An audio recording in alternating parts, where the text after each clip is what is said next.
On the third night of my dream cruise, I woke up to a stranger's hand slowly tracing my face, and my cabin door was still deadbolted from the inside. I want you to keep that one image in your head while you listen to this. Not the ocean, not the cocktails by the pool, not the happy, shiny brochure version of a cruise. Just that. A hand you do not recognize, moving across your skin, in a room no one is supposed to be able to enter. My name is Daniel. I'm 34. I work a normal office job in Ohio. And until this happened, the scariest thing that had ever happened to me on vacation was losing my luggage at the airport. 2 years ago, I booked what was supposed to be a celebration trip. 5 nights, round trip out of Miami, down to Key West and Cozumel. I brought my girlfriend and another couple we're close with. We did everything people do on these trips. We took photos on the gangway, laughed at the cheesy mustard drill, ate too much at the buffet, stayed up late listening to cover bands, play the same Bon Jovi songs over and over. I'm telling you that so you understand. This didn't start like a horror movie. It started like a very average American vacation. Bright lights, loud music, plastic wristbands, and those professional photographers who force you to pose with fake ship wheels and life rings. If you had seen us on day 1, you would not have picked me out of the crowd as the guy who was about to spend the next 2 years checking his bedroom door 3 times before he could sleep. The first 2 nights were normal. Or at least, I convinced myself they were. A weird guy staring too long in the nightclub. Footsteps behind me in an empty hallway that stopped every time I turned around. Our "Do Not Disturb" sign knocked off the handle when we came back from dinner. Little things. Things you brush off because you don't want to be that paranoid person on vacation. And then came night 3. The night I found out what it feels like to wake up in a completely sealed cabin in the middle of the ocean with somebody already standing next to your bed. The night I learned that on a cruise ship, the lock on your door doesn't matter as much as who already knows where you sleep. This is not a ghost story. There are no demons, no cursed objects, no ancient legends. This is just me, telling you about a man who watched me a little too closely, followed me a little too quietly, and somehow figured out how to be the first thing I saw when I opened my eyes in the dark. I am writing this on a Tuesday night in January in a 1-bedroom apartment in Columbus, Ohio, the kind of place that looks fine in daylight and a little too quiet after midnight. The only light in the room is coming from my laptop screen and the small green LED on the router on the floor. Everything else is shadows and corners. Behind the thin drywall, my upstairs neighbor's TV is murmuring something I cannot quite make out. Every few minutes, the heater kicks on with a hollow clunk from the vents, blows warm air through the room, then dies back down with a sigh. In the kitchen, the refrigerator compressor buzzes to life, rattles for a while, and then stops. When both of those sounds are off at the same time, the silence in here feels like a dropped elevator. This is the part where I'm supposed to introduce myself. My name is Daniel. I'm 34. I work a normal office job that nobody ever makes movies about. I have never seen a ghost in my life. I do not go looking for haunted houses. And up until a couple of years ago, you could not have paid me to send a personal story to a YouTube horror channel. I hate drama. I hate oversharing. And I hate the idea of strangers online judging whether or not they believe something that happened to me. And yet, here I am, hands hovering over the keyboard, trying to figure out how to tell this in a way where it doesn't sound like I'm exaggerating or auditioning to be in someone's clickbait thumbnail. The truth is simple. For almost 2 years now, I have not slept like a normal person. I don't mean I'm a little stressed bad sleep. I mean I wake up 2 or 3 times a week with my heart pounding, absolutely certain there is someone standing next to my bed. I mean, I check my front door 3 times before lying down. I mean, I avoid hotels with long interior hallways. There are nights when the sound of footsteps in the hallway outside my apartment door, just someone walking to their own place, is enough to make my palms sweat. Most of my nightmares follow the same pattern. A narrow carpeted hallway, identical doors on both sides, and the feeling that one of them is mine, but I cannot remember which. The ship tilts under my feet. In the dream, it is always a ship, not a building. And somewhere behind one of those doors, something is holding its breath and listening for me. I never quite get to the part where I open the door. I always wake up first, heart racing, shirt damp with sweat, AC humming like nothing is wrong. People who cared at the beginning have started to run out of sympathetic words. My girlfriend, Jenna, tried for a long time to be patient. My friends listened to the story the first few times. Then the novelty wore off. At work, I made the mistake of mentioning the cruise to a couple of co-workers in the break room. Now they just joke about it whenever someone mentions vacations. I get it. Other people move on. I have to live with the reruns, so I'm putting it here instead, on the internet. For you. For whoever sits behind a microphone and reads other people's worst nights into a camera while strangers listen with their lights off. This all started with what was supposed to be a celebration. I got promoted at my job, a mid-level management position that came with a small raise and a title that ended in senior. It wasn't life-changing money, but it was enough that I felt like I could finally justify a real vacation instead of 3 days at my parents' or camping at a state park. Jenna found the cruise online. 5 nights out of Miami, down to Key West and Cozumel, back again. All-inclusive food, shows, pools, the whole thing. We talked another couple into coming with us, our friends Mike and Sarah. You've seen people like us on every ship it ever made, mid-30s, laughing with drinks in our hands, pretending we aren't exhausted by our jobs. I remember thinking, when I clicked confirm on that booking, that this trip was going to reset everything for me. I had been grinding for years, working late, putting off vacations because next year will be better. I was tired all the time, short-tempered, and starting to feel like my 20s had evaporated between cubicle walls. I thought, okay, fine. This is the reset button. This is where I stand on a deck at sunset, watch the city shrink away, and decide not to be so tightly wound anymore. I wasn't wrong. The trip did reset something, just not the way I wanted it to. Sometimes, when the apartment is too quiet, my brain drags me back to little sounds from that week without asking.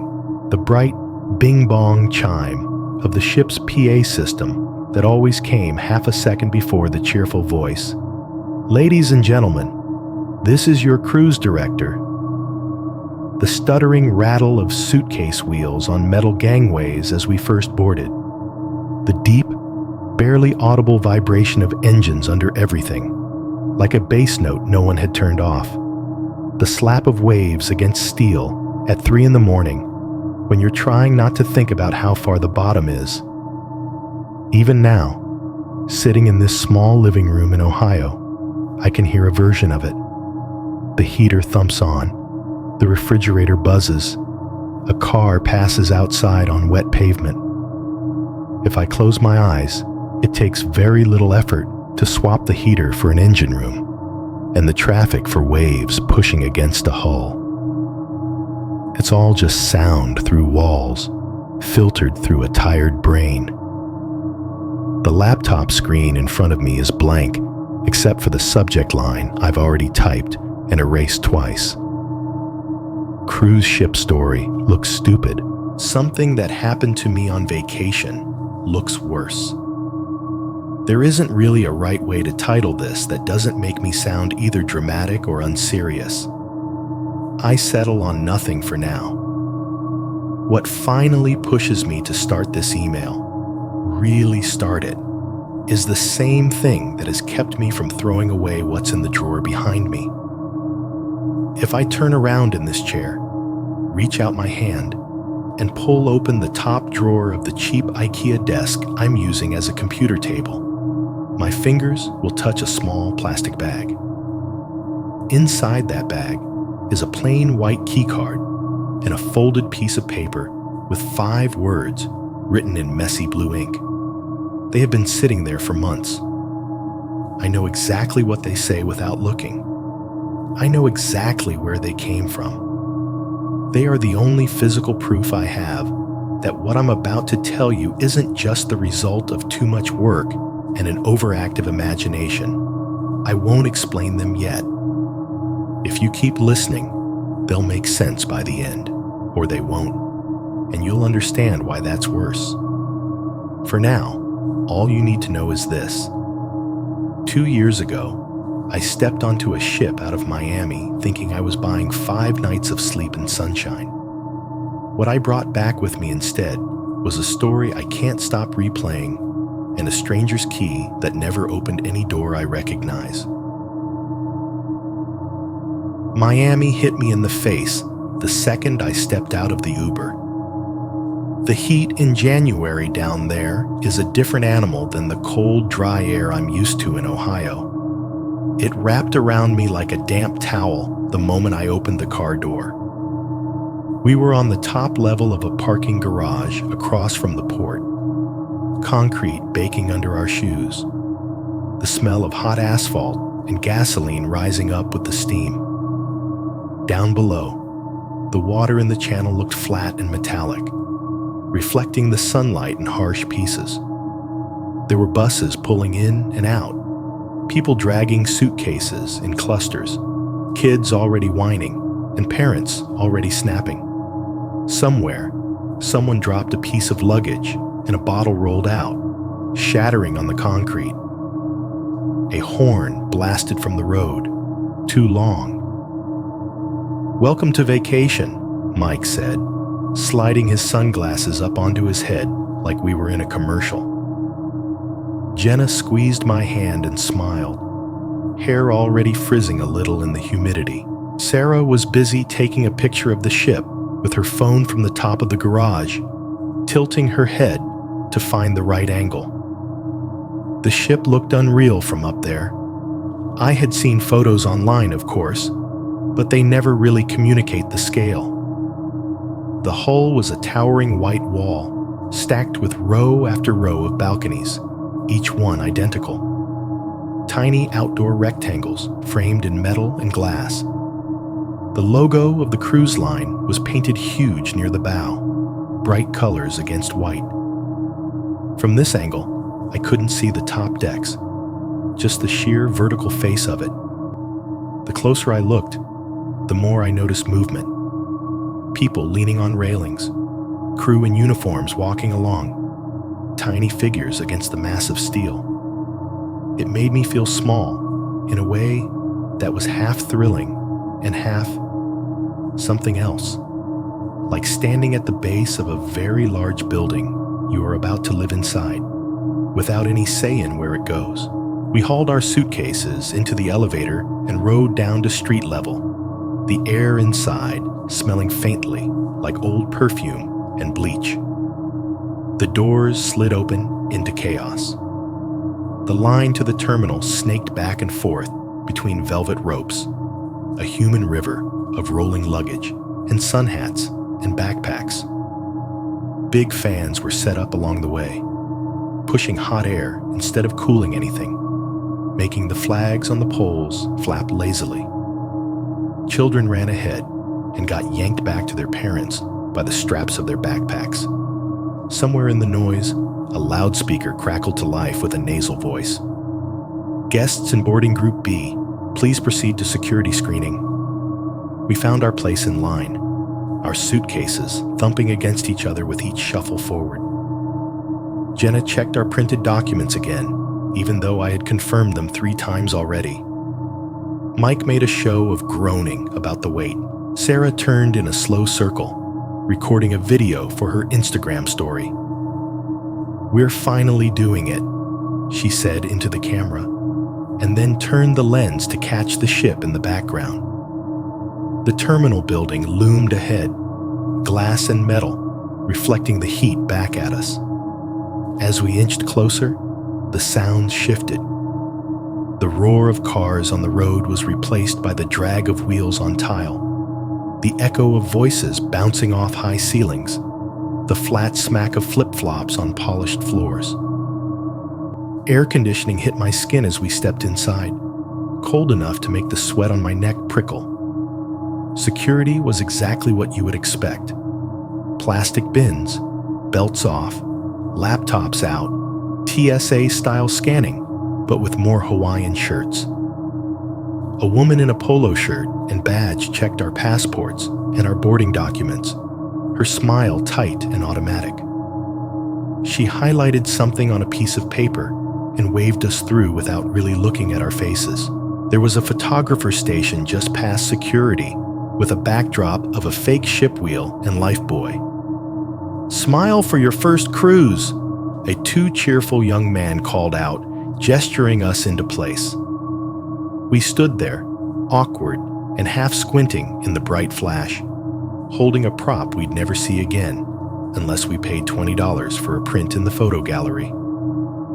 Then came the moment that, at the time, felt like nothing. The first time my new keycard beeped. A staff member in a crisp white shirt and navy vest stood at the gangway entrance with a scanner. "Cards out, folks," she said. One by one, people tapped their plastic cards on the little square machine. Each time, a small, high-pitched beep sounded. The screen flashed green, and they were waved forward. When it was my turn, I handed over my card, still warm from my pocket. She pressed it against the scanner. Beep. The screen showed my name and the worst possible version of the picture they had just taken. "Welcome aboard, Daniel," she said, with the same rhythm she had used for the 20 people in front of me. We walked down the enclosed gangway, the floor vibrating more than I expected. Through the narrow windows, I could see the gap between the terminal and the ship, a slice of dark water churning lazily. The air changed as we crossed over. It smells different on a ship, even before you notice it consciously. A mix of cold air conditioning, dampness, and whatever industrial cleaner they use to make everything feel fresh. Inside the ship, the first impression was neon and noise. The atrium was several decks high, walls lined with chrome and glass, mirrors everywhere. Bars with glowing bottles, glass elevators sliding up and down like capsules in a science fiction movie, bright lights bouncing off polished floors.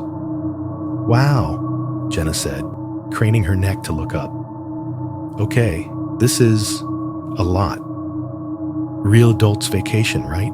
I said, and she laughed, bumping her shoulder into mine. A crew member stood in the middle of the atrium, holding a microphone.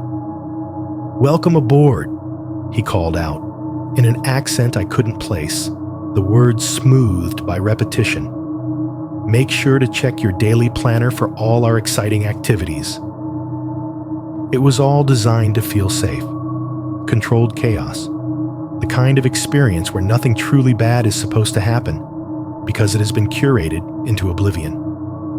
We found our way to our cabin by following signs and reading the tiny numbers on doors. Deck 8, forward, interior, No window, which made it cheaper. Just a narrow rectangle off a carpeted corridor, exactly like 100 other doors on the same deck.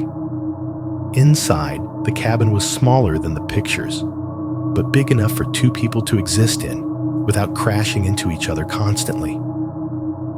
A queen bed in the middle, pressed against one wall.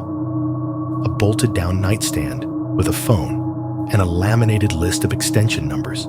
A small TV mounted on the wall opposite the bed, already displaying the ship's welcome channel. A live camera from the top deck pointed at the port, with cheerful music playing. The carpet was a little worn, the kind of patterned design that hides stains. It had a faint smell to it, not exactly bad, just layered. Cleaning chemicals, salt, and something like old air trapped too long. The bathroom was compact, all white plastic and chrome, with a shower that looked barely big enough to turn around in. The mini fridge under the counter rattled quietly, every now and then vibrating against the cabinet. The air conditioning vent over the bed hissed a steady stream of cold air. Together, they made a constant low hum that you could feel more than hear, a vibration under everything else. It reminded me of standing too close to a subwoofer at a concert, only softer, always there. "This is cute," Jenna said, sitting down on the edge of the bed and testing the bounce with a grin. She already had her phone out, snapping a picture of the room. "First real adult's vacation," she said, mimicking her tone from the airport, and typed it into her Instagram story, along with a little cruise ship emoji. Mike tossed his backpack into the corner and flopped backwards onto the bed with a dramatic groan. "I could sleep for a week," he complained.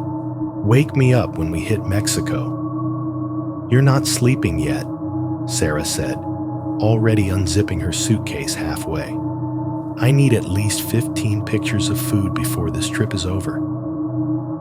They fell into their routines effortlessly, the same dynamics we had back home, just in a floating box instead of a living room. Jenna claimed the drawer closest to the bathroom for her toiletries. Mike fiddled with the TV, flipping through channels until he found the live ship cam and left it there, watching tiny figures move on the upper deck. Sarah checked the daily program and started circling events with a pen. I stood for a moment in the middle of the cabin and just listened. Not to them, but to the ship.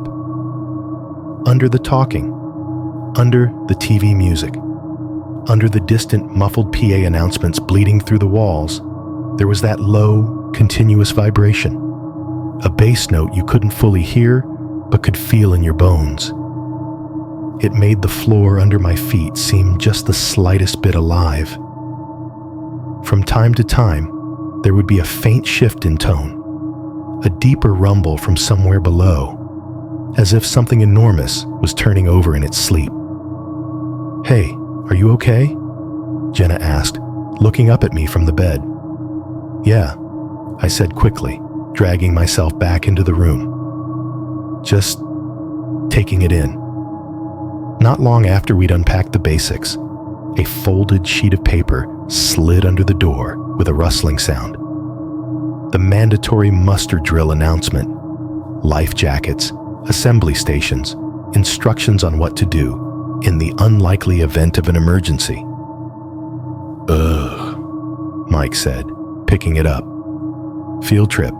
It's 10 minutes. You'll live," Sarah shot back.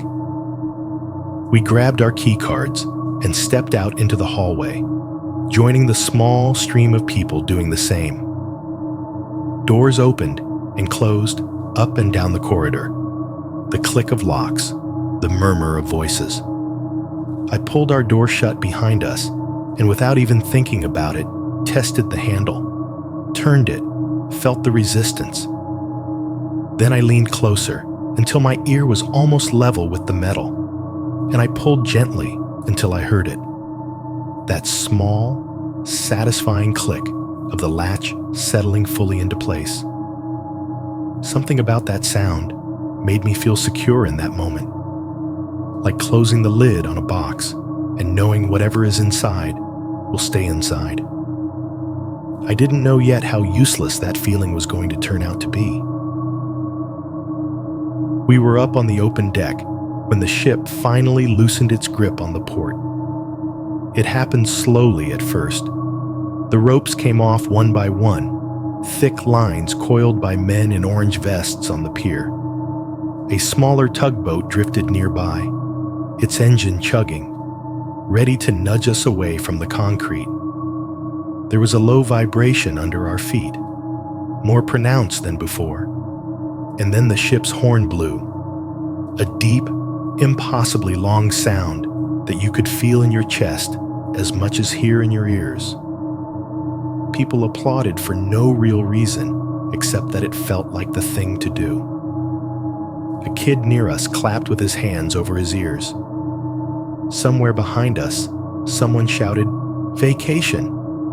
like they were in a commercial. Jenna stood at the railing, fingers curled around the cold metal, her hair blowing back in the wind that picked up as soon as we started to move. Miami's skyline stretched out ahead of us, then slowly, almost imperceptibly, began to slide sideways as the ship turned. High-rise hotels and condo towers shifted, lining up in new patterns as we pivoted away from the dock. The water near the port had been a flat, murky, gray-green, streaked with oil rainbow. As we turned and started down the channel toward open water, it changed. It darkened gradually, stripes of deep blue mingling with the lighter green, the wake of the ship foaming white behind us. The setting sun pushed through a haze of clouds, staining the whole surface in shades of orange and pink. For a moment, it really did look like someone's Instagram filter, but real. Lights flicked on along the shoreline as we passed. Street lamps, car headlights, windows in tall buildings, all blinking into life as the sky dimmed. It was like watching the world behind us plug itself into the night while we drifted away from the outlet. "We're really doing this," Jenna said softly. "Too late to swim back now," I said, and she smiled without taking her eyes off the slowly shrinking city. I remember feeling something then that was very close to peace. The kind of peace that happens when you physically cannot do anything about your life for a set period of time. No emails, no meetings, no errands. Just this massive machine carrying you out into the dark on a path someone else had drawn. If there was anything ominous in it, it didn't register. By the time we went back to our cabin to get ready for dinner, the ship was already leaving the last shapes of land behind. The live camera on the TV showed nothing but water and sky, the horizon a thin black line cutting the screen in two. The main dining room was on a lower deck, a vaulted space that felt like the inside of a hotel ballroom. Crystal-style light fixtures hung from the ceiling, casting everything in a warm yellow glow. Tables were arranged in neat rows and clusters. White tablecloths, silverware, folded napkins standing upright like little tents. The sound was a soft roar. Hundreds of conversations layered over the clink and scrape of knives and forks. The occasional burst of laughter. A waiter in a black vest led us to our assigned table near one of the tall windows. Outside, there was nothing to see now but the reflection of the room in dark glass. The ghost of our own dining room floating over empty water. Every once in a while, when the angle caught just right, I could make out the faint shimmer of moonlight on waves beyond the reflection, like a second layer of reality under ours. "Enjoy," the waiter said, each time he set a plate down, voice smooth with practice. enjoy. The word repeated so often around the room, it started to sound less like an invitation and more like an instruction. The food was good in that mass-produced cruise kind of way. Too salty, too buttery, but better than anything I was going to cook for myself at home. Mike narrated his choices as if he were filming a food show. Sarah took pictures of each course before letting anyone touch them. Jenna laughed easily at everything, the lines of stress on her forehead smoothing out in the candlelight. Nothing about that dinner was scary. If someone showed you just that scene, frozen in time, you would think it was one of those bland vacation montages. A wide shot of a big room full of people, everyone dressed a little nicer than usual, eating, drinking, talking. The soundtrack would be something with acoustic guitar and hand claps.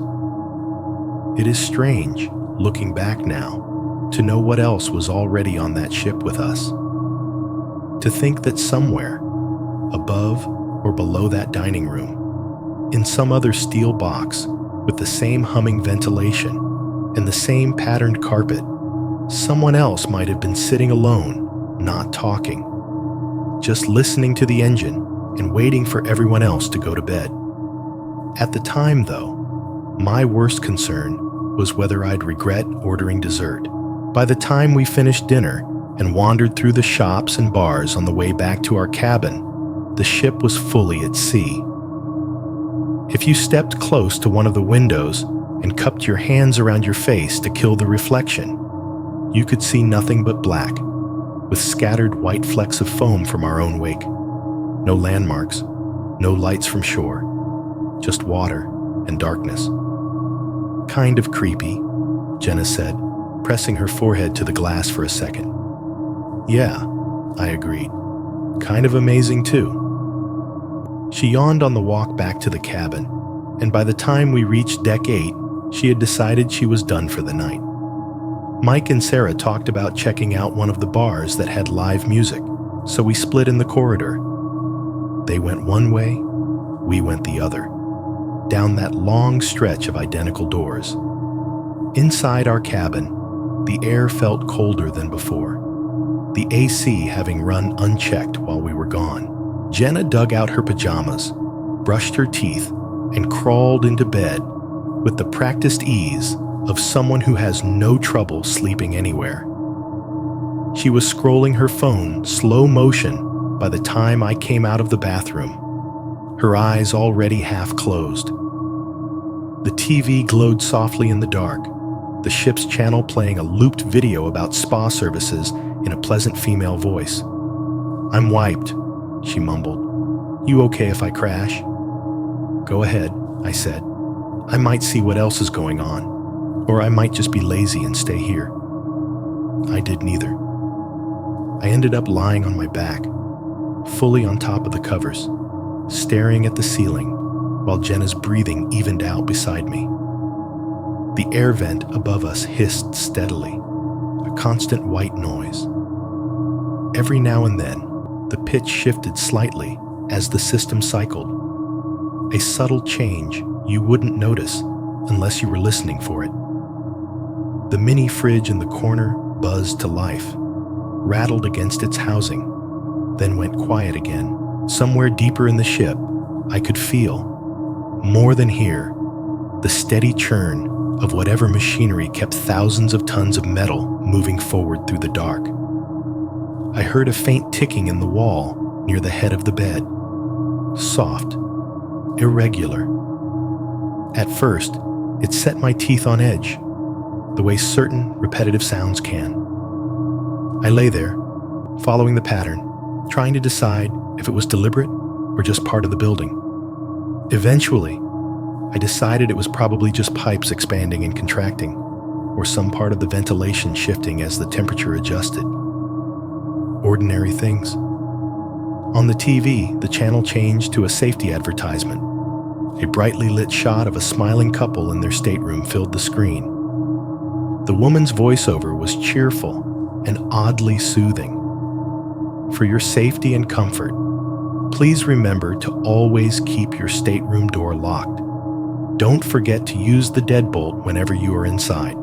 The image cut to a close-up of a hand sliding a deadbolt into place on a door that looked exactly like ours. There was a crisp, amplified click. Jenna made a small sound in her sleep and shifted onto her side, facing away from the door. I picked up the remote and turned the volume down until the voice was just a murmur, then tossed it aside. My eyes felt heavy, the accumulated travel and excitement finally starting to cash in. I reached over Jenna to switch off the main light, leaving only the soft glow from the TV and the tiny lamp in the corner. Shadows stretched differently across the ceiling. As I lay there, somewhere in that drowsy place, between fully awake and asleep, the sounds of the ship began to blur together. The hiss of air, the low thrumming of engines, the occasional metallic creak as we shifted with the waves. It reminded me a little of falling asleep in a car as a kid, the steady motion lulling you under. I was almost gone when I heard it. Footsteps. Not loud, not running. Just a measured sequence of soft thuds on carpet out in the hallway, approaching from the right side. They were distinct from the general background of noise, a pattern, a rhythm. Step, step, step. The kind of sound you don't notice when there are dozens of people walking by, but that becomes very obvious when everything else is quiet. They drew closer, passed by one door, then another. Then they reached ours and stopped. The air vent hummed. The fridge was silent. Beside me, Jenna breathed slow and deep. I held my own breath without meaning to, suddenly very aware of the distance between my bed and the door, and of the fact that there was only one layer of metal and a lock between us and whoever was out there. There was a pause, 2 seconds, maybe 3, and then I heard the faintest scrape of metal on metal. Someone was trying the handle, not yanking it, not slamming it up and down. Just a gentle, almost tentative test. The latch moved a fraction of an inch and then met resistance with a small, precise clack that seemed, in that moment, louder than the ship's horn had been hours earlier. I lay there, every muscle tense, listening. No knock followed. No apologetic laughter, no voice saying, "Sorry, wrong room," the way you might expect if a drunk guest had mistaken their cabin number. The footsteps did not resume immediately. For a few long heartbeats, it was as if the person on the other side of the door and I were sharing the same held breath, separated by 6 inches of steel. Then, finally, the steps started again. Moving on this time. Soft thuds fading down the hallway until they blended back into the ship's endless background murmur. I told myself it was nothing. Just someone drunk, lost, trying doors until they found theirs. I listened a few more minutes, heard nothing else out of the ordinary, and eventually let my eyes drift closed. Sleep came in thin layers, restless but heavy enough to drag me under. It was only months later, lying awake in my apartment with that same tight feeling in my chest, replaying every second of that first night in my head, that a question finally surfaced and refused to leave. If they really had the wrong room, why did they never knock? The second night started out the way vacation nights are supposed to start, with a piece of paper that promised more fun than any one person could reasonably fit into a few hours. When we came back to the cabin after spending most of the day in Key West, there was a newsletter stuck in the metal frame of the door. A glossy folded sheet with the cruise line's logo across the top and the date printed in cheerful blue letters. Day 2. At sea. Inside, the layout was divided into neat little squares, each one advertising some activity. Trivia in one lounge, karaoke in another, a comedy show, a late-night buffet, a silent disco where everyone wore headphones and danced to their own music. The font was aggressively friendly. Clip art martini glasses and little cartoon suns smiled from the margins. Jenna sat cross-legged on the bed, hair still damp from the shower, circling things with a tiny pen she kept in her purse. "Okay, look," she said, turning the paper toward me. "There's a live band in the atrium at 8, the game show thing at 9, and then the nightclub on deck 12 after that. We should at least go up once, just to say we did." Mike leaned over her shoulder and stabbed his finger at the nightclub block. "This," he said, "this is the whole reason I agreed to a cruise. Bad lighting, overpriced drinks, and dads dancing like they're at a wedding." Sarah laughed and shook her head. "You just want an excuse to wear that shirt you bought." He did, in fact, put on the loudest floral button-down he owned. I changed into jeans and a clean t-shirt. Nothing special. Jenna decided she was too tired to deal with crowds again after a full day in the sun. She kissed my cheek, told me to go have fun with your children, and climbed into bed with her Kindle, and a promise that she'd still be awake when I got back. The route to deck 12 became familiar by the end of the trip, but that night it was new. We stepped out into the corridor from our cabin and followed the signs toward the elevators, the carpet pattern shifting under our feet as we moved from one section of the ship to another. The air felt a little warmer near the stairwells, a little cooler near the elevator banks. It all smelled faintly of whatever industrial air freshener they used in the public areas, something citrusy that never smelled quite like any real fruit. "Nightclub, baby," Mike said under his breath as we waited for the elevator, bouncing on his heels in time with the muffled instrumental music piping through the ceiling speakers. It was the kind of generic, jazzy background music that you never really listen to until someone points it out. Once you notice, it's hard to unhear. The elevator doors slid open with a soft chime, and we packed in with a handful of other passengers. A little digital display above the door ticked up. 8, 9, 10, 11, 12. Each floor dinged with the same polite tone. When the doors opened on deck 12, the music shifted in one step. The polite jazz faded, replaced by a heavier beat bleeding in from somewhere down the corridor. This hallway was different from the ones lined with cabins. The walls here were punctuated by posters advertising tonight's drink specials, neon cocktails rendered in glossy photo, beads of condensation painted onto the glasses. The carpet was a deep blue with swirling patterns designed to hide both wear and spilled alcohol. Colored lights washed over the ceiling in slow pulses, the air buzzing faintly with the bass from the club ahead. We followed the sound. The entrance to the nightclub was framed by 2 big metal columns with the name of the place backlit above them in purple and blue. Inside, the lights were low, the air hazy with machine-generated smoke. A DJ booth sat at one end of the room, elevated slightly, glowing with LEDs, the DJ himself, Bob behind his laptop, headphones around his neck, one hand in the air as if he were conducting an invisible orchestra. Speakers hung from the ceiling, pushing out a constant thump, thump, thump that you felt in your chest. The dance floor was small, half full of people already, a mix of ages and body types, some moving like they knew what they were doing, others shuffling awkwardly in place.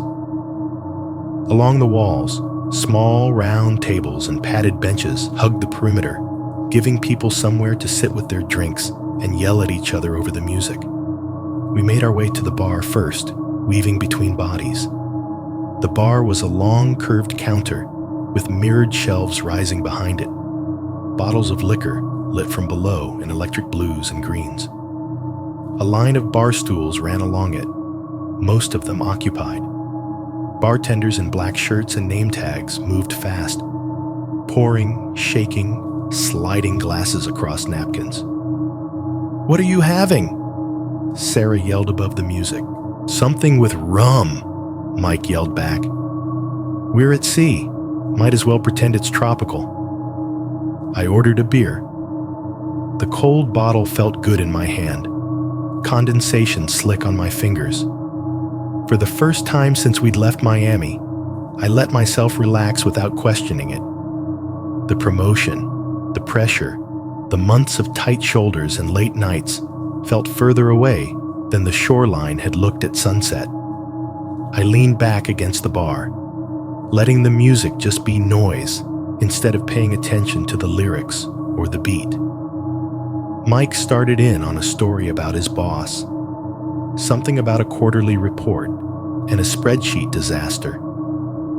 I listened, laughed where I was supposed to, offered a few sympathetic curses. It felt like a normal night out, transplanted to a slightly tackier setting. I watched people come and go, the revolving cast of vacation outfits, sequin tops, polo shirts, ill-advised heels, cargo shorts. At some point, I turned my head toward the far side of the room, scanning automatically the way you do in crowded spaces. That was when I saw him.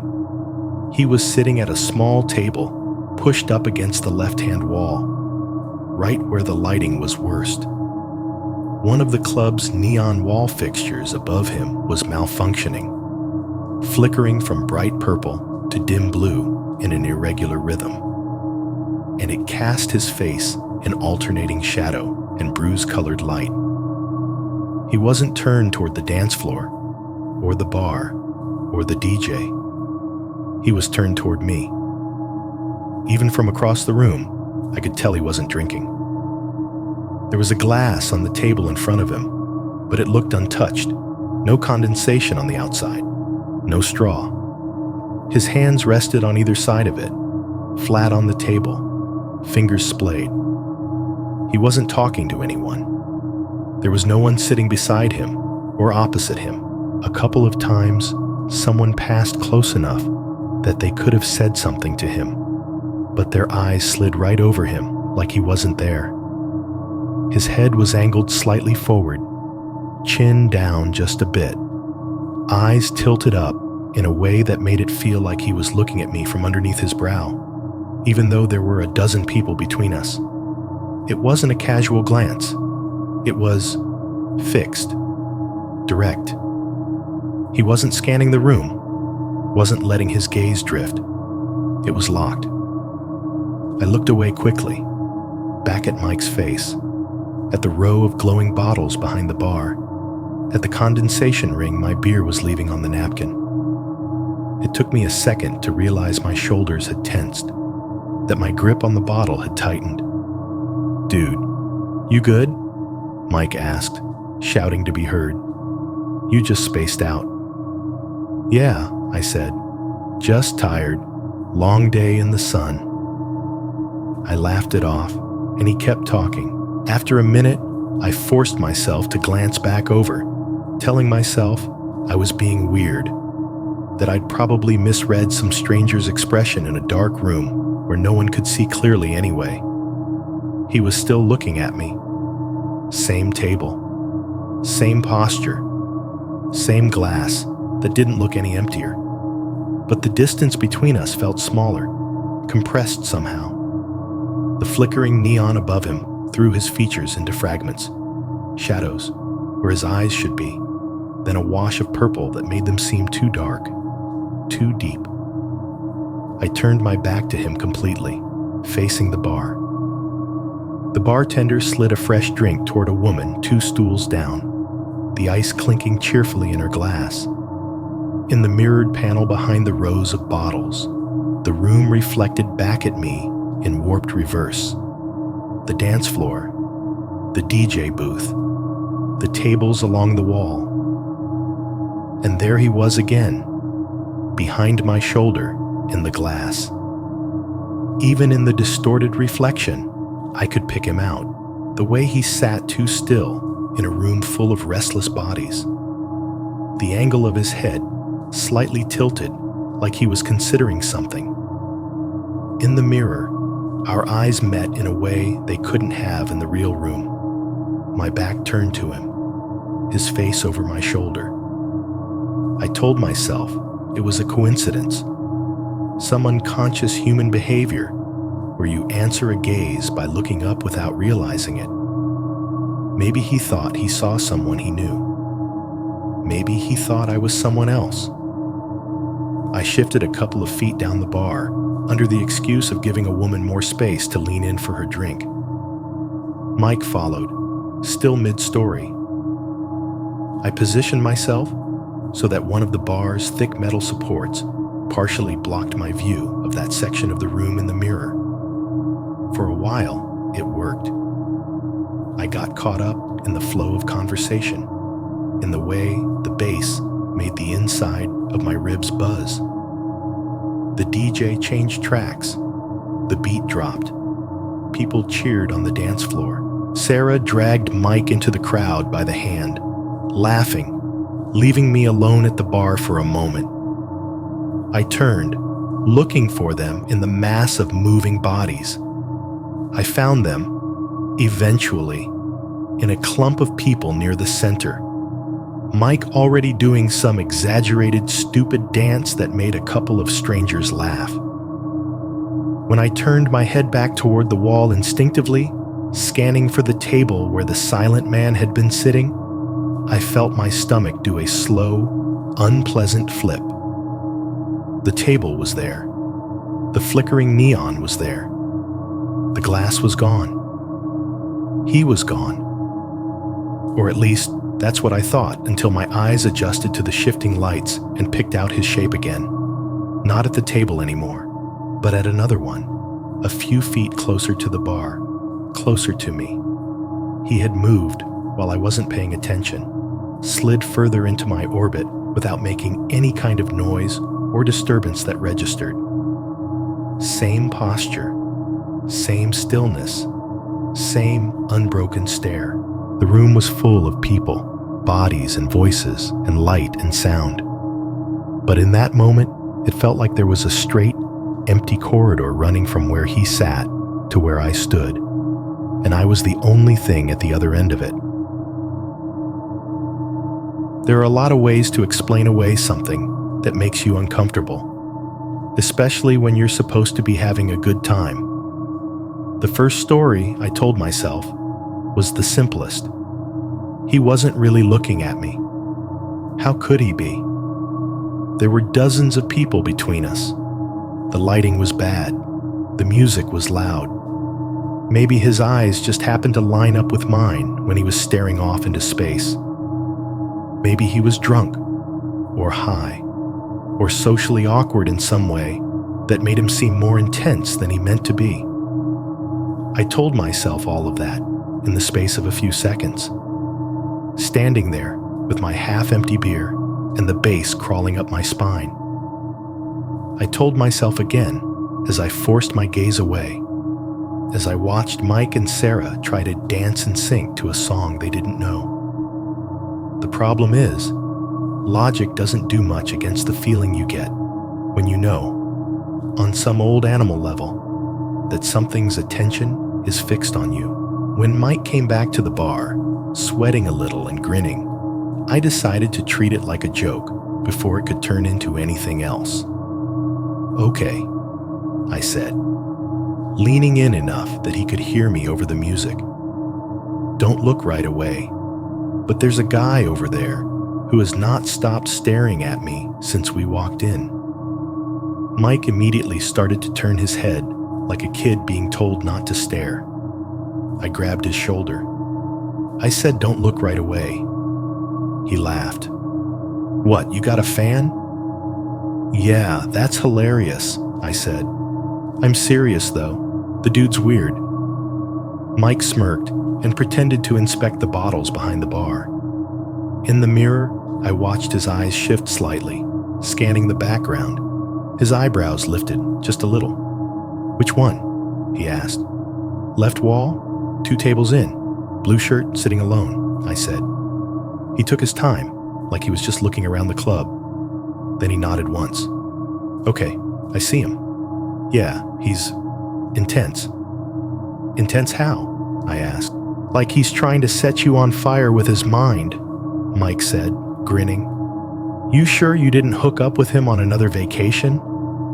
"Shut up," I said automatically. But I laughed because it was easier than leaning into the unease. "Seriously though, it's been like 20 minutes. He hasn't looked away." Mike shrugged. "Maybe he thinks he knows you. Or maybe..." He exaggerated his voice, raising it into a falsetto. "Maybe he's just really into guys in plain gray t-shirts." "Wow, thank you for that," I said. We made a joke out of it. We had to. It was either that or admit that it was bothering me more than it should. That's the thing about being in your 30s. You don't want to be the person who freaks out because a stranger looked at you funny in a dark room. It feels childish, paranoid, like something you should have grown out of. But even while we were laughing, I noticed something that made my skin crawl in a way I couldn't laugh away. He didn't look at anyone else. Jenna wasn't there yet, but Sarah was. She'd been on the dance floor. She'd come back to the bar for water. She'd moved around the room, taking little video clips of the DJ and the crowd. In the time I watched him, his gaze did not track her once. A woman in a low-cut dress walked right between us at one point, blocking his view for a few seconds. And when she sat down at a nearby table, his eyes didn't flicker in her direction at all. There's a particular quality to someone scanning a room. The eyes move, even if the head doesn't. They shift, pick up details, get distracted by motion or color. His didn't. They stayed aligned with mine, an unbroken line across the club. Even the way he blinked felt wrong. Too slow. Not the quick, unconscious flutter people usually have, but a measured, deliberate closing of the lids and opening again, like someone trying to hold their gaze for as many seconds as possible. I felt my phone buzz in my pocket and grabbed at it like it was a lifeline. It was a text from Jenna. "Jenna, you guys still alive?" A second later, "Be safe. Don't get too drunk." A stupid, ordinary text that couples have been sending each other since cell phones existed. For some reason, seeing it on the screen made me aware all at once of how exposed the back of my hand was, holding the phone up in this room full of people, lit by the glow. I found myself angling the screen in toward my body, a reflex I didn't know I had until I did it. Some part of me was suddenly very aware that from across the room, depending on the reflection of lights on the screen, someone might be able to see what I was reading, to see her name, to know in one small glimpse that I had someone waiting in cabin 8347 who cared whether or not I came back. It was a dumb thought, paranoid, but it rooted itself in my head anyway. I typed back, "Me. Still at the club with these 2 idiots, heading back in a bit. Love you." I hit send and slid the phone back into my pocket, feeling weirdly exposed until it was out of sight again. When I glanced up, my eyes were pulled back to the left wall like magnets. He was still there. Same spot, same posture, same almost motionless face. The neon above him flickered, painting him in light for a second, then throwing him back into bruised shadow. The music shifted to a different song, but it didn't matter. His presence had started to feel like a constant in the room, something you had to account for when you looked around. The DJ did that thing they always do, where they kill the bass for a beat before a drop. The heavy thumping cut out abruptly, leaving only the hi-hat and a faint echo of a vocal line. In that sudden pocket of thin sound, not silence, not exactly, just absence of weight, a different noise rose to the surface. I heard the scrape of a chair leg on the floor. It was a small sound, metal against wood, swallowed almost immediately by the returning blast of the bass. But for that 1 second, it was as sharp and clear as if someone had dragged a fork across a plate right next to my ear. Followed by 2 slow, measured footsteps, distinct on the slightly raised wooden platform where the tables sat. My head snapped toward the noise before I could stop myself. But by the time the beat slammed back in and the lights strobed, all I saw was the same table, the same flickering neon, the same man. Only now, the distance between us was even smaller. He had moved again. I couldn't have told you when, exactly. During the last song, while I was checking my phone, while Mike was talking. I just knew that the angle had changed. He was closer to the end of the row of tables now, closer to the aisle that led directly to the bar. The line between his eyes and mine was shorter, cleaner, like he'd nudged himself along a chessboard a few squares at a time. "Okay, this is weird," I said under my breath, mostly to myself. "What?" Mike asked, returning with fresh drinks in both hands. "Nothing," I said. "Just that guy moved again." Mike followed my gaze, shrugged. "So he likes that side of the room. Who cares? Let's go outside for a second. It's hot as hell in here." He wasn't wrong. The air in the club was thick now, full of body heat and spilled alcohol and the oily tang of the smoke machine. My shirt clung to my back. My beer had gone warm in my hand without me noticing. "Yeah," I said. "Fresh air sounds good." We pushed our way toward the exit, weaving between dancers and couples leaning in close to talk. The club's doors were heavy glass with metal frames, propped open by doorstops to release some of the heat. Beyond them, a short hallway led to an outdoor deck where you could smoke or just cool off. The corridor was lit in softer, less aggressive colors. The music from inside muffled as soon as we crossed the threshold. The change was immediate. The bass dropped from a constant thump to a dull, distant pulse. The air felt cooler, fresher, even though it carried a faint smell of cigarette smoke and salt. Through the doors to the open deck, I could see the night sky, the suggestion of black water far below, a few scattered stars barely visible against the haze. "I'll be right back," Mike said, already spotting someone he knew from earlier in the day and moving toward them. I stayed just inside the glass doors for a moment, letting my ears catch up, my heartbeat slow. The noise from the club became a kind of backdrop instead of a physical force. I could hear individual things again. The soft whoosh of the automatic door to the deck opening and closing. The low murmur of a couple arguing quietly near the railing.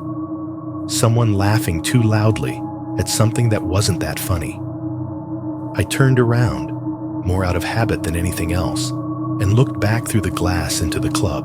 From this angle, I could see almost the entire room at once. The dance floor, the bar, the DJ booth, the tables along the wall. People moved in clumps, color and motion blurring together. And then, like a shape that had always been there and only now came into focus, I saw him. He was no longer seated at any of the tables. He was standing just inside the doors, on the other side of the glass from me. He wasn't coming out. He wasn't walking past. He was just there, a few feet back from the threshold, perfectly centered, facing directly toward me. As if he had been walking toward the exit, then saw me cross over to the hallway and stopped exactly where he needed to be, so that when I turned around, my eyes would land on his. His face didn't press against the glass, didn't do anything dramatic. He simply stood there, hands at his sides, shoulders relaxed, eyes locked on mine through two thin panes in a wash of colored light. Behind him, the crowd moved, oblivious, bodies brushing past his without leaving any trace. I realized, with a small, unpleasant jolt, that I had not seen him stand up. I had not seen him walk across the room. 1 second, he was a distant, sitting figure in my peripheral vision. The next, he was the only thing in the frame, waiting in the exact place I would be looking when I turned my head. I did not last much longer after that. There is only so long you can pretend something doesn't bother you before your body starts making the decision for you. My beer tasted flat.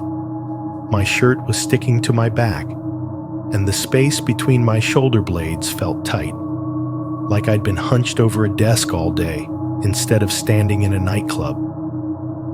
I think I'm gonna head back down, I told Mike when he finally wandered back from the smoking area. I promised Jenna I wouldn't be out late. He rolled his eyes. Old man energy. Yeah, I said. Some of us have to be functional before noon. You want us to walk with you? Sarah asked. Nah, I said, and I meant it. You guys stay. Text me if something crazy happens. I didn't add the other half of the thought. Or, if you see him again. I pushed back through the crowd, weaving between bodies, keeping my eyes straight ahead. I didn't look toward the wall, didn't check to see if the man by the wall had followed me with his gaze.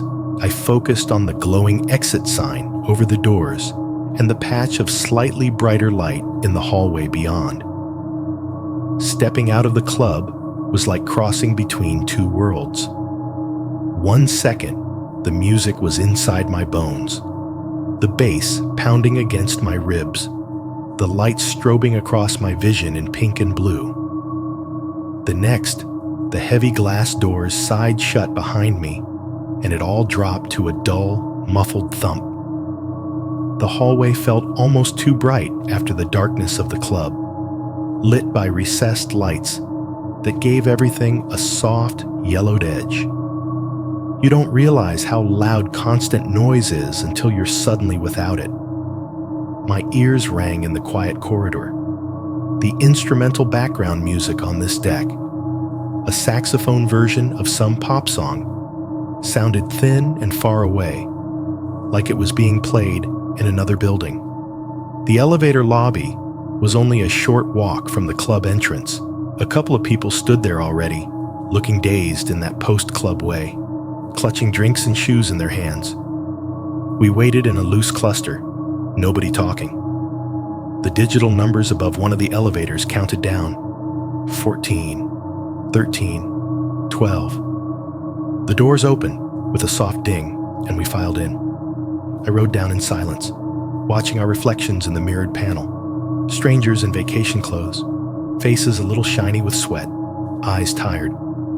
No one looked at anyone else for long. The doors slid shut, the elevator lurched gently, and the numbers ticked down. 11, 10, 9, 8, deck 8. The doors opened on the carpeted corridor that led to the cabins, and it hit me how different this part of the ship felt from where I'd just been. The air was cooler, the smell of alcohol and smoke replaced by detergent, and that faint, ever-present hint of something metallic. The noise dropped from a low roar to something even softer. The hum of air conditioning, the distant whisper of machinery, somewhere in the guts of the ship. Everyone else in the elevator turned left when they stepped out. My cabin was to the right. For a second, I considered walking the wrong way, just to be part of the little herd, but that would have meant looping around an entire ring of the ship and passing a lot more doors than I needed to. So I turned right, alone. The hallway stretched out ahead of me in a straight line, the patterned carpet running between identical doors on either side. Each door had a small plaque with a number on it, a peephole, a metal handle with a card reader. Every 10 or 15 feet, a small dome on the ceiling marked a security camera, a tiny red LED under the plastic cover, blinking steadily. I started walking. My footsteps were nearly silent on the thick carpet, just a soft, dull pressure through the soles of my shoes. The air from the vents hummed above me. The temperature kept at that slightly too cold setting hotels and ships seem to love, as if they're afraid people might start sweating if they remember they're in a sealed box with strangers. At first, everything felt normal. I passed 8321, 8323, 8325, counting mentally. The numbers were comforting in their logic. Each door had a little sign with the evacuation route on it, a green arrow showing which way to go if something went wrong. Everything was planned, organized, safe. Then somewhere after the first bend in the corridor, I became aware of another sound. Footsteps. Not mine. Mine were small impacts that I could feel traveling up my legs. These were behind me. Heavier. Slower. The kind of footfalls someone makes when they're not in a hurry, when they believe they have all the time in the world. They were faint at first, barely audible under the background hum. If the ship hadn't quieted to its night mode, I probably wouldn't have heard them at all. But there they were, a few beats after each of my steps, like an echo out of sync. I tried to tell myself I was imagining it, that the sound was carrying from another hallway, or that I was hearing the dull thump of something in the walls. I've lived in enough apartment buildings to know that sound does strange things in shared spaces. To test it, I slowed down. My footsteps stretched out, a little more space between each. The footsteps behind me did the same, maintaining the distance, a few yards back, not closing, not dropping. A cold, prickling sensation crept up the back of my neck. I could feel the hairs on my arms trying to stand up against the chill of the air conditioning. I did not turn around. Not yet. I sped up. Not into a run. That would have been too obvious, too admitting of fear. But enough that my walk changed. My heel-toe rhythm picked up. The carpet blurred slightly under my feet. The footsteps behind me quickened to match. Always the same distance. Always just a few beats behind mine. Not catching up, not falling away. Just staying. The hallway seemed longer than before, the doors farther apart. The signs on the walls, little framed prints of generic ocean scenes, passed in slow motion. A part of me wanted to stop, to turn around and confirm that it was just another passenger headed the same way. Someone so lost in their own thoughts, they hadn't noticed how their pace matched mine. Another part of me was absolutely certain that if I turned, I'd see. I forced myself to do it anyway. I stopped dead and spun around. The hallway behind me was empty. No one stood there. No one was walking away.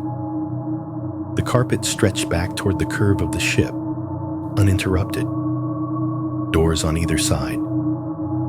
A cleaning cart parked at the far end, abandoned for the night.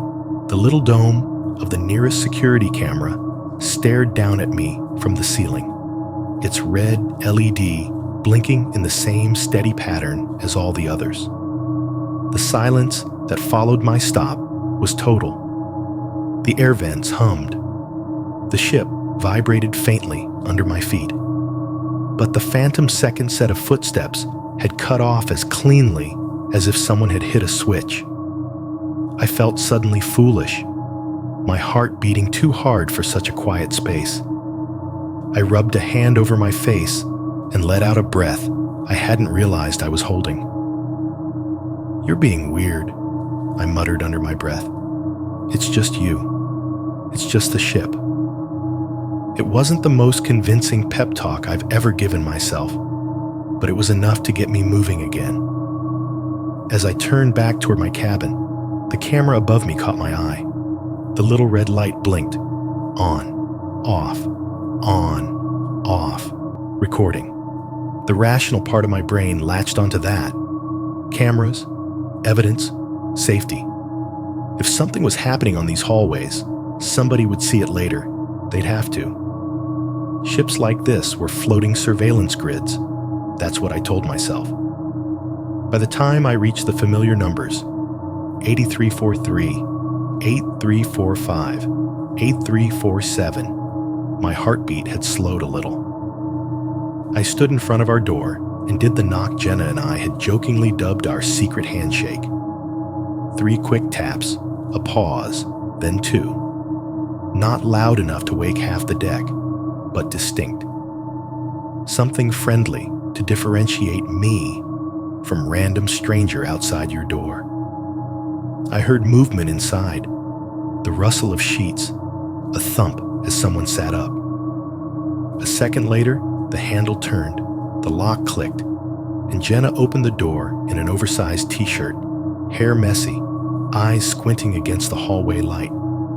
"Hey," she said, voice thick with sleep. "You're back." "Yeah," I said, stepping past her into the cabin. "Club was fine." "Fine?" she asked, closing the door behind me. The metal latch slid home with a familiar, comforting sound. "That's a rave review. It's just a club," I said, kicking off my shoes. "Same as every other club. Loud, crowded. Mike loves it." She smiled faintly, already half asleep again. "You okay?"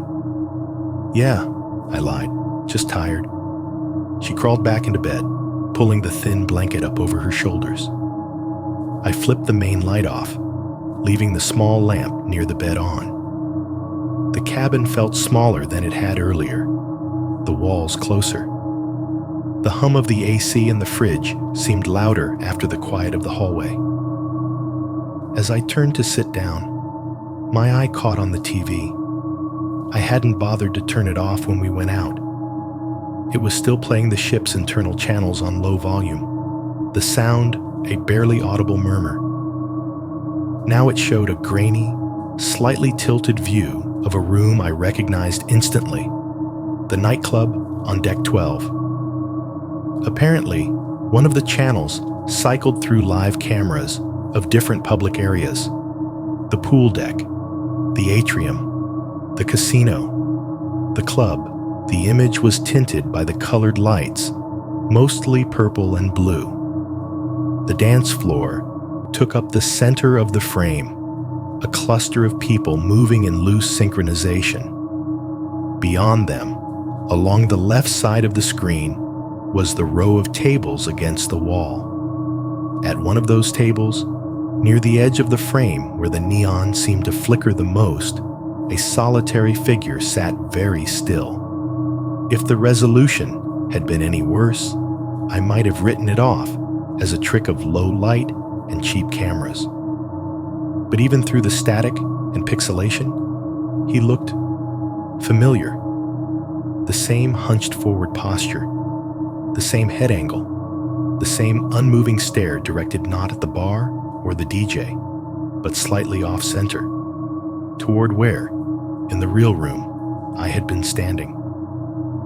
A shiver ran through me, starting at the base of my skull and sliding down my spine. I moved closer to the TV, squinting. In the top right corner of the screen, White digital numbers overlaid the scene. A timestamp, only it wasn't the current time. It was last night's. Day 1, 11:43 p.m. We hadn't gone anywhere near the nightclub on the first night. We'd eaten dinner, watched a bit of a show, gone to bed early, worn out from travel, and too much food. At 11:43 p.m. the night before, I had been lying in this very cabin, listening to the ship settle into its groove, not thinking about any stranger in any club. But there he was on the screen, a man in the same shadowy corner, in the same unnatural stillness, like a permanent fixture in that frame. At first, my mind tried to protect me with basic denial. It's not him. It's just another guy in the same seat. People sit in the same places all the time. The timestamp could be wrong. The feed could be live and mislabeled. There are 1,000 explanations.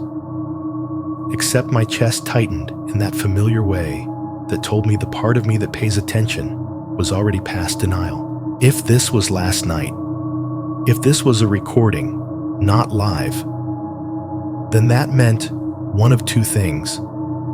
Either he had sat there watching a different set of strangers for hours before we ever stepped into that room, or he had been there in that exact position the entire time, long before I even knew the nightclub had a camera pointed at it. And either way, when I thought about the empty hallway, the footsteps that matched mine, and the man who somehow always seemed to be exactly where I happened to be looking, none of it felt like an accident anymore. Morning made everything look dumb. Sunlight has a way of doing that, taking whatever felt heavy and wrong in the dark and washing it out until it looks small and brittle, like something you can snap in half if you look at it directly. I woke up to the sound of our cabin door clicking open and closed, the soft thud of Jenna's bare feet on the carpet. For a second, I couldn't remember where I was. Then the vibration under the mattress and the too cold air from the vent dragged everything back.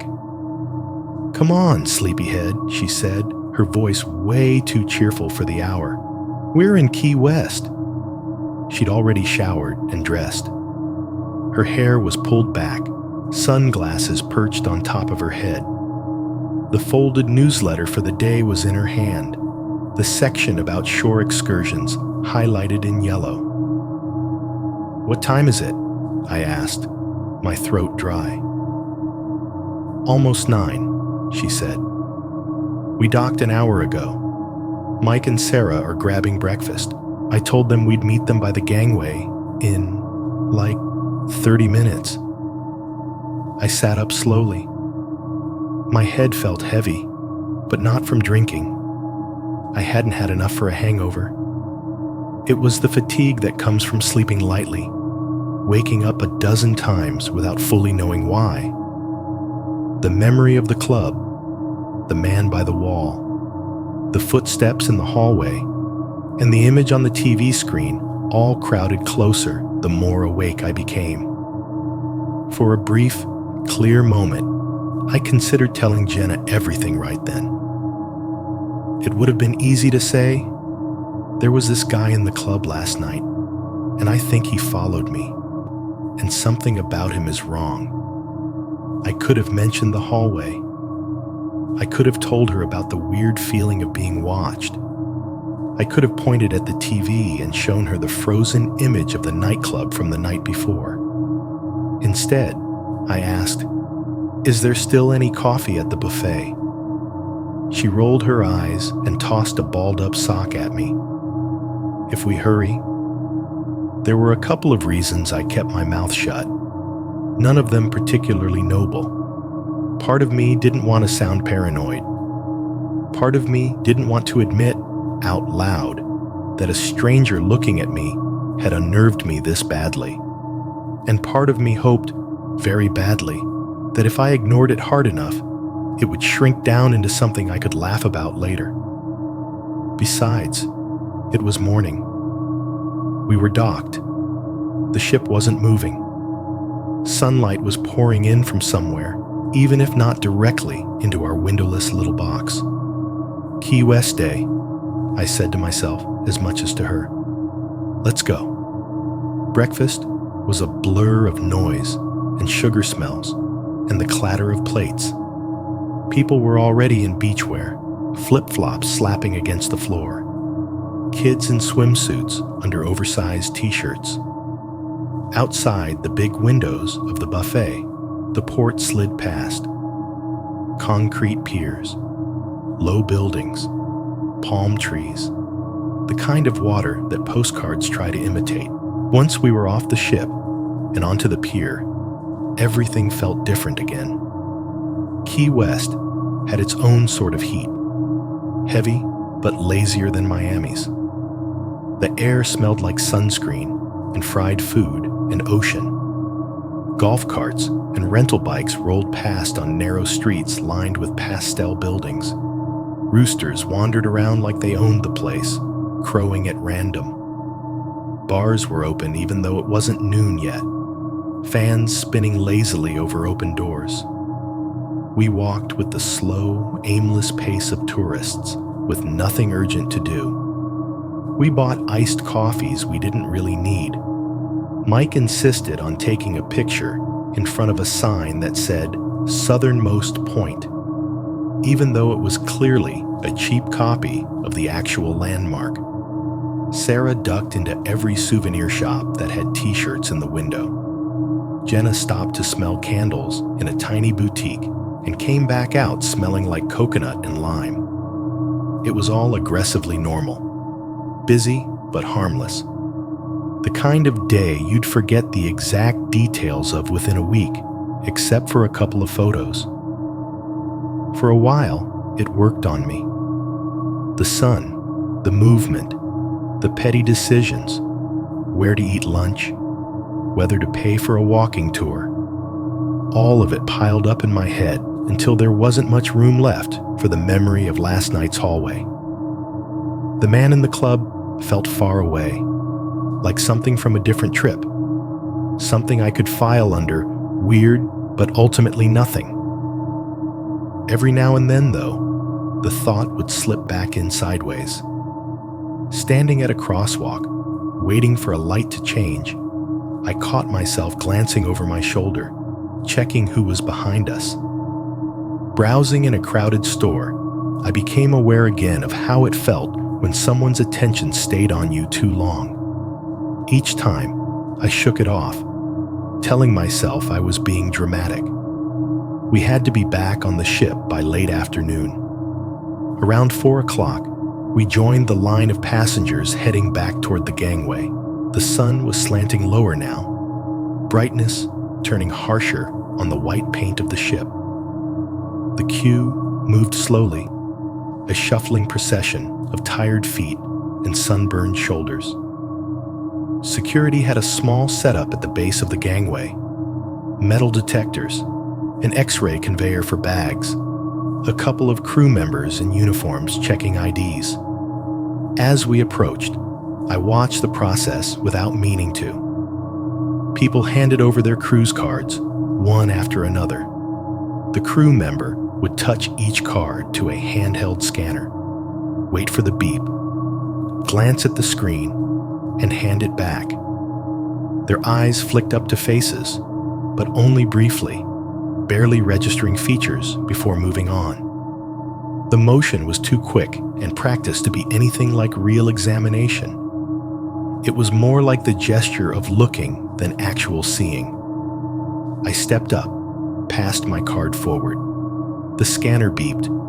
The screen flashed my terrible boarding photo and my name. The crew member's eyes skimmed my face for half a second, then slid past me to the person behind.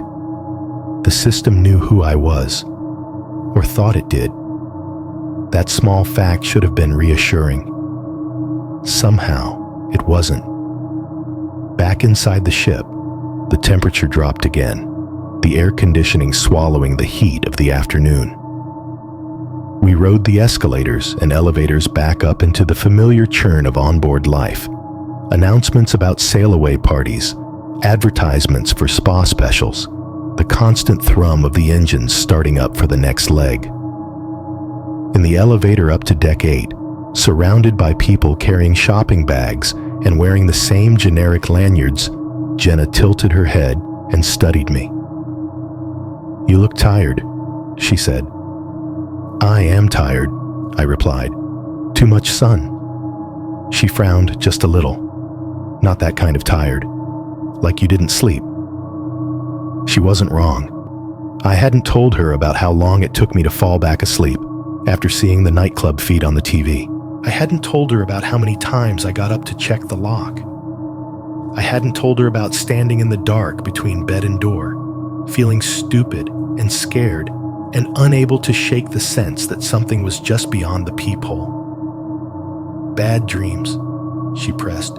"You kept shifting around." "Probably just seasickness," I said too quickly. "Or my brain's still on land time. I'm fine." The lie came easily, so easily that I heard it land in the air and sit there between us like something physical. She studied me for another second, then let it go. "If you start to feel really weird, we can go to the medical center," she said. "I think they have, like, patches and stuff." "Yeah," I said. "Sure. If I start throwing up, you'll be the first to know." The elevator dinged and the door slid open. The car was full enough that it took a few seconds for everyone to shuffle out. As we spilled into the deck 8 corridor, bodies pressed close for that brief moment of transition, I caught a flash of dark blue in the edge of my vision. A shirt, specifically a long-sleeved, dark blue button-down shirt, the kind of thing you'd wear to look just slightly more formal than a t-shirt in a place like this. The exact shade of blue I remembered from the man in the club the night before, flickering under the faulty neon. My stomach dropped before my brain caught up. I turned my head, heart already ticking up, and saw the back of the person wearing it. Medium height, dark hair, straight shoulders. He was standing near the front of the group, close to the doors, hands tucked casually into his pockets. The crowd surged forward, and he stepped out of the elevator ahead of us, turning left down the corridor. As he moved, he glanced back over his shoulder, just a quick, automatic look. The kind people do to check they're going the right way, not the intense, locked stare I'd felt the night before. His face was wrong. Different jawline, different nose, younger. The eyes that met mine, briefly, were unfocused and bored. The gaze of a guy who didn't get enough sleep and maybe had one too many drinks in Key West. He looked at me without recognition, without that awful stillness. Then he turned away and kept walking, dragging a plastic shopping bag behind him that caught on the carpet. For a second, my body didn't care about the differences. It only registered the color, the cut, the silhouette. Every muscle in me went tight, ready for something that wasn't coming. Beside me, Jenna nudged my arm. "What is it?" "Nothing," I said, my mouth dry. Thought I saw someone I knew. The elevator closed behind us with a soft hiss. The people split and scattered down the hallway, doors opening and closing with the same mechanical click. Life on the ship flowed on, unchanged. As we walked back toward our cabin, I realized something that made my skin crawl in a slow, creeping way. It wasn't just that I had seen a stranger, and, for an instant, thought he was the man from the club. It was that, for the rest of that afternoon, I started seeing versions of him everywhere. In the back of a reflection in a window. In the tilted head of someone sitting alone at a bar. In any posture that looked a little too still. Like my brain had built a template for him overnight and was now trying to paste it over the faces of other people, testing them one by one. looking for him, or trying not to. I couldn't decide which was worse. By the third night, the ocean outside the windows had turned into a wall of black. Daylight made the water look like something you might want to touch, step into. At night, it was just absence. A dark so thick that the glass in the buffet windows turned into mirrors, unless you pressed your face right up against them. We decided to keep it casual for dinner that night and headed to the buffet instead of the main dining room. It was less formal, more chaotic. Rows of metal trays under heat lamps, sneeze guards smeared with fingerprints, the air thick with the smell of fried food, tomato sauce, and industrial-strength coffee. We found a table near one of the big windows. It was technically a view, though what we could see outside was mostly our own reflections layered over faint hints of moonlight on water. The room buzzed with noise, the clatter of trays, the scrape of chairs, kids arguing with parents, silverware tapping plates. Somewhere overhead, the speakers crackled with an announcement about a late-night comedy show at 10 p.m. in the main theater. The voice too loud and too cheerful. "I'll grab us some food," I offered, standing up. "What do you want?" "Surprise me," Jenna said, staring out at the almost invisible horizon. "Just nothing with mystery meat." I piled a plate with the usual buffet suspects: pasta, salad, something that claimed to be chicken, and returned to the table. We ate in that comfortable, tired silence you fall into after a long day, talking in bursts, then just listening to the room. By the time we were on our second plates, Jenna pushed hers away and dabbed her mouth with a napkin. "I'm getting dessert," she announced. "If I'm going to gain 5 pounds on this trip, I'm going to do it properly." She stood up and made her way into the traffic of people heading toward the dessert station. The buffet layout turned the area into a kind of slow-moving maze. Islands of food, narrow lanes, people cutting in sideways. I watched her for a moment, out of habit more than anything.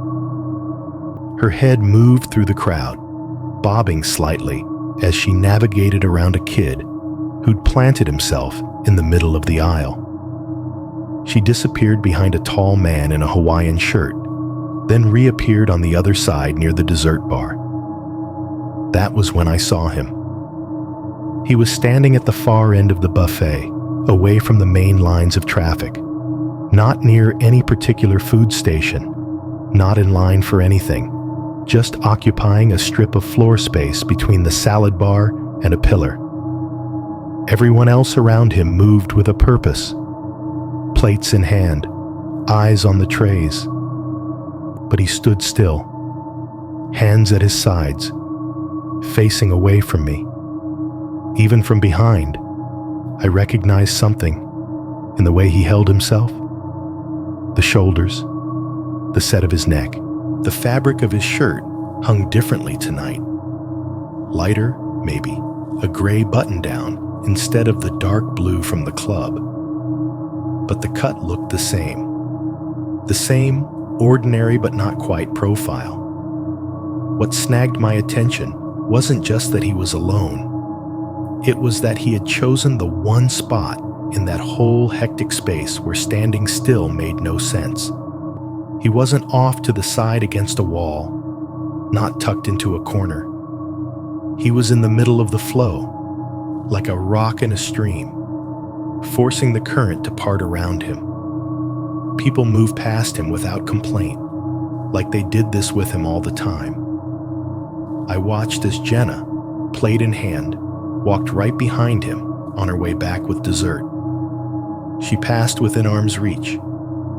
He did not turn his head. He did not shift his body to make room for her. His focus was fixed on something in front of him that I couldn't see from this angle. Then, slowly, he turned.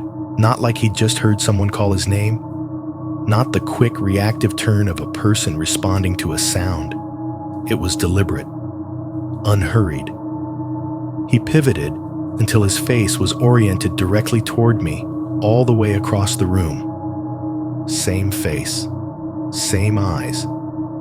If you'd shown me a photo of him next to a photo of someone else in a similar shirt, I could have pointed out differences. He wasn't cartoonishly distinctive. That's part of what made it worse. He looked like the kind of man you wouldn't remember standing behind you in a checkout line. Average height, average build, dark hair, pale skin. But those eyes, they locked onto me as if nothing else in the buffet existed. Jenna walked through his peripheral vision on her way back, balancing a plate with a slice of cake wobbling on it. He didn't glance at her. A kid bumped into his shoulder with a plastic tray, mumbled a quick "sorry," and hurried on. The man didn't react. His gaze didn't flicker. From one end of the crowded room to the other, he looked only at me. I froze with my fork halfway to my mouth.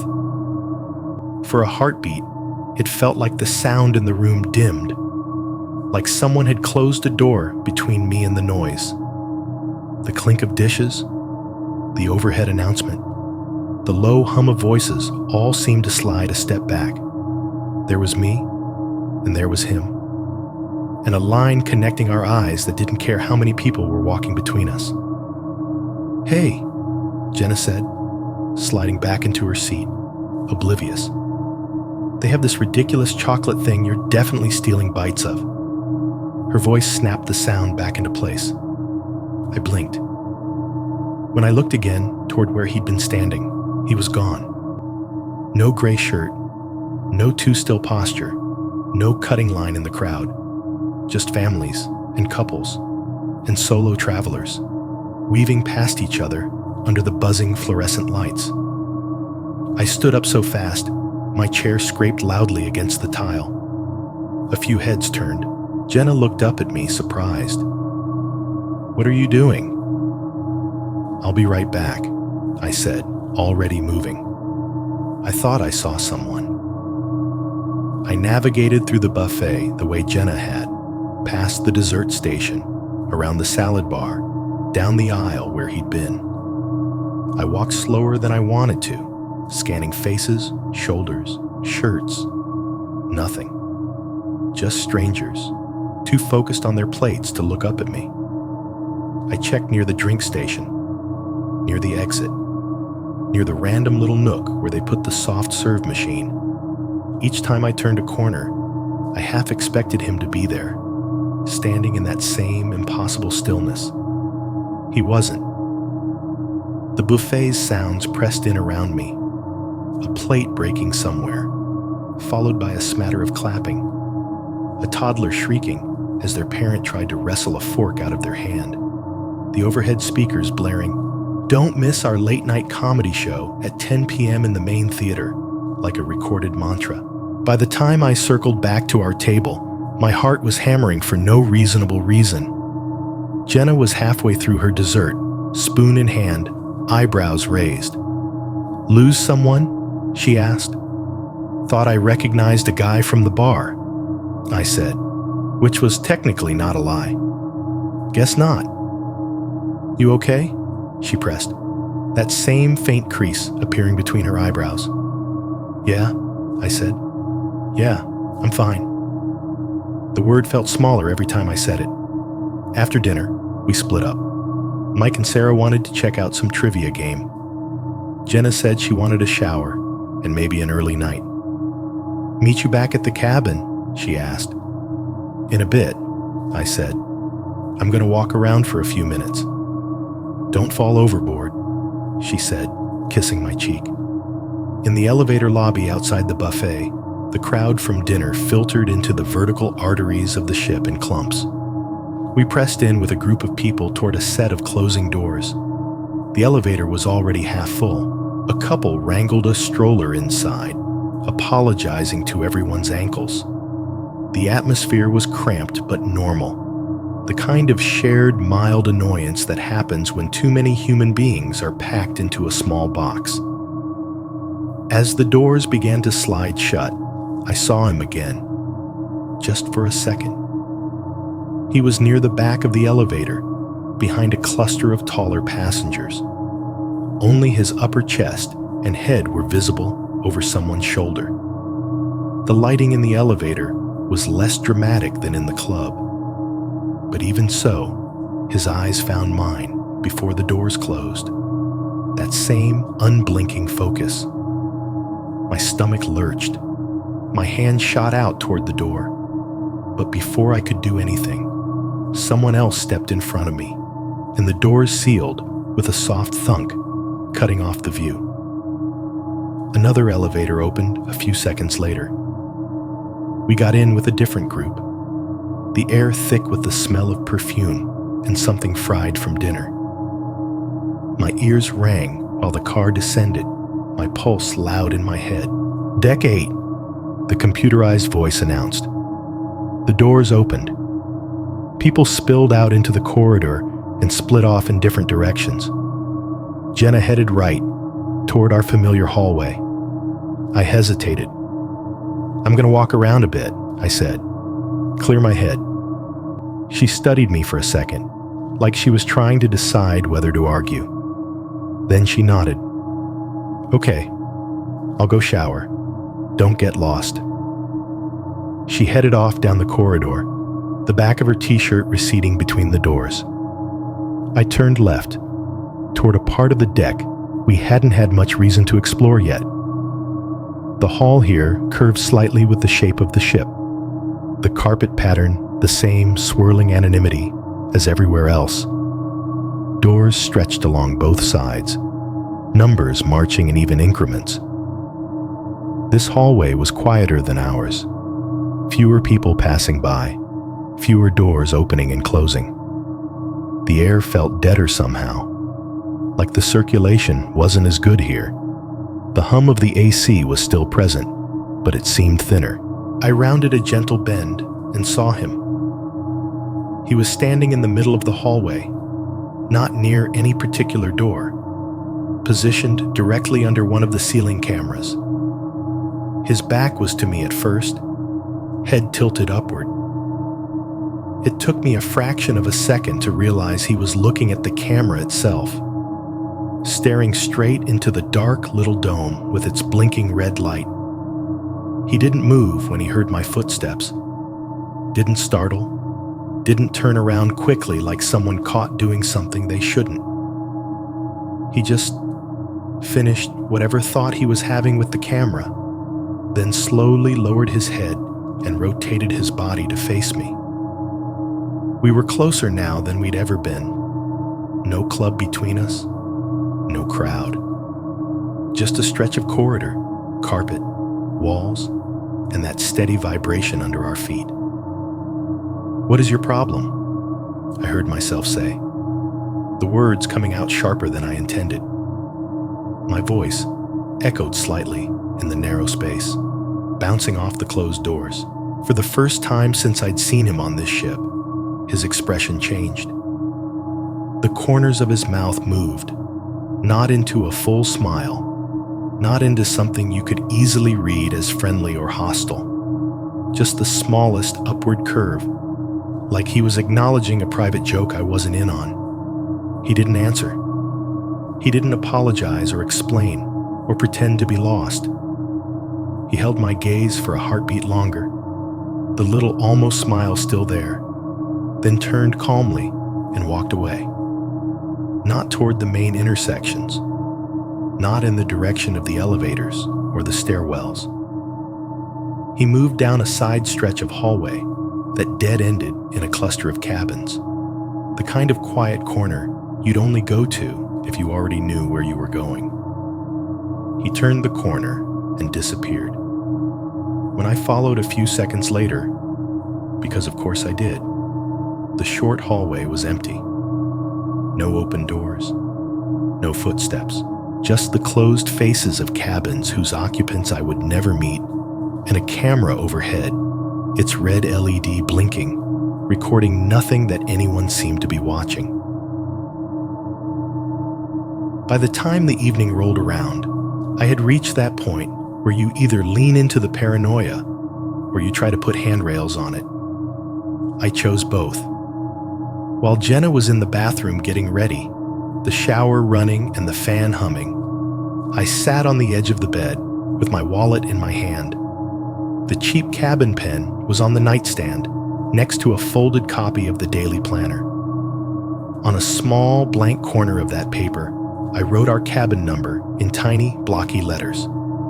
A347. I already knew it by heart, obviously. I'd been using it every time I glanced at a door sign to see how close we were. Writing it down felt stupid, like something a kid would do to remember their locker combination. But it wasn't about remembering. It was about proof. For reasons I couldn't quite explain, I wanted the number written somewhere, in ink, by my own hand. A quiet ritual I didn't mention to anyone, not even to myself out loud. I folded that little scrap of paper twice and slid it into a deep pocket of my wallet behind a couple of old receipts. Then I closed the wallet and shoved it back into my jeans like I'd just finished a perfectly normal task, like checking for cash. The shower cut off. A moment later, Jenna emerged in jeans and a loose top, toweling her hair. "Showtime?" she asked. "Yeah," I said.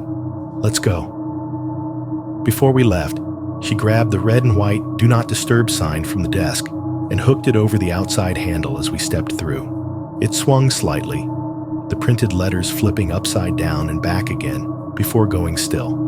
"We're not missing another towel swap," she said. "I'm not dealing with your sand feet on one tiny bath mat." The joke landed lighter than it might have on another trip. I still forced a smile. The theater was on one of the lower decks, far from the cabins and their narrow corridors. The closer we got, the more the ship transformed back into a theme park version of itself. Bright posters on the walls advertising tonight's spectacular. A crowded lobby with small bars selling overpriced cocktails in plastic souvenir cups. A crew member with a microphone announcing last-minute seatings. Inside, the theater was a sloping bowl of upholstered seats, stage framed by curtains that looked more expensive than they probably were. The air smelled faintly of popcorn and some kind of sweet perfume. We found spots mid-row, not too close, not too far. The show was fine. A comedian opening, his jokes harmless and forgettable. An over-enthusiastic cruise director working the crowd. People laughing a little too loudly, like they were trying to prove how relaxed they were. Cameras flashing as someone tried to take a sneaky photo even though they'd been told not to. The sound system was good enough that every laugh track style wave of audience noise felt rehearsed. A voice boomed from the speakers, encouraging everyone to clap along, to make some noise tonight. The MC's shoes squeaked slightly on the stage floor when he moved from side to side. At one point, during a lull in the act, I caught myself counting the seconds between jokes, between bursts of canned applause. My mind drifted back to the man in the hallway, the way he'd looked up at the camera before turning to me, the way his almost smile didn't reach his eyes. "Hey," Jenna whispered, nudging my arm. "You're zoning out." "Sorry," I whispered back. "Just tired." The show ended in a flurry of lights and music, the MC promising more amazing entertainment the next night.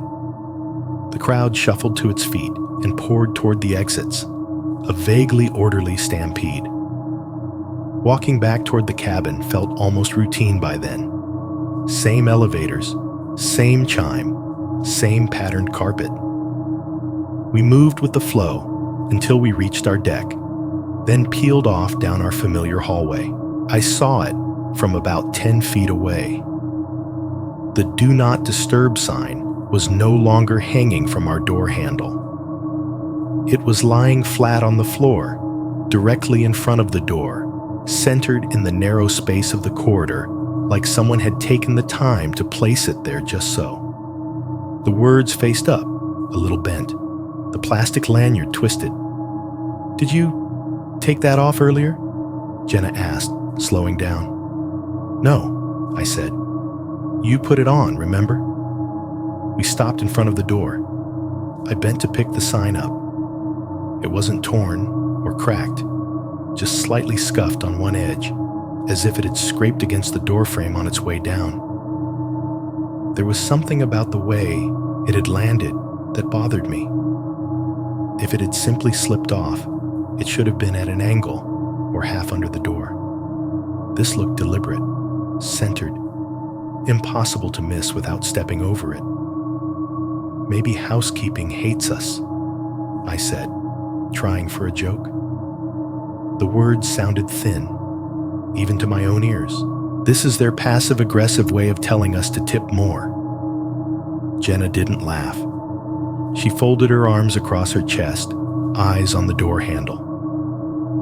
"Housekeeping doesn't come in at night like this," she said. "And they're not supposed to touch those. That's like the whole point." She wasn't wrong. I slid the key card into the slot, waited for the green light and the small beep, and turned the handle. It moved smoothly. The door opened inward, revealing the same small cabin, the same unmade bed, the same folded newsletters on the desk. Nothing looked disturbed. The air had that closed-up chill. Jenna stepped in ahead of me. I hesitated, my hand still on the outside handle. Under my fingers, the metal felt not exactly wet, but not clean either. There was a faint smear along the curve of it, just visible when I looked closely. A dull, smudged mark, like something greasy had been wiped off quickly. It could have been anything. Sunscreen from our own hands earlier. Food, some residue from the cleaning supplies they used, or something else. "You coming?" Jenna asked from inside, flipping on the light. "Yeah," I said. I wiped my palm on my jeans before closing the door. We tried to move past it. That's what you do on vacation when something feels off. You pretend it's normal, because anything else threatens to ruin the entire trip. Jenna showered, steam fogging the small bathroom mirror. I changed into a t-shirt and lay on the bed, flipping aimlessly through the ship's internal channels. There was the live cam from the bow, showing only blackness, a looped promo for the spa, a safety video about hand washing, a recorded message from the captain about reaching our next destination on schedule, and of course, the same infomercial-style clip we'd already seen twice by then, a bright, staged shot of a couple in a tidy cabin, laughing over some mundane detail. The voiceover, a perky female tone. "For your safety and comfort, please remember to always keep your stateroom door locked. Don't forget to use the deadbolt whenever you are inside." The camera zoomed in on a close-up of a hand sliding the deadbolt into place. The amplified clack filled the tiny room. I muted the TV and set the remote aside. Then I got up, crossed the short space to the door, and slid our own deadbolt across.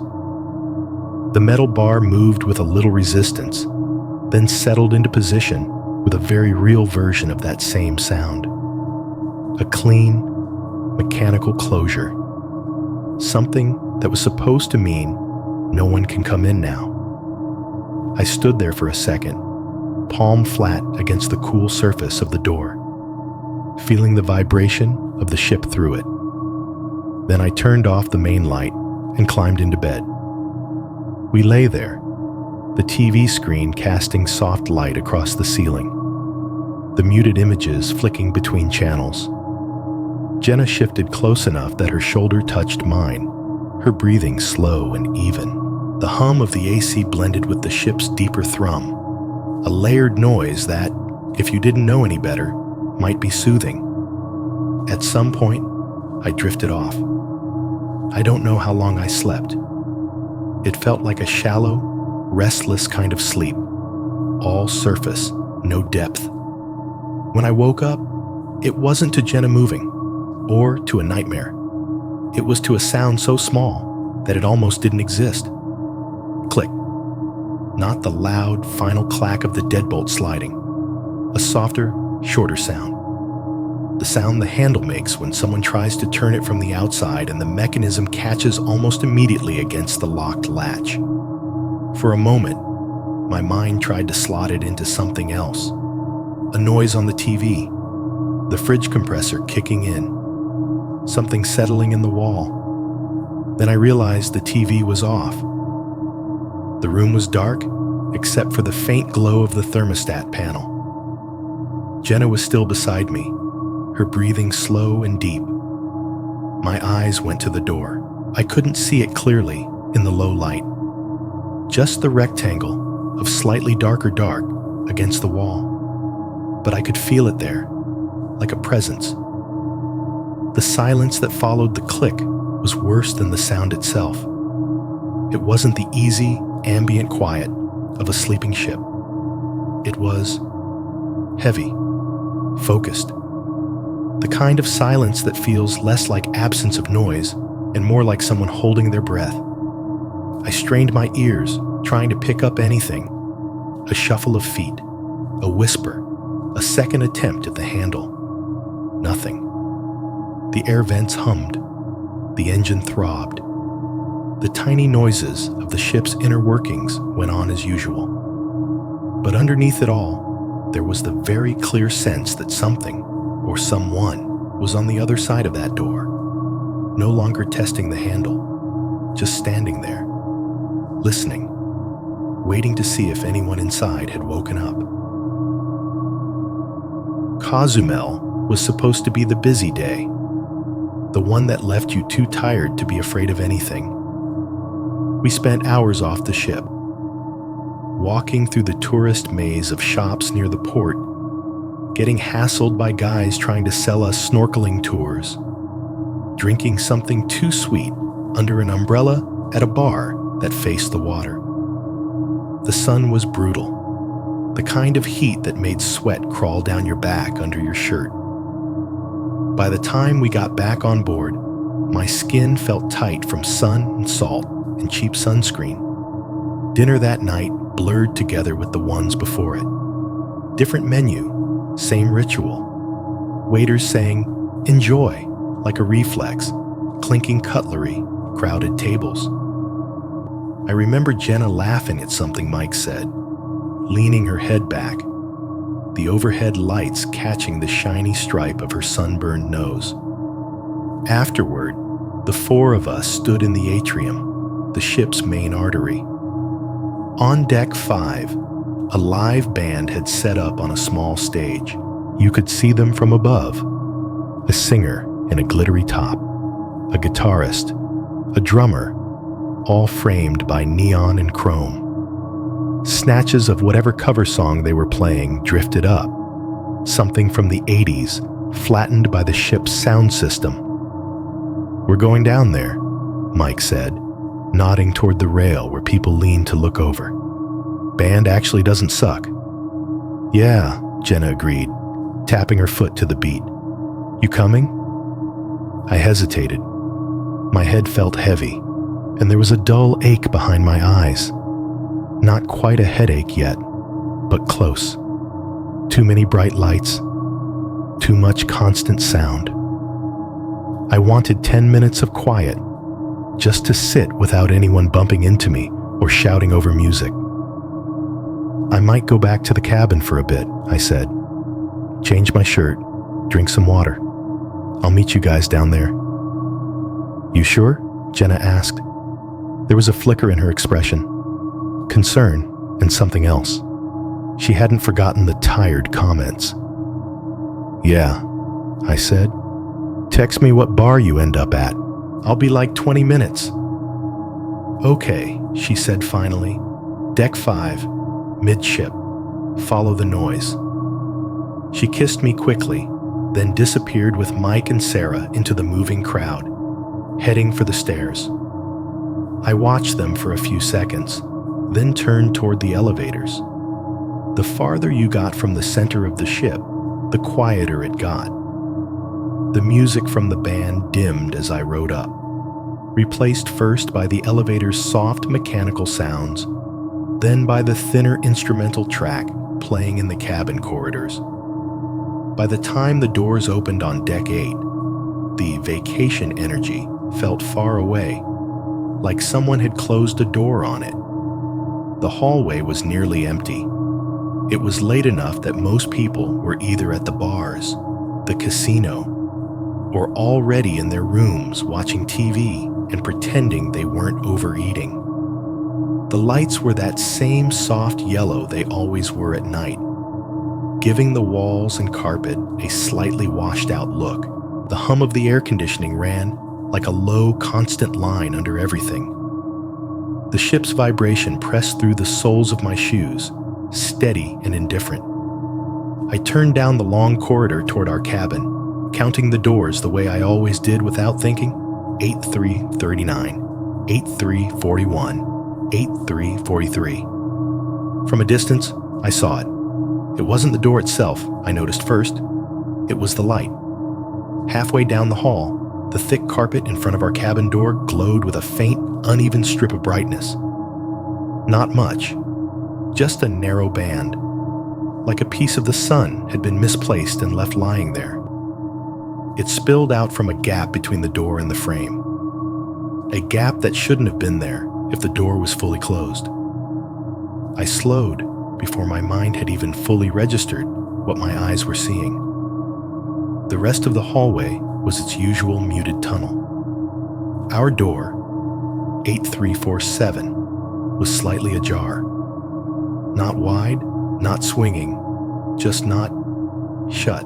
The frame of light around the edges of it was thin, but clear, especially along the bottom, where it cut across the dark carpet, like a line drawn with a shaky highlighter. I knew, with that sick kind of certainty your body sometimes has before your brain, that I had heard the deadbolt click into place the night before. I knew we'd closed the door when we left for dinner, when we walked out together to stand in the atrium. There had been no reason to leave it open. No one we expected to come in. My heart started to pound in that unpleasant, stuttering way that makes your fingertips feel hollow. My mouth went dry. The air in the corridor felt suddenly cooler against the back of my neck. I stopped a few feet away from the door and just listened. Sometimes you can tell a room is occupied from the hallway. Voices, the muffled sound of a TV, water running in the bathroom.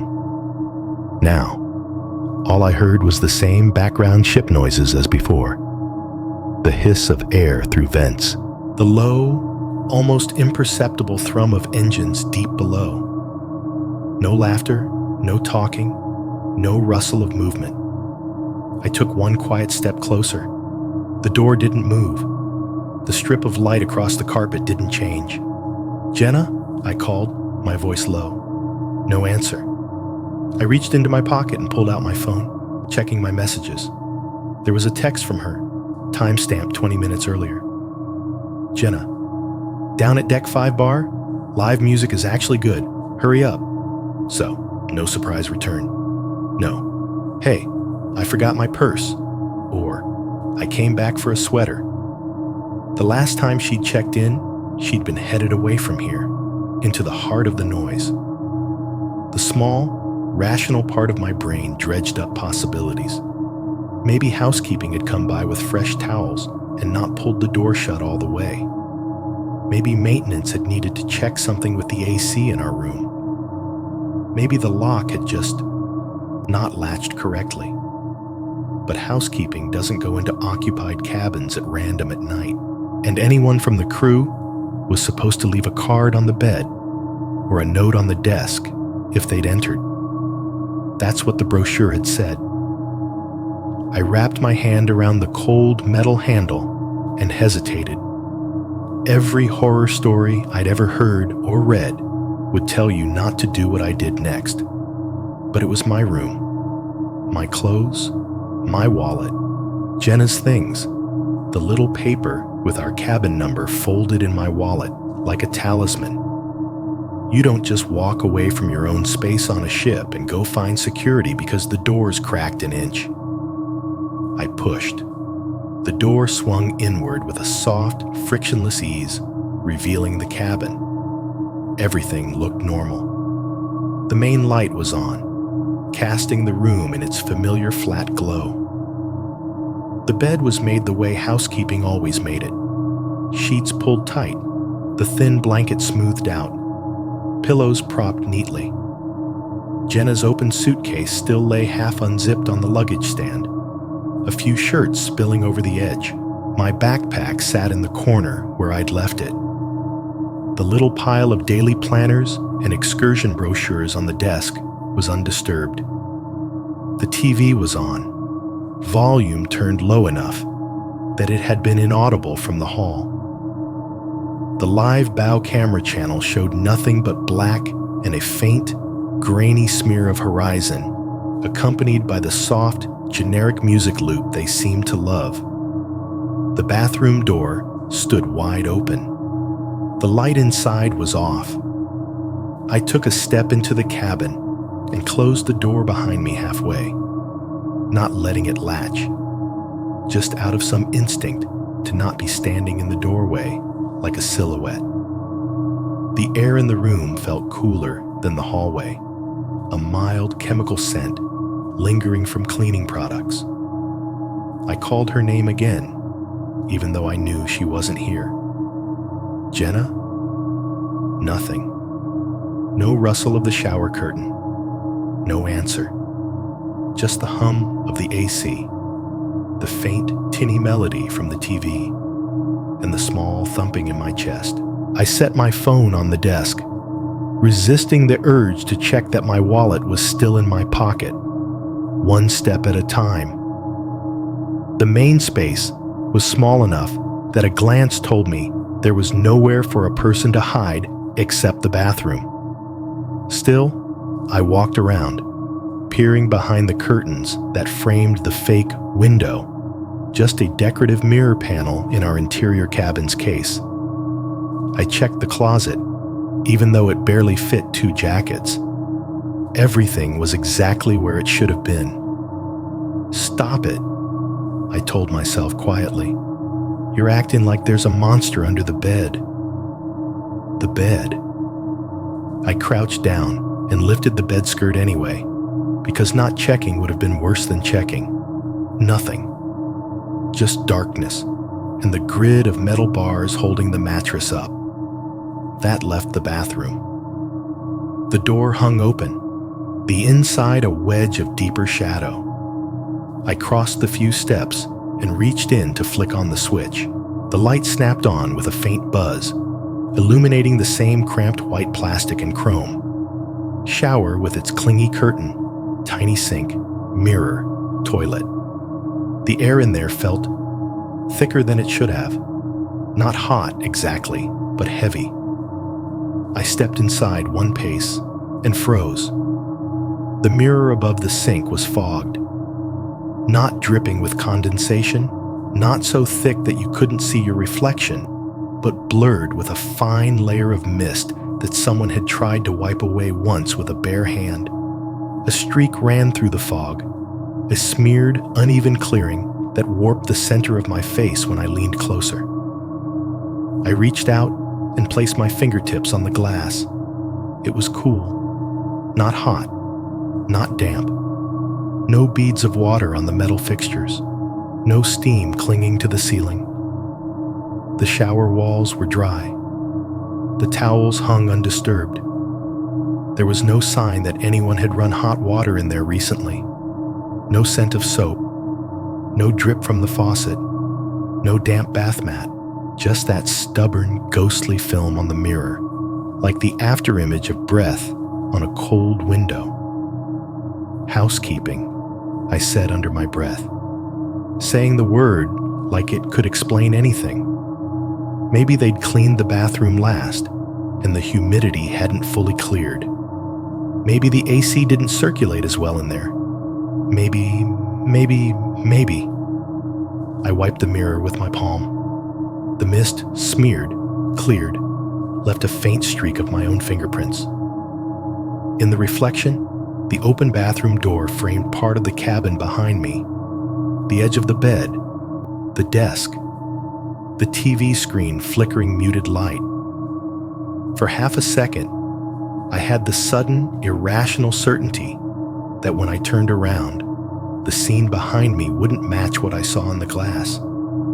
That there would be someone standing where the empty space was, someone closer to me than the door.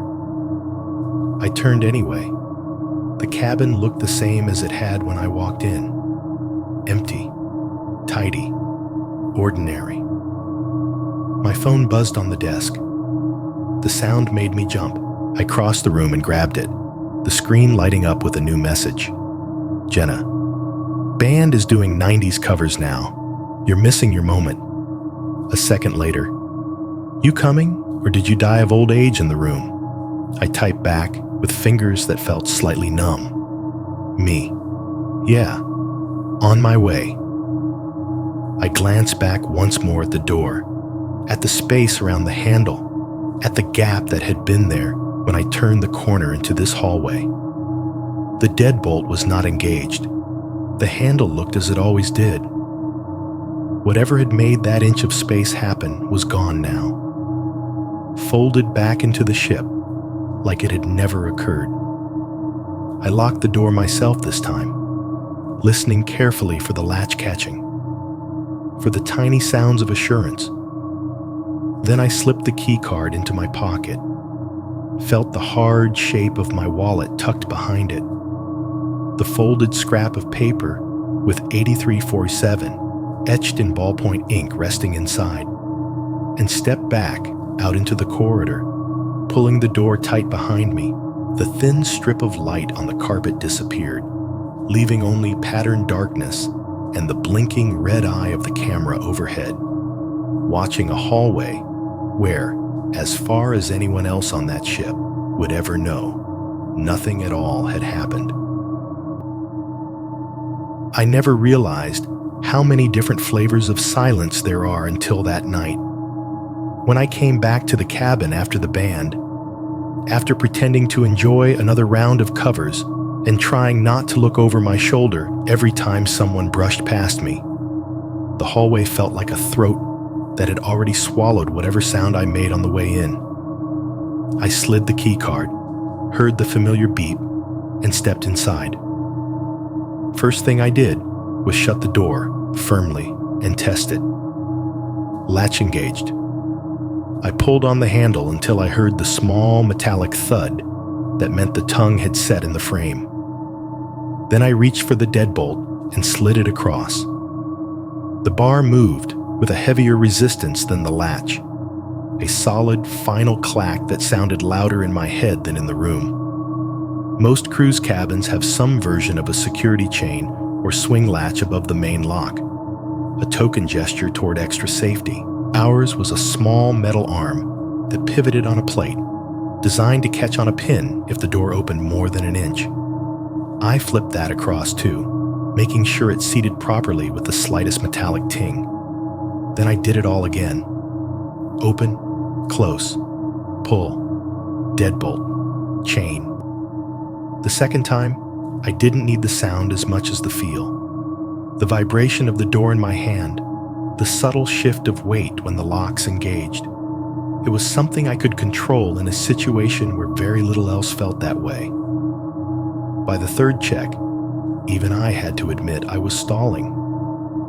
I told myself I was just going to sit down for 10 minutes, maybe 15. Just enough to drink some water, cool down, and let my brain stop spinning in circles before I went back down to join Jenna again.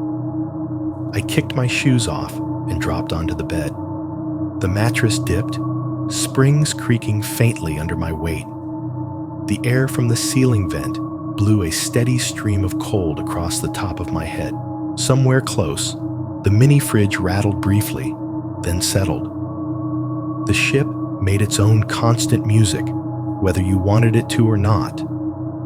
There was the low, steady growl from deep below. The engine, or the generators, or whatever mechanical heart, kept thousands of tons of steel moving slowly through open water. There was the soft hiss of air circulation, the occasional faint creak as the hull shifted almost imperceptibly with the waves. Every so often, something thumped somewhere far away. A door, a dropped object, a footstep overhead. And then it was swallowed again. I lay back, meaning to stay sitting, but the pillow was right there, and exhaustion had been climbing my spine all day.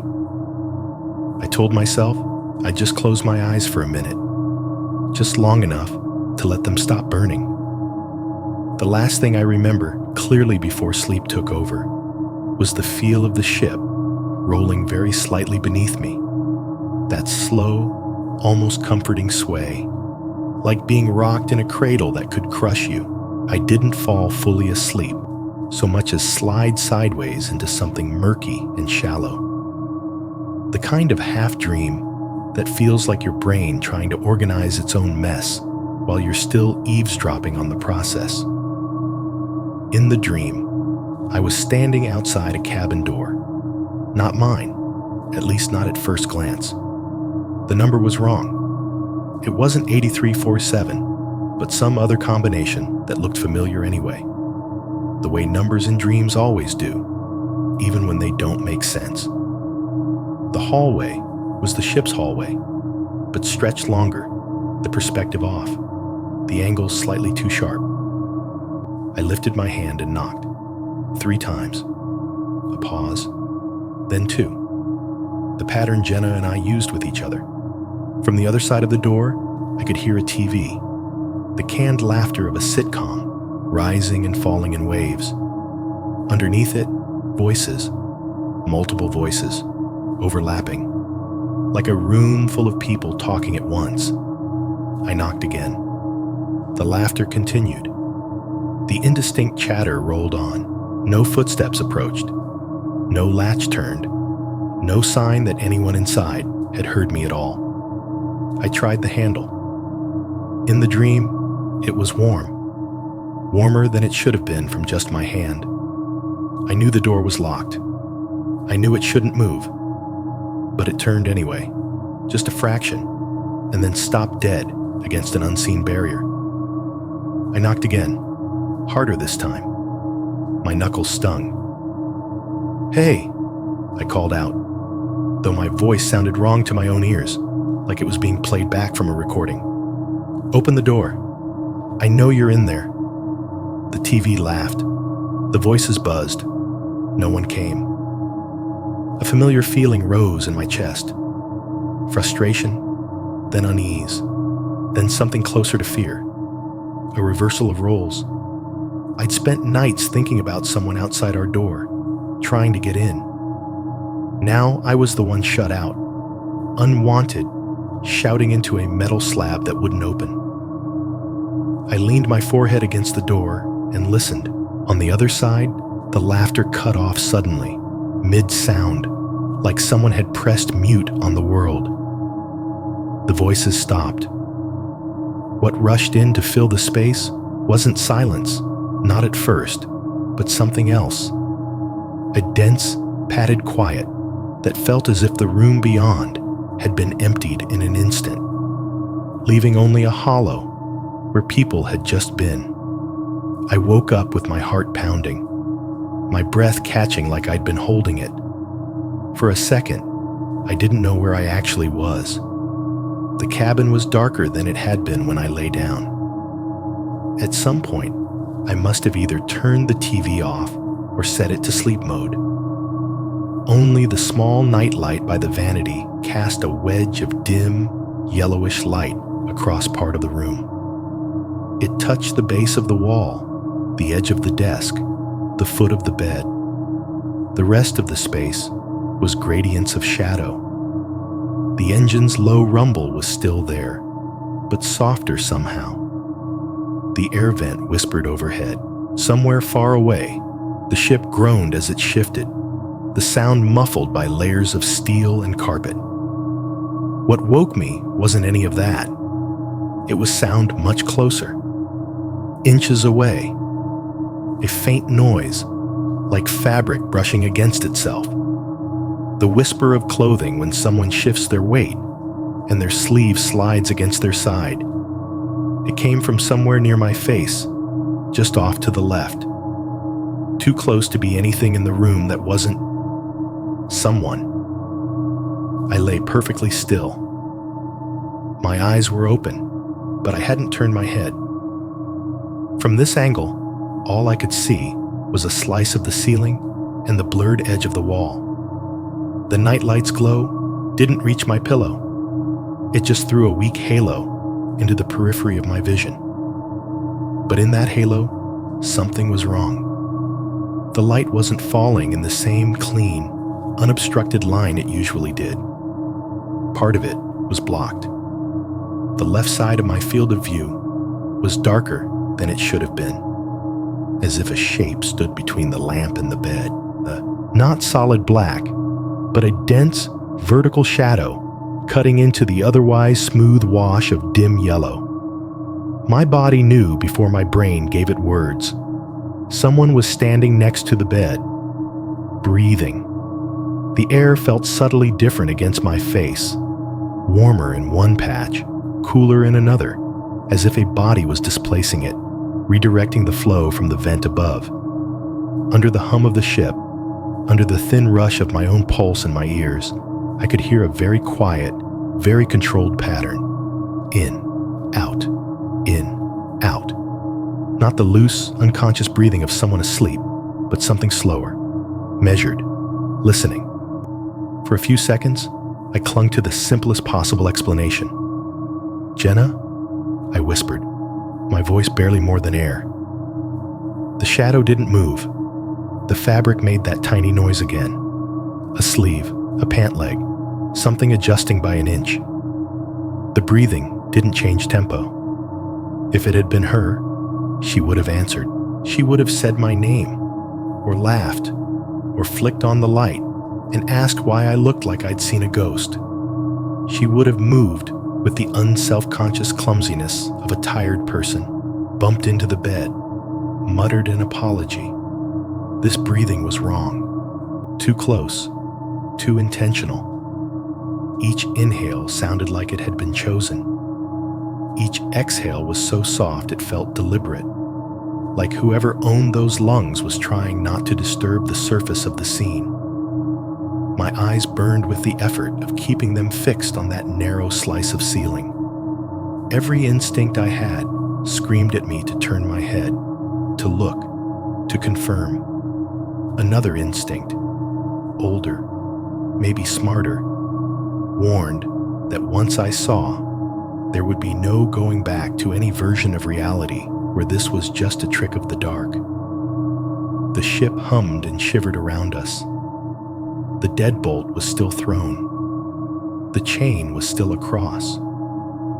I remembered the feel of them under my hand, the small satisfactions of those earlier clicks, and yet, here I was, lying in my own locked cabin, the taste of that half-dream still in my mouth, while something in the dark beside my bed breathed like it had all the time in the world. The touch didn't start with fingers. It started with weight. A soft, unexpected pressure against the side of my chin, enough to tip my head a fraction of an inch. My first, confused thought was that the pillow had shifted, or that I'd rolled onto something. Then the pressure moved, not the way a pillow moves, not broad and shapeless, but in a slow, guided path. A palm, dry skin against my jaw, not rough like sandpaper, but not smooth either. The texture of someone who washes their hands often, but doesn't moisturize. The faint catch of tiny calluses along the base of the fingers. The heel of the hand rested against my chin, thumb near the corner of my mouth, fingers spreading up along my cheek. It was colder than the air in the room. Not ice cold, not freezing, but a few degrees below everything else, enough that my skin registered it as wrong. The cabin was cool from the AC, but this was a different kind of cold. The kind that comes from skin exposed to a hallway, to metal rails, to night air, brought in and pressed against my face. The hand moved slowly, like it had all the time in the world. It slid up along my cheekbone, the pads of the fingers tracing a path they seemed to already know. One fingertip brushed near the corner of my mouth, then climbed toward my temple. A nail, just barely too long, with a tiny rough edge where it had been torn or chewed, scraped lightly along my skin. The whole motion felt less like a caress and more like someone taking a measurement, mapping the distance from my jaw to my eye, checking proportions. Every muscle in my body went tight and useless at the same time. For a few seconds, I froze. My brain flooded with 1,000 overlapping impressions. The sound of that slow breathing, the weight of the ship under us, the cold points of contact along my face. My instincts were a mess, half of them screaming at me to launch myself off the bed, the other half insisting that if I stayed perfectly still, if I pretended to be asleep, this might, what, go away? Reset? The hand paused just under my eye, fingers splayed, thumb resting near the corner of my nose. One fingertip pressed very lightly against the soft skin below my lower eyelid, as if testing how much give there was. Something in me snapped. I jerked upright. My body moved before my thoughts did. A full body surge that threw me sideways, tearing my face out from under that hand. I heard a sound rip out of my own throat, something between a shout and a gasp, raw and unplanned. My arm swung toward the wall, fingers fumbling for the switch by the bed. For a fraction of a second, the room was a mess of motion and shadow. Then my fingers found plastic. I slammed the switch up. The ceiling light exploded on, harsh and white and unforgiving. The cabin snapped into focus in one brutal frame. Bed, desk, door, bathroom, TV. The world lost its blurred edges. The shadows peeled back. And he was still there, standing at the side of the bed, right where the shadow had been, close enough that if I'd leaned an inch farther left, my forehead would have hit his chest. The man from the club. Up close, his face was even more unremarkable than it had been across a neon-lit room. Not ugly, not handsome, just the kind of face you could pass 3 times in a grocery store without remembering. Dark hair, combed, but not carefully. Faint stubble along his jaw. Pale skin that hadn't seen much sun this trip. His expression was calm, not startled, not caught, not panicked the way you'd expect someone to look when a stranger wakes up and finds them standing over their bed. His eyes didn't widen. His mouth didn't twist into a smile or a snarl. He just looked at me, the way he had looked at me from the wall in the club, from the buffet, from the hallway. Like he'd been expecting this moment and was curious to see how I would handle it. His hand, the one that had just been on my face, hung now at his side, fingers relaxed, as if the touch had been part of some experiment he'd finished. The smells hit me next. Up close, the cabin's bottled-up scent of cleaner and recycled air was pushed aside by something more human. Sweat, but dried. The stale tang of skin that had been under clothes for too long. Under that, the faint, sour ghost of cigarette smoke that no amount of ship-wide no-smoking policies could fully erase once it had settled into fabric. And under both, a sharper chemical note, like the industrial deodorizer they use in public bathrooms. Not the pleasant kind from personal cologne, the flat utilitarian stuff meant to erase other smells, not replace them. It rolled off him in a layered wave, the scent of someone who did not belong to this room. Behind him, the cabin door stood closed. Not just closed, secured. From the bed, I could see the metal of the deadbolt, the bar thrown fully across, seated in its slot.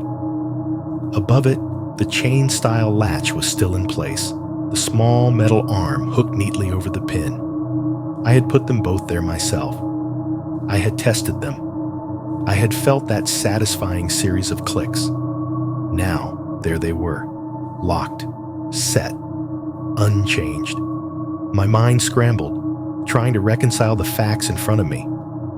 Man standing inside cabin, door closed, deadbolt thrown, chain engaged, no windows, no alternate exit, no possible way to turn that handle from the outside, and then relock both those mechanisms without someone on this side of the door helping. He hadn't come in after I went to sleep. He'd already been in here. He had been in this cabin, somewhere, when I slid the deadbolt across, when I flicked the chain into place, when I lay down telling myself I was safe. I think I stopped breathing. "Who the hell are you?" I managed, my voice coming out hoarse. He didn't answer. He tilted his head, just a fraction, eyes tracking my face like he was memorizing how my mouth moved around the words. His gaze flicked once to the bedside lamp, then back to me, as if cataloging the difference between the version of me he'd studied in the dark and this new lit version. For a heartbeat, neither of us moved. The ship rumbled under us, oblivious. The AC vent whispered. Somewhere far away, I heard muffled music, laughter leaking in from some other part of the ship, where people were still pretending the world was simple. "Get out," I said, louder this time. "Get out of my room." He blinked, slow. It was the same slow, deliberate blink I'd seen in the club, like he was choosing when to let his eyes close instead of letting his body decide. When they opened again, they were still on me, not on the door, not on the TV, just me. Up close, I could see tiny details I hadn't been able to at a distance. The small, broken vein at the side of his nose, the faint indentation where a ring might have once sat on his left hand, the thread starting to come loose at the cuff of his shirt. It was a pale gray this time, slightly wrinkled, the kind of thing you could wear anywhere and not be remembered for. I realized my hands were shaking. Without looking away from him, I slid one palm along the mattress, feeling for something, anything, I could use as a barrier, as a weapon, as proof that this was actually happening. My fingers brushed the edge of my phone, the cheap plastic remote, nothing remotely helpful. Somewhere under the fear, another thought surfaced, one that didn't make sense yet, but refused to be ignored. The sound that had woken me. In my half-dream state, I'd labeled it automatically as the handle. The soft click of someone outside trying the door and hitting the deadbolt, that's what it reminded me of. That small catch, that immediate resistance. But the more I stared at the perfectly thrown locks behind this man, the more that memory shifted, like a picture reorienting itself. The handle sound, when you're inside, is a little louder, a little more hollow, metal on metal through a hollow core. The noise I'd heard had been closer, cleaner, a compact internal snick. The kind of sound you get when metal meets metal in a short, tight glide, like the deadbolt. being slid back into place from this side of the door. He had been here when I locked it. That part was bad enough. But the new angle, the one my mind now insisted on shoving into focus, was worse. What if that small, polite little click that pulled me halfway out of sleep hadn't been someone outside finding the door secured? What if it had been him, standing a few feet from my bed, reaching out in the dark to push the deadbolt home again, making sure no one else could come in? For a second after the realization hit me, after my brain finally caught up to what it meant that the deadbolt was thrown and he was inside, everything went strangely still. The overhead light hummed. The ship vibrated under my feet. The air from the vent poured down cold. All of that kept going, exactly the same, while my world narrowed down to the man standing less than an arm's length away from my bed. The light hit his face from above, flattening his features, throwing shallow shadows into the lines around his mouth and eyes. He squinted just a little at the sudden brightness, but he didn't flinch, didn't raise a hand to shield himself. His pupils contracted, adjusted, and then he just accepted it. Like he had been waiting in the dark for me to flip that switch. His expression didn't match the situation. No embarrassment, no shock, no, "Oh my God, I'm so sorry. I thought this was my room." If anything, he looked mildly interested, like I was doing something he'd been curious to see. I heard my own voice before I felt my lungs work. "Get out!" I screamed, the sound tearing itself free, louder and rawer than anything I'd made in years. It barely sounded like my voice at all. "Get the hell out!" My body moved on instinct. I grabbed the pillow near my hand and swung it at him, not because I thought I could hurt him with it, but because I needed something, anything, between his body and mine. The edge of the pillow caught him in the chest, knocking him back a step. He took that step like it was part of a dance he'd been expecting. His shoulders shifted to absorb the blow. His foot slid back just enough to catch his balance. His face hardly changed. The only visible reaction was a tiny movement at the corner of his mouth. The barest lift. Not enough to be a real smile, just a hint of satisfaction, like a small box in his head had been checked. Yes, he fights. My eyes dropped, for half a second, to his right hand. It was resting on the mattress. Not braced like someone about to push themselves away, not clenched in a fist. Just there, fingers spread slightly on the blanket, near where my legs had just been. Like he'd been standing there a long time, steadying himself, while I slept inches away. That was enough to snap me toward the one place in the room that meant out. The door. I dropped the pillow, lunged off the bed, and stumbled past him, my shoulder brushing his arm. Even that split-second contact made my skin crawl. The feel of fabric warmed by a stranger's body, the sense of mass behind it. The cabin was so small that it took about 2.5 strides to cross from the bed to the door, but it felt longer, stretched. I grabbed for the chain latch first, fingers fumbling on the small metal arm. It resisted for a second before flipping free with a metallic clink. Then I reached for the deadbolt, thumb slipping on the cold surface before finding purchase and shoving it back. Behind me, the ship kept humming like nothing was wrong. "Help!" I shouted, angling my body toward the door, already pulling. My hand closed around the handle, yanked it down, dragged the door inward, hard enough to make the metal hinges complain. The crack of hallway light and ship noise rushed in. Carpet, yellow glow, distant footsteps, someone's TV playing a late-night movie behind a closed door. "Somebody help me!" That was as far as I got before his hand hit me. Not a punch. Not a wild grab.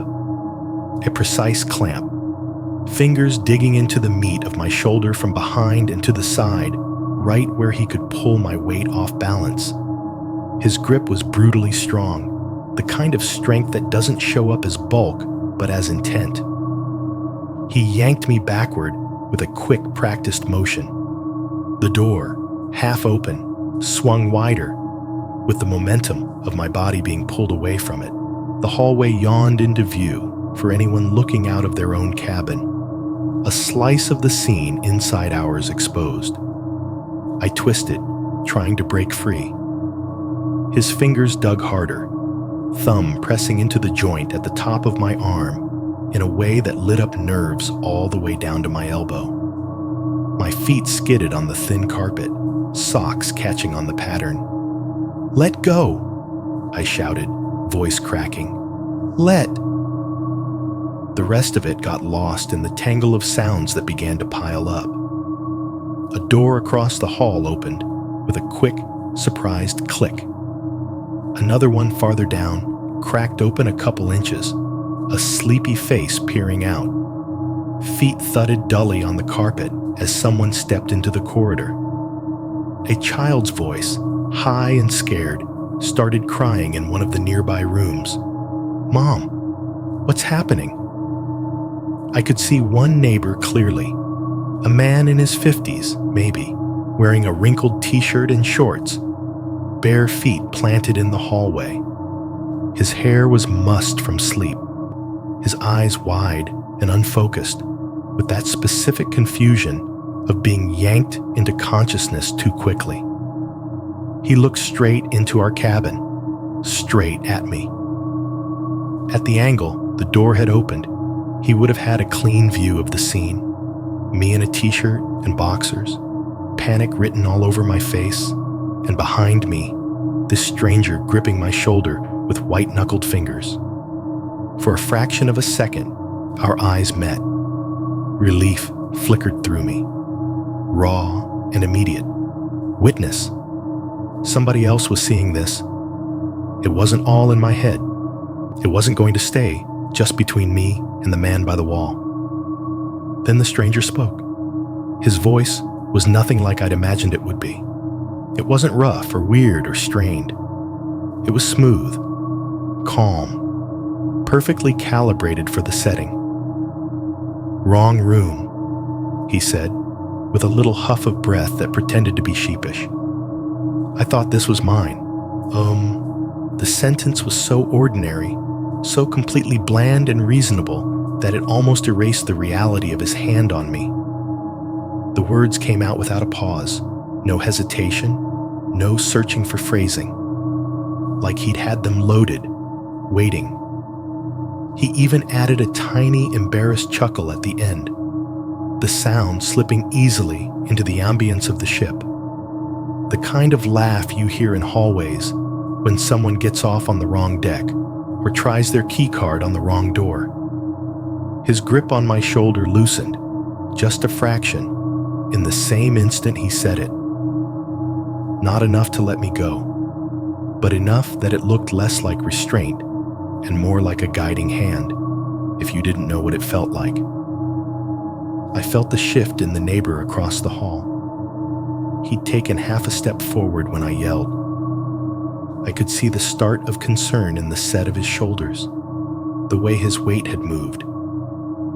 At the stranger's words, that smooth, well-shaped excuse, the tension in his posture eased, just a little. His expression flickered from alarm to awkwardness. The way people look when they realize they might be intruding on something they think is domestic and embarrassing, not dangerous. Behind him, another door cracked open wider. A woman's voice floated out, tight with worry. "What's going on?" "Just a mix-up," the man in my cabin added, still with that same annoyingly composed tone. "I'm really sorry, man. I thought I must have gotten turned around. Late night. The words slid out as easily as a room service pitch. Too smoothly. Even through my panic, I heard it. The lack of in his voice. The absence of stumble. There was no searching for cabin numbers. No, what deck is this again? No normal confusion. It was like listening to someone deliver a line they'd rehearsed in the mirror. The cadence was perfect. A little self-deprecation, a little apology, just enough to nudge the situation toward nothing to see here. My heart hammered against my ribs so hard I thought I might black out. I tried to wrench free, stepping forward into the doorway to shake his hand off. His fingers tightened again, a vice for a moment, and then, when he realized how it might look, they relaxed. He let his hand slip away from my shoulder, the motion controlled, casual. To anyone in the hallway, it probably looked like he was letting go of a buddy he'd startled, not releasing someone he'd been holding in place. It's not... I started, but the words went nowhere. My throat locked around them. The neighbor was looking back and forth between us, reading body language, measuring the scene against the explanation he'd just been handed. Behind his shoulder, I caught another movement. A kid's face peeking around a parent's hip, eyes too big in the dim light. Somewhere down the corridor, a baby's thin cry rose, the sound of small humans reacting to adult tension they didn't understand. All of it was happening in a 10-foot strip of hallway in the middle of the ocean, sound muffled by carpet and thick steel, and the steadily humming, indifferent machinery beneath us. The commotion pulled more doors open, voices layered over each other in the hallway, startled questions, irritated. Some of us are trying to sleep. The sharp, thin wail of a kid who'd been jolted awake. Someone farther down shouted, "Call security," in that tone people use when they assume someone else will actually do it. I did not stop yelling. "He was in my room," I shouted, voice cracking. "He was in my room while I was asleep." The man beside me didn't flinch at the accusation. He kept his body turned slightly toward the hallway, shoulders angled, as if he wanted his profile, not his full face, to be what people saw. "I told you," he repeated calmly, hands now visible and empty at his sides. "Wrong cabin. I'm really sorry, man." His tone undercut every word coming out of my mouth. For a moment, the whole thing hung in a weird balance. The neighbor across the hall looked from me to him, weighing stories with his eyes. He didn't come closer, didn't step in. I could almost see the calculations happening behind his face. Do I want to get involved in this? Is this couple fighting?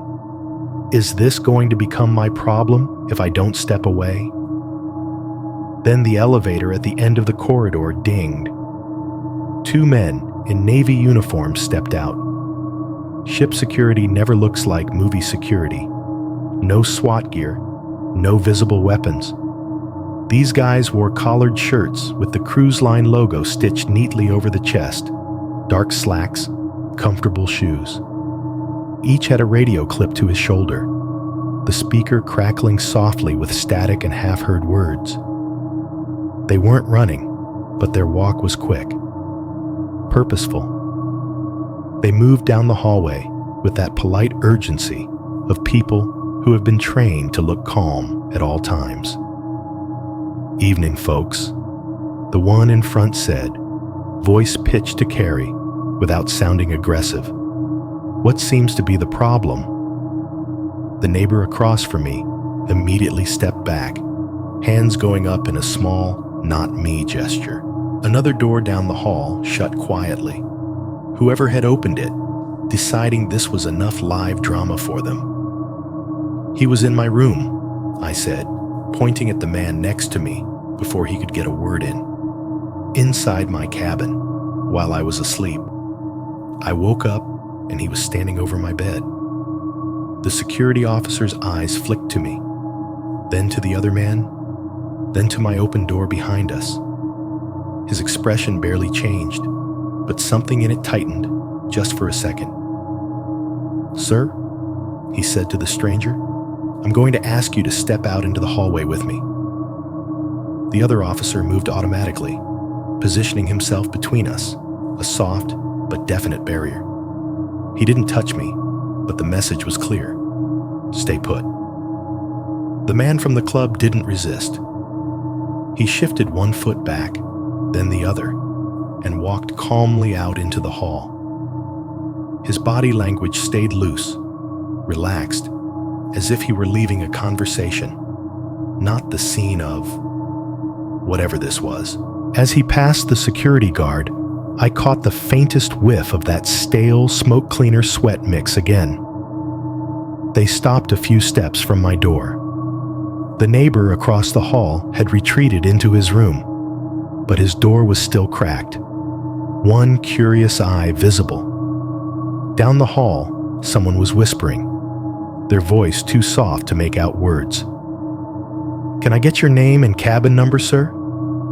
The lead officer asked the stranger, professional, clipped. The man from the club looked mildly annoyed, the way a guy might look if the bartender asked to see his ID for the third time in one night. "Evan Carter," he said. The name was delivered without hesitation. "Deck 10. Cabin, Wenton 219. Deck 10. Even without a map, I knew ours by heart now. Deck 8, midship. 8347. Entirely different deck, entirely different section of the ship. There was no conceivable reason for someone from Deck 10 to be standing inside my room on Deck 8 in the middle of the night with his hand on my face, unless he wanted to be. "Do you have your cruise card on you, Mr. Carter?" the officer asked. The man patted his pockets, then shook his head with a practiced, sheepish look. "Must have left it in the room," he said. "I went to get ice. Thought this was my cabin when I came back. It was a mistake." His voice stayed smooth, even. No stumbles over the words. A script. The officer nodded once, his face neutral. He keyed his shoulder mic. "Security, this is Bravo 2. I need a check on guest cabin 10219, Evan Carter. Confirm occupant, please." The radio crackled. A distorted voice responded, asking for a repeat. The information bounced back and forth, out of sync with the pounding in my ears. Meanwhile, the second guard had stepped just inside my cabin door. "Sir," he said to me, lower, almost gentle. "Can you step back into your room for a moment so we can talk, please?" "I'm not staying in here alone," I said. My throat felt raw. "Not with him out there." "I'll be right here with you," the guard replied.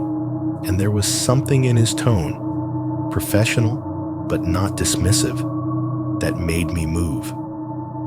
I backed up into the room. He followed, leaving the door propped open a few inches with his foot. From where I stood, I could still see a sliver of hallway, the edge of the stranger's shoulder, the profile of the officer interviewing him. Inside the cabin, everything looked even smaller than before. The bed, the desk, the TV, all of it squeezed in around the fact that a stranger had been standing right here, exactly where the security guard now stood. "Okay, sir," he said, pulling out a small notepad and pen. "Can you tell me your name?" I gave it to him.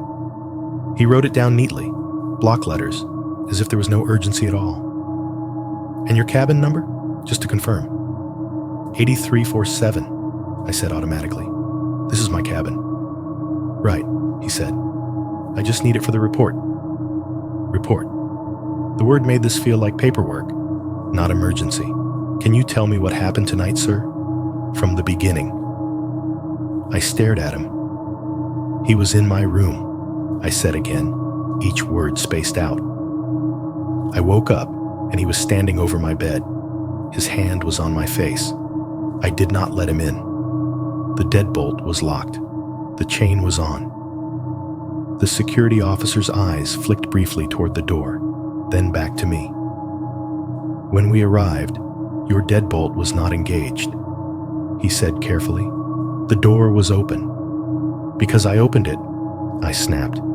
After I unlocked it. Because he was in here. Understood, he said, pen moving. And prior to that, you're certain you had both the deadbolt and the security latch engaged? I did it 3 times, I said. I checked it. I heard the clicks. The same ones in your safety video, okay? I know what they sound like. He wrote something else down, nodding. Have you had anything to drink tonight, sir? The question came out mild, almost apologetic. It still hit like a slap. I had 1 beer at dinner, I said, hours ago. I am not drunk. Any medications? He asked. Anything that might affect your sleep? Sometimes certain medicines. I'm not imagining this, I cut in. You saw him out there. Everyone in the hallway saw him. He was inside this room.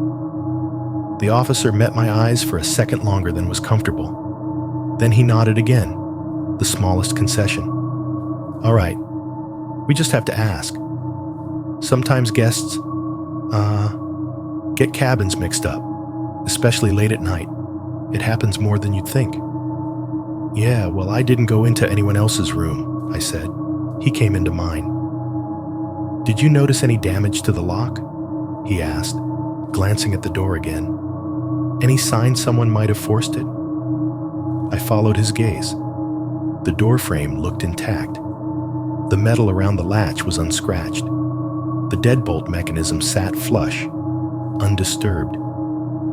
If you hadn't been here, you'd never know anything had happened at all. No, I said, but I didn't sleepwalk and invite him in either. He made a non-committal sound, pen scratching quietly across paper.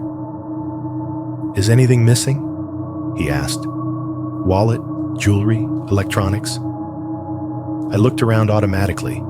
My backpack was where I'd left it. My wallet was still in the pocket of my jeans on the chair, the weight of it familiar when I picked it up. Jenna's purse sat on the desk, zipper closed, nothing spilling out. The TV remote was on the nightstand. The little scrap of paper with our cabin number was still folded tight inside my wallet. As far as I can tell, nothing's gone, I said. That doesn't make this better. Of course, he said. I understand. On the other side of the half-open door, I heard the radio crackle again. Security to Bravo 2, Xiaonu Tum 19, is registered to Static, Inc. Evan Carter, male, solo traveler, a voice said, distorted but clear enough to make out. Guest confirmed by front desk check-in. So at least the name and cabin he'd given were real. Somehow, that made things worse. Thank you. The first officer replied into his mic, tone level. Copy that. There was a low exchange I couldn't quite catch. Then the stranger's voice floated in, still steady. Like I said, he was telling the officer, I went to get ice. I'm on deck 10, forward. These decks all look the same. I must have hit the wrong stairs coming back up. I saw a door that looked like mine. Light was on. I didn't realize until... His words blurred into background as my focus narrowed on the security guard in front of me. Sir, the guard said, lowering his voice a little, like we were having a side conversation. Are you traveling alone? No, I said. My girlfriend. She's out right now. She wasn't here when this happened. He nodded. When she comes back, you may want to let her know we'll have a note on the account and on your cabin. We can also change your lock if that would make you more comfortable. Can you kick him off the ship? I asked, the question coming out more desperate than I intended. He was standing over me while I was sleeping. He touched my face. That's not a misunderstanding. He hesitated. I can escalate it to my supervisor, he said carefully. We take all reports seriously. But you have to understand, from what we're seeing so far, there are no signs of forced entry, no injuries, no missing property. We have to document everything, speak to both parties, review camera footage if necessary. I don't care about missing property, I said. I care that some guy who isn't supposed to know where my room is was inside it in the middle of the night. He didn't have an answer for that. His radio crackled again. He tilted his head, listening. Then he said, "Copy," and stepped closer to the door. I shifted with him, just enough to see into the hallway again. The other officer was still with the stranger.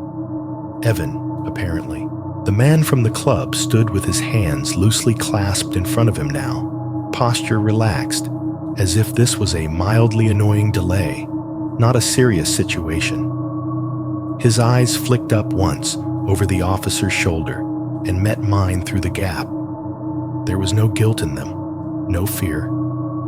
The first officer said something to him too low for me to hear, and that was when it happened. The stranger's expression flickered. Not much. A tightening around the mouth, a narrowing of the eyes.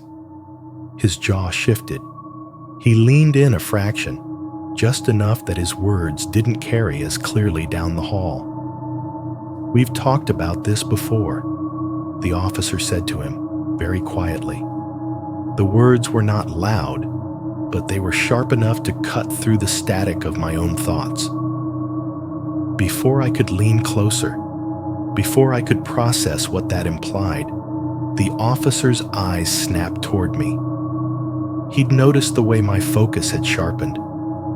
His mouth closed on whatever he'd been about to say next. The stranger's face smoothed back out into something blandly cooperative. I stood there in the narrow doorway of my own cabin, the deadbolt forgotten, the chain hanging loose, realizing that it wasn't just me. I was not the first person on that ship to have a problem with this man. The hallway turned into a stage, and I was suddenly very aware of how I looked on it. Barefoot, t-shirt twisted, voice hoarse from shouting, heart still pounding so hard I could feel it in my neck. Meanwhile, the man who had been standing over my bed minutes ago was out there answering questions like he'd been pulled aside for a customer survey.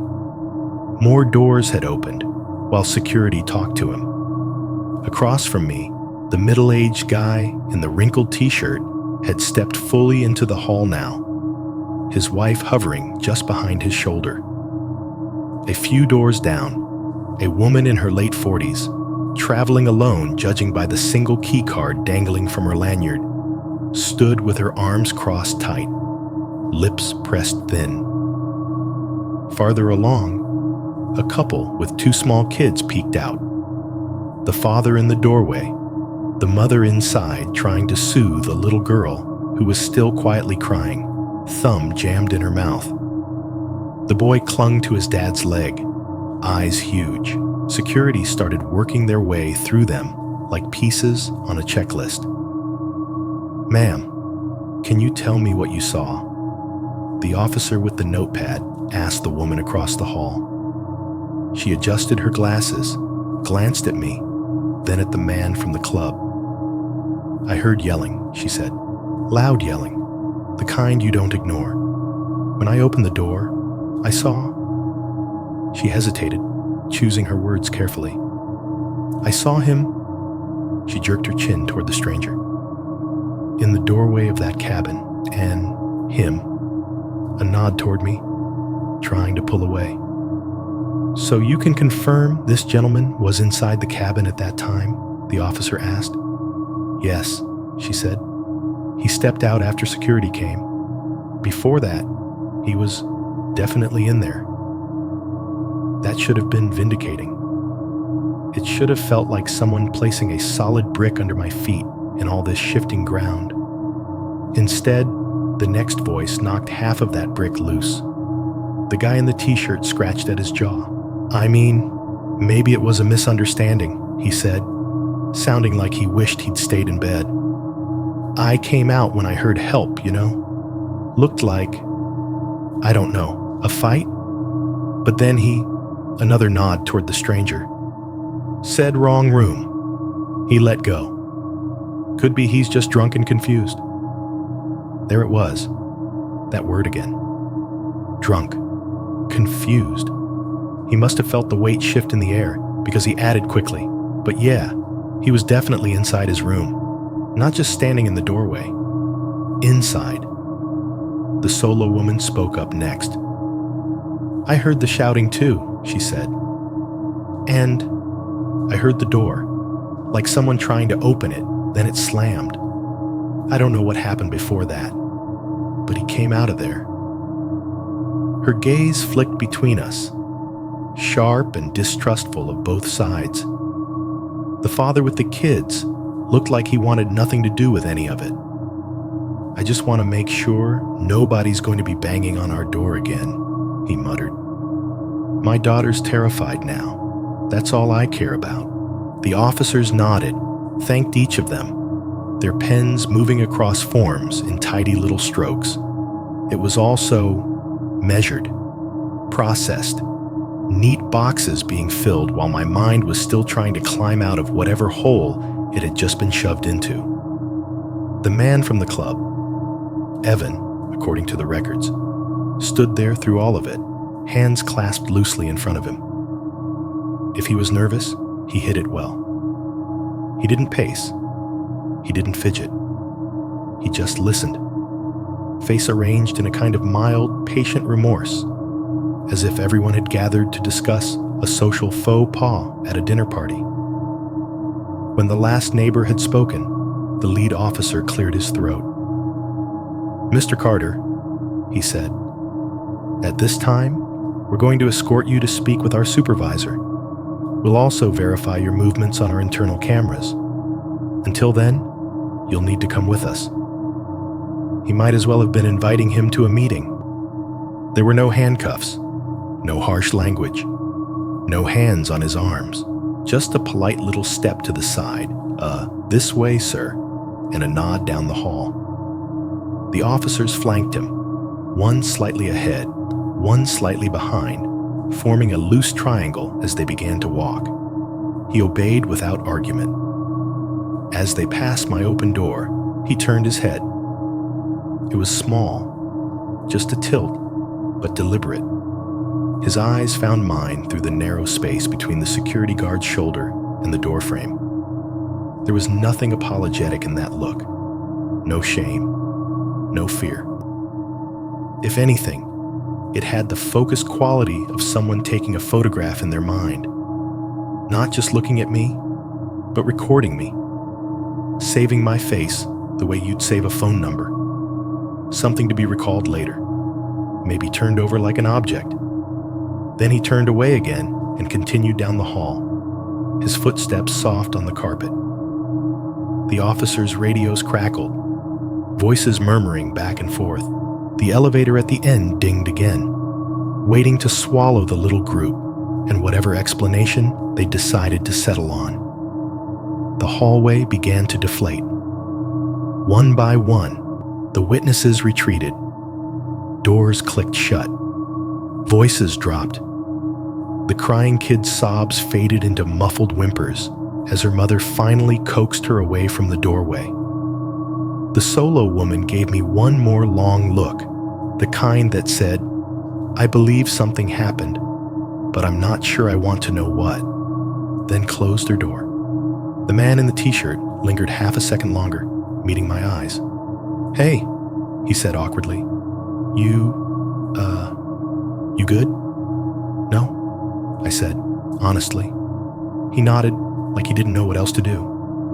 "Well, they're handling it," he said, which sounded like something he'd say about a clogged toilet or a broken ice machine. Then he disappeared into his cabin too. I was left standing in my doorway with one security officer, my throat raw, my muscles buzzing with leftover adrenaline. Within an hour, we were packing. They called it a courtesy relocation. For our comfort, for our safety. The words came through the phone from guest services in a chipper, sanitized tone, like they were offering us an upgrade instead of acknowledging the fact that a stranger had been in our room while I slept.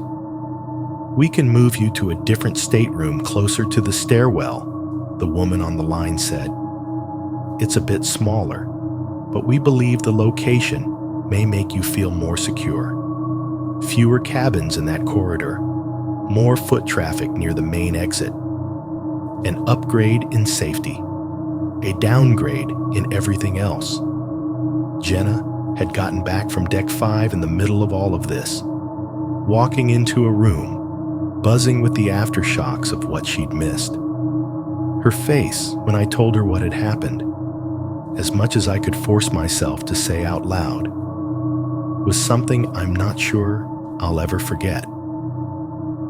"You woke up and he was touching you," she said, voice shaking. "And you didn't tell me about any of this? The club, the hallway, the buffet." Her eyes were wet, but the look she leveled at me wasn't just fear. It was betrayal too. Anger that I had kept these earlier moments folded up inside my own head until it escalated into something we couldn't ignore. "I thought I was overreacting," I said. "I didn't want to sound crazy.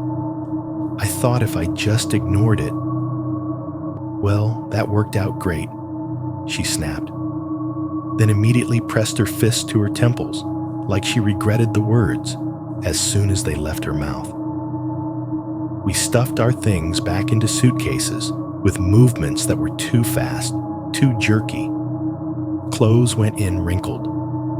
Toiletries knocked against each other. The room that had been ours for a few days now looked like it never quite belonged to us at all, like we'd been borrowing it and someone had come to collect. Security sent someone to walk us to the new cabin. The officer waited in the hallway while we did one last sweep to make sure we hadn't left anything behind. Jenna took the bathroom, grabbing her shampoo, her razor, all the small things that make a place feel like you. I scanned the main area, the bed, the desk, the nightstands. That's when I saw it. On my side of the bed, the little bedside table was a cheap piece of ship furniture. Fake wood veneer over some kind of composite. I'd put my phone there, my wallet, the TV remote, water cup. It was one of those surfaces you stop seeing after the first day. Now, with the lamp off and the overhead light doing all the work, a shadow caught my eye, a shallow dip in the reflection. I leaned closer. In the middle of the tabletop, just off-center toward the bed, the surface was very slightly indented. Not a scratch, not a gouge, just a subtle depression in the veneer, maybe half the size of my palm, with edges that faded gradually into the surrounding smoothness. If you ran your fingers across it casually, you might not feel it at all. But with the light hitting it from that angle, the difference in how it caught the glow was obvious. I placed my hand over it without fully deciding to. My palm fit. Not perfectly. Nothing that obvious. But the spread of it, the angle my fingers took as they fanned out, the way my thumb landed near the edge of the table, it lined up disturbingly well with the shape of the shallow hollow. Exactly where a hand would rest if someone stood beside the bed for a long time, leaning slightly, using the table as an anchor. I pressed down experimentally. The table didn't give. Whatever had made that imprint hadn't just been there for a second. Veneer doesn't wear like that overnight. A thought slid in, too fast and slick to block. How long has that mark been there? I pictured his hand on the bed earlier, fingers splayed on the blanket, as natural as if they'd found their way into a familiar position. I thought about the way his palm had felt against my face, the not new calluses, the heel of his hand pressing into my jaw, the tiny rough patch on his thumbnail. I pulled my own hand back like the wood had burned me. "Are you coming?" Jenna called from the doorway, voice tight.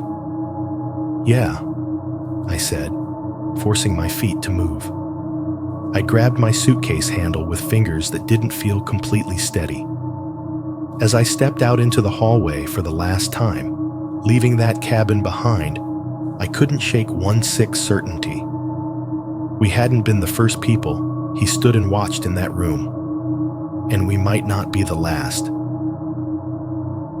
The rest of the cruise moved on like nothing had happened. For everyone else, I mean. For us, it felt like we'd somehow slipped sideways into a slightly different version of the ship. Same carpet pattern, same shows, same buffet menu, same announcements. But the air was thicker, harder to breathe. Our new cabin was smaller, tucked near a stairwell, just like they promised. The corridor outside had fewer doors, more visible traffic, people coming and going constantly, clacking up and down the stairs. They said that would make us feel safer. It mostly just meant there were more strangers walking past while we tried to sleep. Jenna barely wanted to leave the room. The morning after they moved us, I woke up to the sound of her unlocking the door for the third time in an hour, checking the hallway, then re-engaging the deadbolt and chain. She'd slept in stretches, 20 minutes here, 30 there, each one broken by some small sound in the corridor that jolted her awake. "We're not going to the pool?" Mike texted me around 10. "Maybe later," I replied. "Rough night." I didn't elaborate. I hadn't told him every detail yet. I'd given him the broad strokes. Weird guy from the club, wrong cabin, ship security. And watched his face twist somewhere between horror, skepticism, and that guilty relief people have when something bad happens to someone else instead of them. "Dude, that's messed up," he'd said. "You sure he wasn't just hammered and confused?" "Yeah," I'd said, and let the silence answer the rest.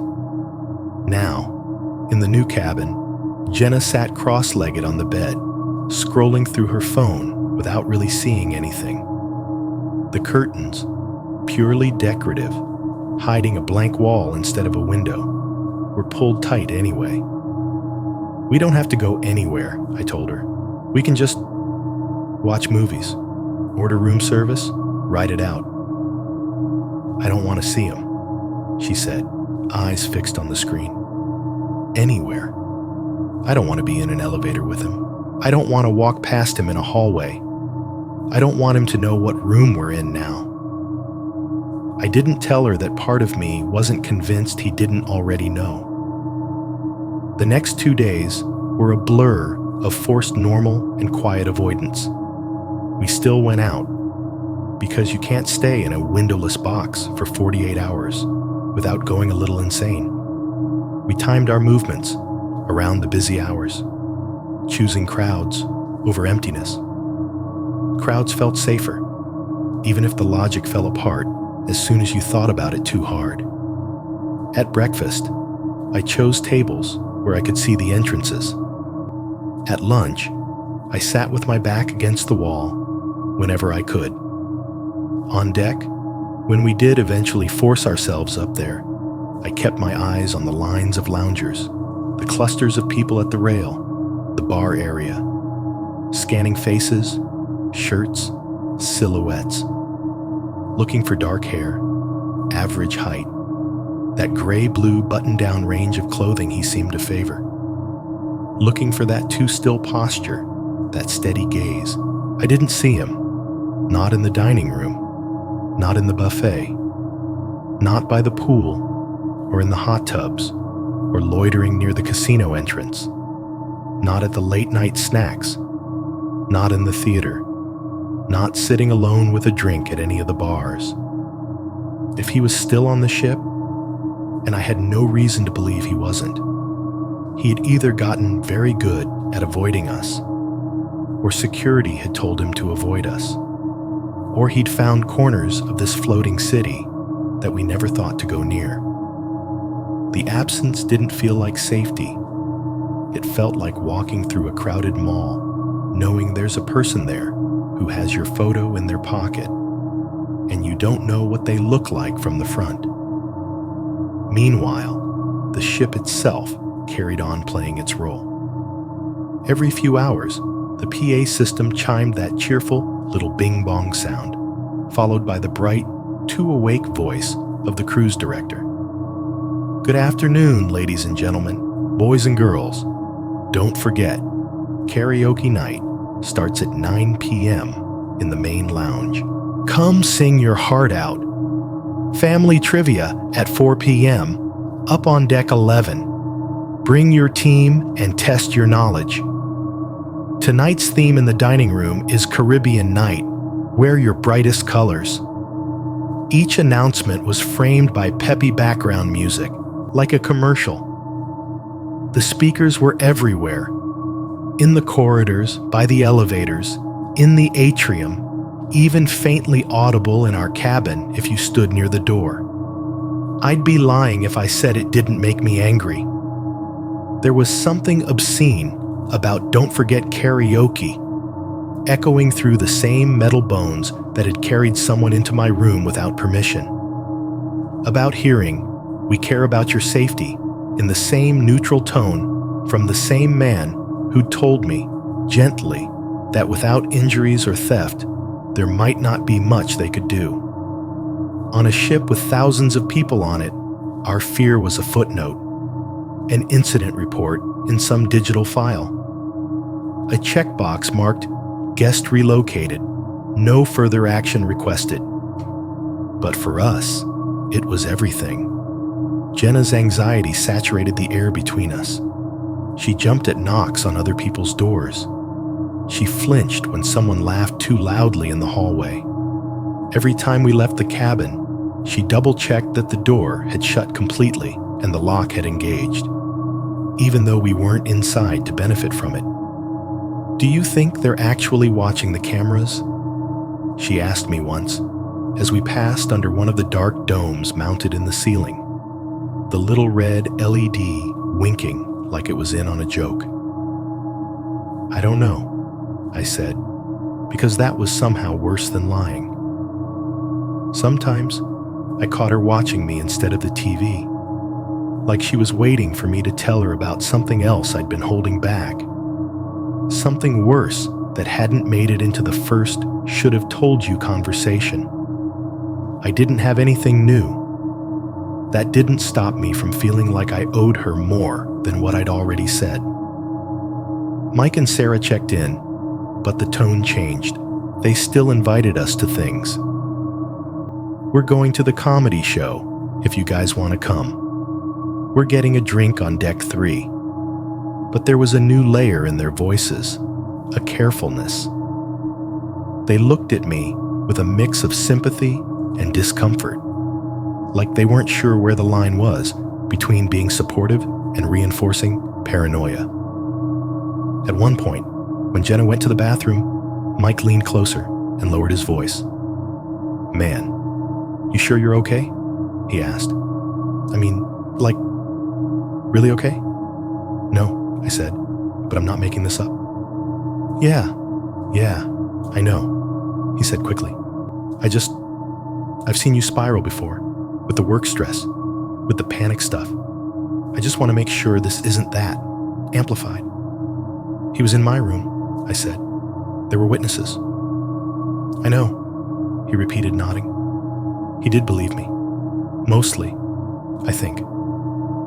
I just wish they'd do more. Kick him off the ship or something. We both knew they wouldn't. The ship kept moving. Nights bled into mornings. We stopped at one more port, barely got off, came back on early.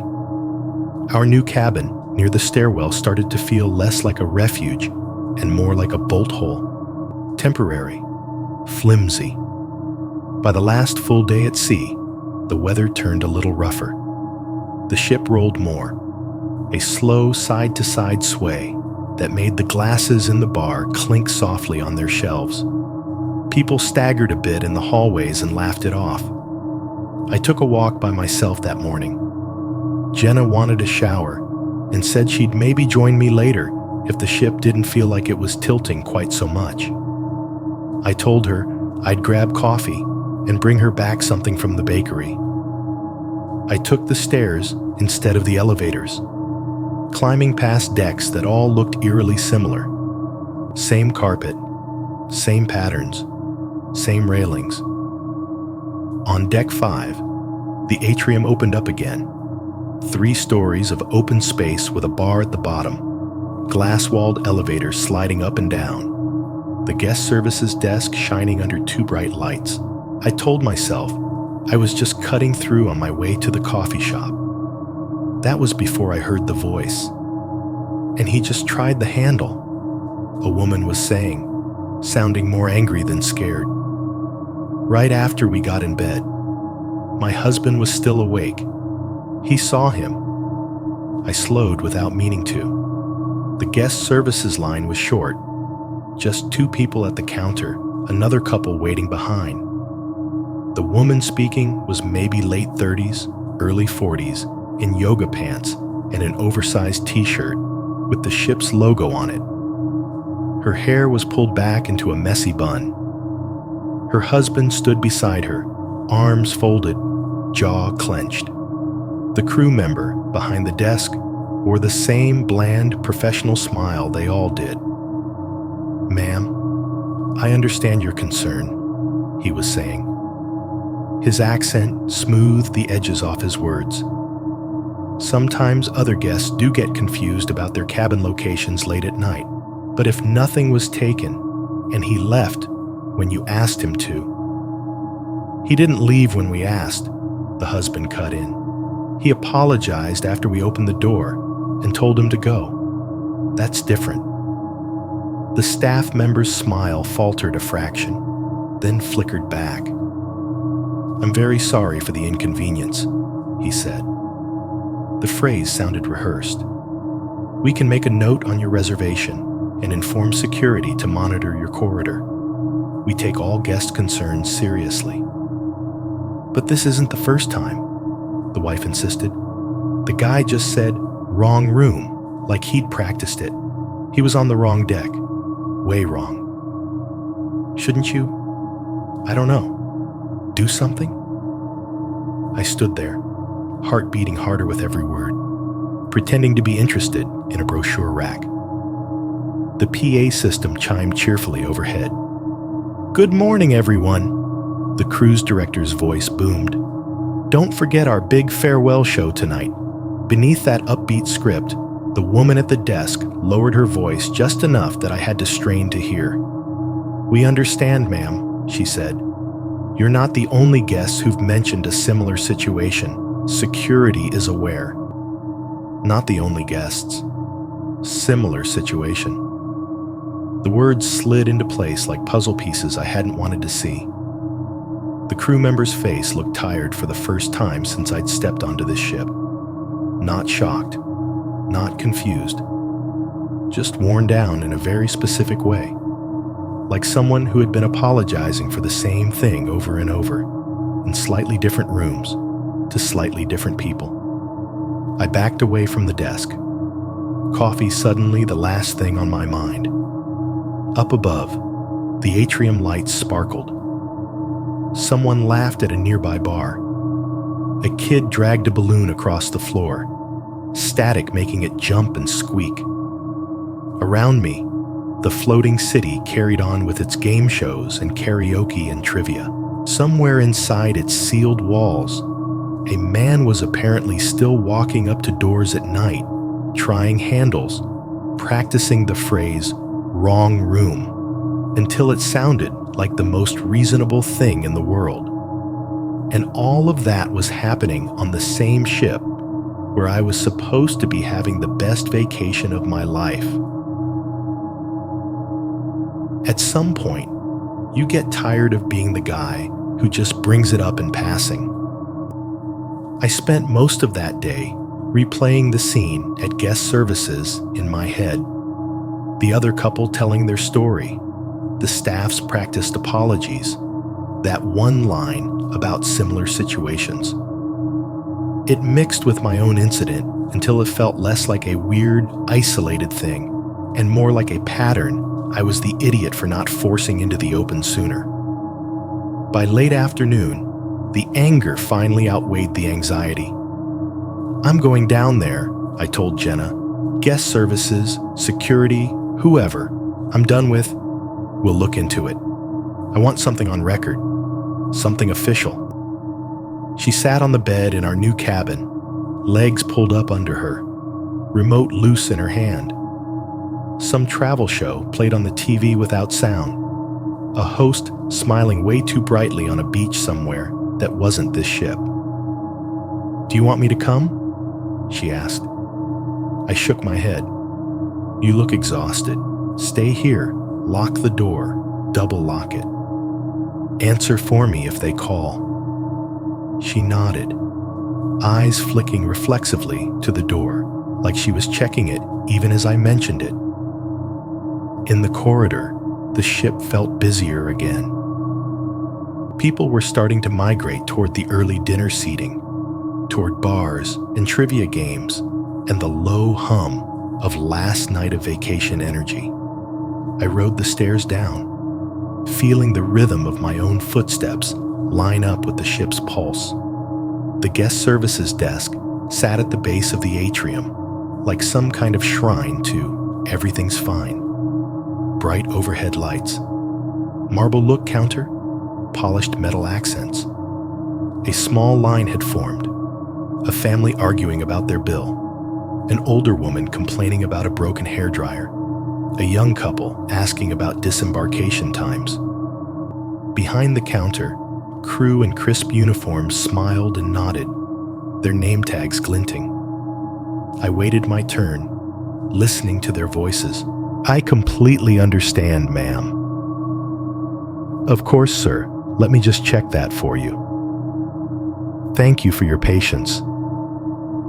It was like standing behind a stage set, hearing actors repeat lines they'd said 100 times, adjusted only slightly from one performance to the next. When it was finally my turn, the woman who called me forward looked like she could have been in any hotel lobby anywhere.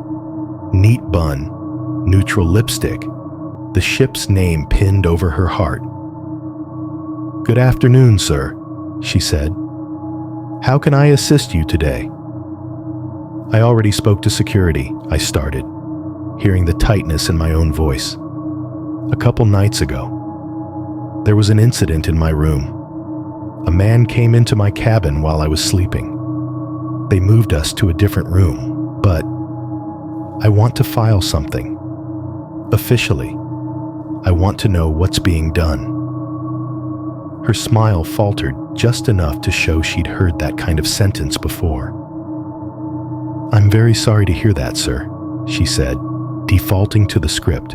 Of course, we take any concerns about guest safety extremely seriously. Have you filled out an incident report yet? No, I said. They just took notes, talked to him, moved us. All right, she replied. We can certainly document your experience in more detail. One moment, please. She turned, grabbed a clipboard from a stack behind her, and slid a form and pen across the counter toward me. The paper was pre-printed with the ship's logo at the top and neat little lines waiting to be filled. Incident report, guest name, cabin number, date, time, location, description of incident, witnesses, other guests involved. I stared at the empty fields for a second, then started writing. There was something weirdly insulting about having to squeeze what had happened into those little boxes. Guest woke to find unknown male inside cabin. Security called. Guest relocated. It read like a bad summary of a movie I would never have chosen to watch. The pen they'd given me had the ship's name printed along the side. It kept skipping, ink stuttering on certain letters, like it didn't really want to record this any more than they did. When I reached the line that said, "Name of other party, if known," I hesitated. I wrote, "Male guest." Said his name was Evan Carter, Deck 10, Cabin 219. It felt like sending a message into a system designed to shrug. When I finished, I signed my name at the bottom. Signature looked small and crooked, not like mine at all. The woman took the clipboard back, scanned the form briefly, and nodded, keeping her expression politely neutral. "Thank you, sir," she said. "We will escalate this to our security department and ensure your safety for the remainder of the cruise." "I've already spoken to security," I said. "They already wrote things down. Now you're writing it down again. What does ensure my safety actually mean?" She kept her eyes on the form a little longer than necessary, then folded it neatly and slipped it into a tray. "It means we'll review the situation in detail," she said. "Our security team will look into all aspects of your report. We take guest safety very seriously." "You keep saying that," I replied, "but that man was in my room while I was asleep. No one can explain how he got there. I want to know who he is. If you've had similar situations with him before." Her gaze sharpened, just slightly. "I'm afraid I cannot share personal information about other guests," she said, "for privacy reasons." "I'm not asking for his credit card number," I said. "I'm asking if you know he has done this before, if you have a history with him, if you're going to let him keep walking around after we get off this ship." "I understand your concern," she repeated, "but due to privacy policies, we cannot disclose details about other guests' records or movements. Rest assured, appropriate action will be taken if necessary." "If necessary," I echoed. "You moved me. You told me to lock my door. He's the one walking into other people's rooms. What appropriate action looks like from where I'm standing is, we'll shuffle the scared people around and hope they shut up." Her smile tightened. "Sir, our ships are among the safest places to vacation in the world," she said, leaning on the phrase like it was a shield. "We have extensive safety protocols, trained security teams, and comprehensive camera coverage." "Great," I said. "Then show me the footage." She blinked. "I'm sorry?" "From my hallway," I said. "From outside my door. The night he went into my room. You said comprehensive camera coverage. So let me see him go in. Let me see what happened." "I'm afraid we cannot do that," she said, the apology sounding thinner now. "Due to privacy and security policies, only authorized personnel are permitted to review CCTV footage." "So I just have to take it on faith that you're actually looking?" I asked. "Yes, sir," she said. "You will have to trust that our teams are handling it." The word trust scraped something raw. I thought about the red pinprick lights above every hallway, about the camera he'd stared straight into before turning to look at me, about the guard saying, "We've talked about this before," in a low voice he hadn't meant me to hear. "Are you going to put this in some kind of report?" I asked, "so that when it happens again, and it sounds like it has happened again, there's a record that it's not just a bunch of separate misunderstandings?" "We document all guest incidents," she said. "Your report will be logged with the time and date. It will be reviewed by our security supervisor and, if appropriate, forwarded to our shoreside team." She might as well have been reading it off a cue card. "And then what?" I pushed. He gets a note in his file. Likes long walks on the promenade and entering cabins that aren't his. Does anyone ever, I don't know, call the actual police when we're back on land? Ban him from your cruise line? Or does he just get another key card next season? Her gaze slipped, just for a heartbeat, toward the back office door. It was subtle, but not invisible. In cases where a crime is suspected, we cooperate fully with local authorities, she said. But ultimately, jurisdiction depends on the location of the vessel and the specifics of the situation. The ocean, right now, was nobody's specific jurisdiction. Behind her, through the half-open doorway into the staff area, I saw a brief flash of movement. Another crew member in the same uniform, younger, blonde, carrying a stack of laminated signs. He brushed past the opening, then leaned toward someone just out of my sight line. I didn't mean to eavesdrop. The words just slipped through the gap at the exact wrong time. "Is it him again from last season?" he whispered, not nearly as quietly as he thought. My stomach dropped. The woman in front of me went rigid for half a second. Her eyes flicked sideways, then darted back to me so fast you'd miss it if you weren't staring right at her. "I'm sorry," I said, voice going very flat. "What did he just say?" She blinked. "Excuse me, sir?" "Your co-worker," I said, nodding toward the door. "He just said, is it him again from last season? Who is him?" The air between us tightened. Her practiced smile reappeared, but it sat wrong now, a little too wide at the corners. "I'm sorry, sir. I didn't hear anything," she said. "We have many internal conversations about operations that are not related to guest issues. Perhaps you misheard." "I did not mishear," I said. "You know this isn't the first time, don't you? Not just other similar situations this week. Last season, plural. This has been going on long enough that it has a season attached to it." She straightened the stack of papers on the counter, buying herself a second. "Sir," she said, dropping her voice into that soft, warning tone people use when they want you to stop making a scene. "I assure you, if we identify any guest as a repeated safety concern, we take appropriate steps. But I cannot discuss specific individuals with you. It would be unfair and a violation of policy." "Unfair to who?" I asked. "Because from where I'm standing, it feels pretty unfair to keep putting new people in front of the same problem without warning them." Her eyes hardened, just a fraction.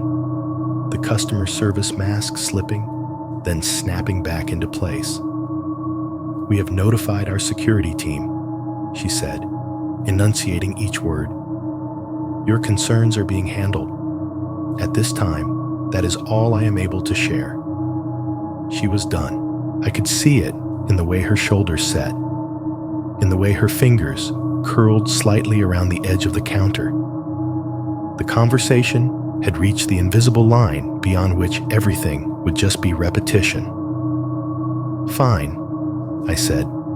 "Then I want a copy of my report. Email. Paper. Something that proves I said this, here, now." "We don't typically provide copies of internal documents," she replied smoothly. "However, I can make a note in your reservation, confirming that you reported an incident and that you were relocated for safety reasons."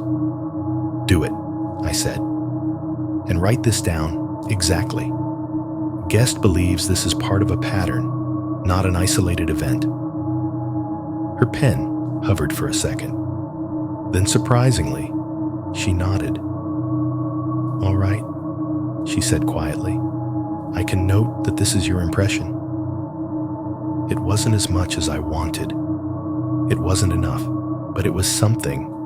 My words, pinned like an insect under glass in whatever system they used, sitting there the next time someone whispered, "Is it him again from last season? As I stepped away from the desk, the PA chimed overhead. Ladies and gentlemen, the cruise director's voice boomed, bubbly and oblivious. Just a reminder that our farewell party starts at 7 p.m. up on the Lido deck. Don't miss your chance to celebrate with us one last time.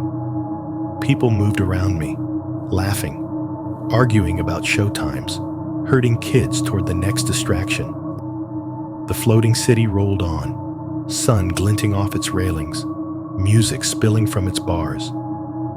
Somewhere deeper inside it, in an office I'd never see, my incident report sat in a stack of other papers and digital logs, filed neatly under a category that sounded reassuring on paper.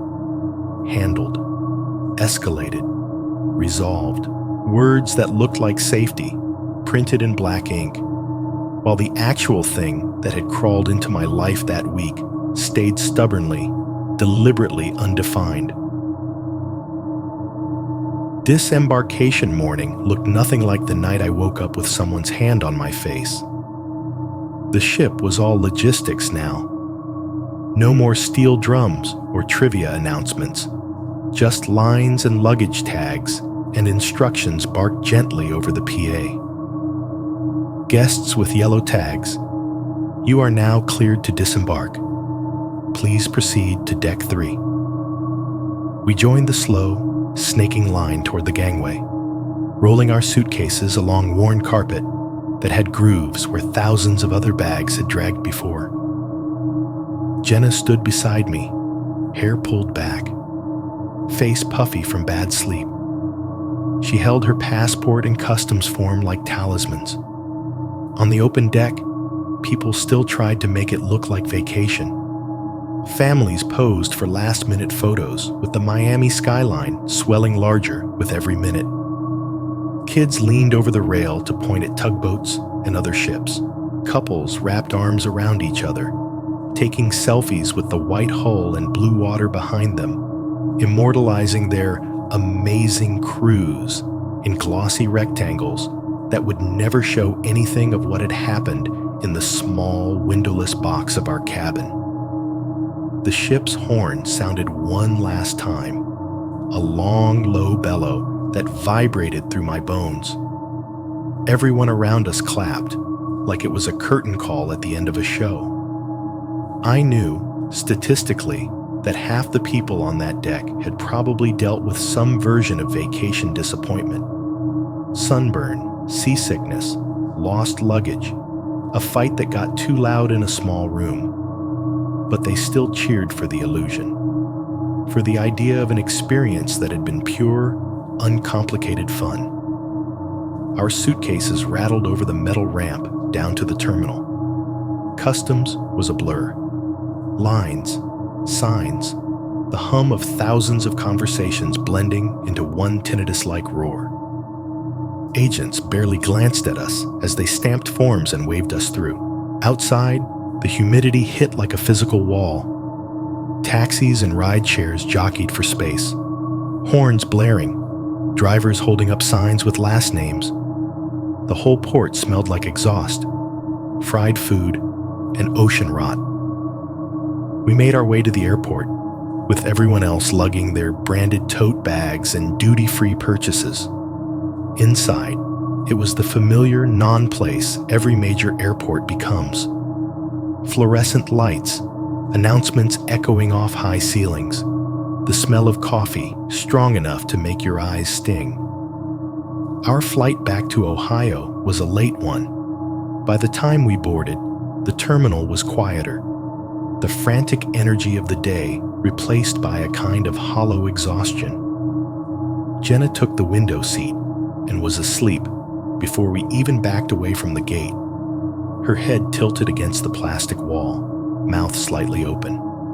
I sat in the aisle, seat back upright, tray table locked, eyes fixed on the seat in front of me but seeing something else entirely. When we climbed above the clouds, the world outside the blurry oval of the window became a wash of black and scattered lights. Towns and highways stitched across the darkness like someone had dropped handfuls of glass and let them shatter into patterns. It looked too much like the ship from above. Cabins lit. Cabins dark. A floating grid of people completely unaware of what was happening 3 doors down from them. A flight attendant pushed the drink cart past with a tired smile. Ice clinked into plastic cups. Someone across the aisle ordered a whiskey and Coke. A baby 2 rows back fussed, then quieted. The engines hummed, different pitch, same purpose. Keep everyone sealed in this metal tube, believing we were all going somewhere safely. Back in Ohio, life pretended to be normal. We landed after midnight. The airport was mostly empty. Those strange, liminal hours where the cleaning staff outnumbered the passengers. We took a rideshare back to my apartment. The driver minimally chatty in a way I was grateful for. The building looked exactly the same as when we'd left it. Beige brick. Dim security light over the front door. Lobby that always smelled faintly of dust and someone else's dinner. Upstairs, my apartment greeted us with its familiar smallness. The fridge hummed. The neighbor's TV murmured softly through the shared wall. The radiator pipes ticked like something was walking inside them. It should have been comforting, all that ordinariness. Instead, the familiarity made it worse. My brain kept trying to slot the cruise ship's images into these spaces. The hallway outside my apartment door seemed too narrow. The deadbolt too flimsy. The peephole too small to see danger coming. We tried to move forward anyway. I went back to work within a couple of days. My co-workers welcomed me back with jokes about tan lines and buffet food. "So," one of them asked at lunch, "how many pounds did you gain?" Another wanted to know if the drink package had been worth it. When I told the story, or the sanitized version of it, their faces changed. "Wait, like he was actually in your room?" one woman said, half horrified, half fascinated. "That's like straight out of a movie." "Did he hurt you?" my manager asked, practical as always. "No," I said, "not physically." "Then they probably won't do much," he said, shrugging. "It's awful. But no bruises, no theft, probably just a drunk creep." There it was again.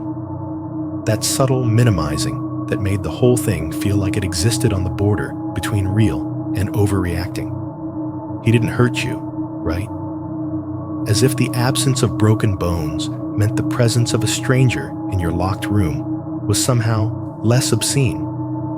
As if intent only counted when it left visible marks. Later, alone in my apartment, I tried to talk myself down with the same weak logic. You're home now, different bed, different door. He doesn't know where you live. He's probably on another ship, bothering someone else.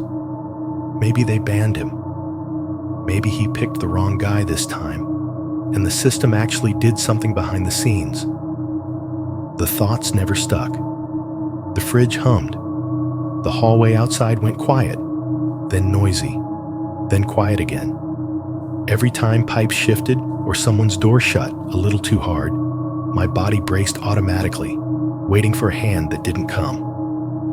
About a month after we got back, I decided if I couldn't get peace, I could at least get proof. I called the cruise line's customer service number. After a maze of automated menus and hold music that made my teeth ache, I finally got a human. I gave them my name, my sailing date, my cabin numbers, the incident report details. I told them I wanted a copy of whatever I'd signed on the ship for my personal records. There was a pause on the line, the kind where you can hear the clicking of a keyboard. "We don't typically provide those," the representative said. His voice had that same trained neutral. but I can see that an incident was logged during your sailing. Let me check with my supervisor. More hold music. A different human came on. More reassurances. More versions of "we care about your safety." Eventually, they relented. "We can email you a copy of the guest incident summary for your records," the supervisor said. "It may take a few business days." It took 2. On a Wednesday night, alone in my apartment, my laptop pinged with a new email. Subject line: guest incident summary. Ship name, sailing date. My stomach tightened. I opened the PDF. The document was clean, corporate, exactly the kind of thing you'd expect. Logo at the top, reference number. My name, spelled correctly. Cabin numbers listed. Dates, times. A bland header. Description of reported guest experience. The summary reduced everything into a paragraph that read like it had been scrubbed by lawyers. Guest reported that another male guest mistakenly entered his assigned stateroom during late evening hours. Security was called. No physical harm or theft reported. Guest was offered relocation to alternate stateroom as precautionary measure. There it was again, mistakenly. Below the summary, in a section labeled Guest Acknowledgement, my eyes snagged on a familiar shape. My name in my own messy signature. Underneath it, typed in small, neat font, was a sentence. "I confirm that the situation was resolved to my satisfaction." The air in my apartment seemed to thin. I stared at the line, trying to remember signing anything with those words attached. On the ship, I'd signed the incident form at guest services, the one I wrote myself in my own handwriting.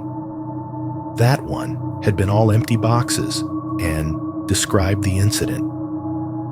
There had been no smiling line about satisfaction at the bottom. I would have noticed. I would have choked on it. This line was different. Clean. Final.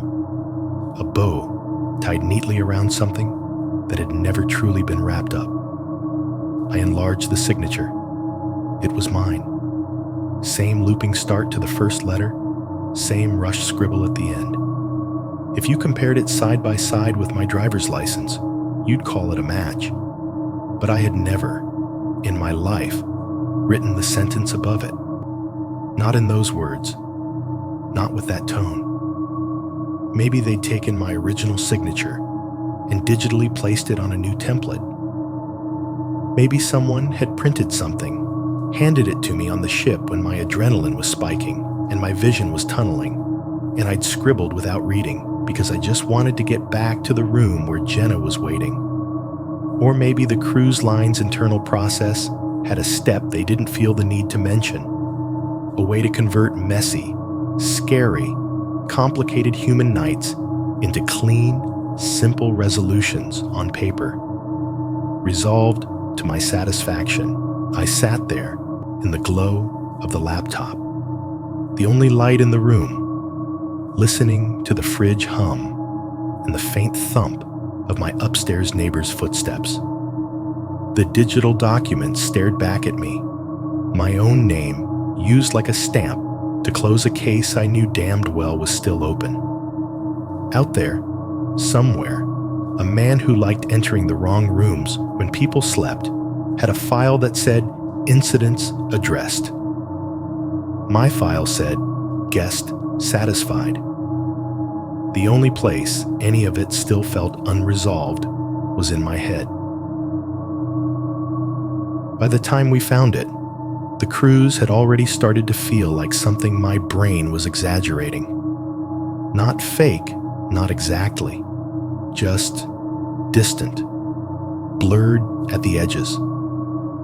Work had a way of doing that, burying the weird stuff under deadlines and meetings and emails until even waking up with a stranger's hand on your face got filed next to broken printer and late shipment in the mental cabinet. It was late November when the luggage came back out. Ohio had shifted into that kind of early dark where it feels like the day gives up around 4:30. Outside the windows, everything was already navy blue by the time Jenna got home from work. She dropped her purse on the kitchen table, kicked her shoes off, and said, "I need my suitcase. I've got that conference next week, remember?" I'd forgotten. "Yeah, it's in the closet," I said. "Top shelf." We'd shoved our suitcases up there after the cruise, still half zipped, intending to properly unpack later. Later became never. Souvenir sand, old luggage tags, and the faint smell of ship cleaner had been sitting above our heads for weeks while we pretended we'd moved on. I dragged the bigger suitcase down, the one she'd used, thumping it onto the living room rug. Dust motes jumped in the lamplight. The TV was on in the background, volume low, some talking head reading off the day's disasters on the news crawl. Jenna knelt beside the case and unzipped the main compartment, already making mental lists out loud. Okay, I need the black blazer, the blue blouse, maybe the gray dress if the hotel restaurant doesn't suck. Clothes came out in loose armfuls. Rolled shorts, a swimsuit she probably wouldn't touch again until summer, a t-shirt with the ship's name on it we both pretended not to see. "You really never unpacked this?" I asked. "I unpacked the stuff I needed," she said. "The rest is vacation residue." She smiled a little at her own phrase, but it didn't reach her eyes. When the main compartment was mostly empty, she flipped open the smaller front pocket. The zipper stuck at one corner, where the fabric had gotten bunched during the last trip. She tugged harder. The pocket gave way all at once, popping open with a little burst of stale trapped air. A few loose receipts fluttered up. Bar tabs, probably, or airport snacks. A crumpled napkin. The cardboard sleeve from some sunscreen sample. And something else. A small white rectangle slid out and hit the rug with a muted plastic tap. "What's that?" Jenna asked, reaching for it. I leaned in at the same time, our hands almost colliding over the object. She picked it up first. It was a card, not a credit card, not exactly like the cruise key cards either.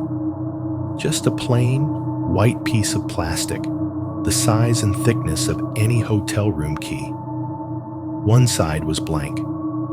The other had a narrow black magnetic stripe running along the top edge. Near one corner, someone had scratched the number 3 into the plastic with something sharp.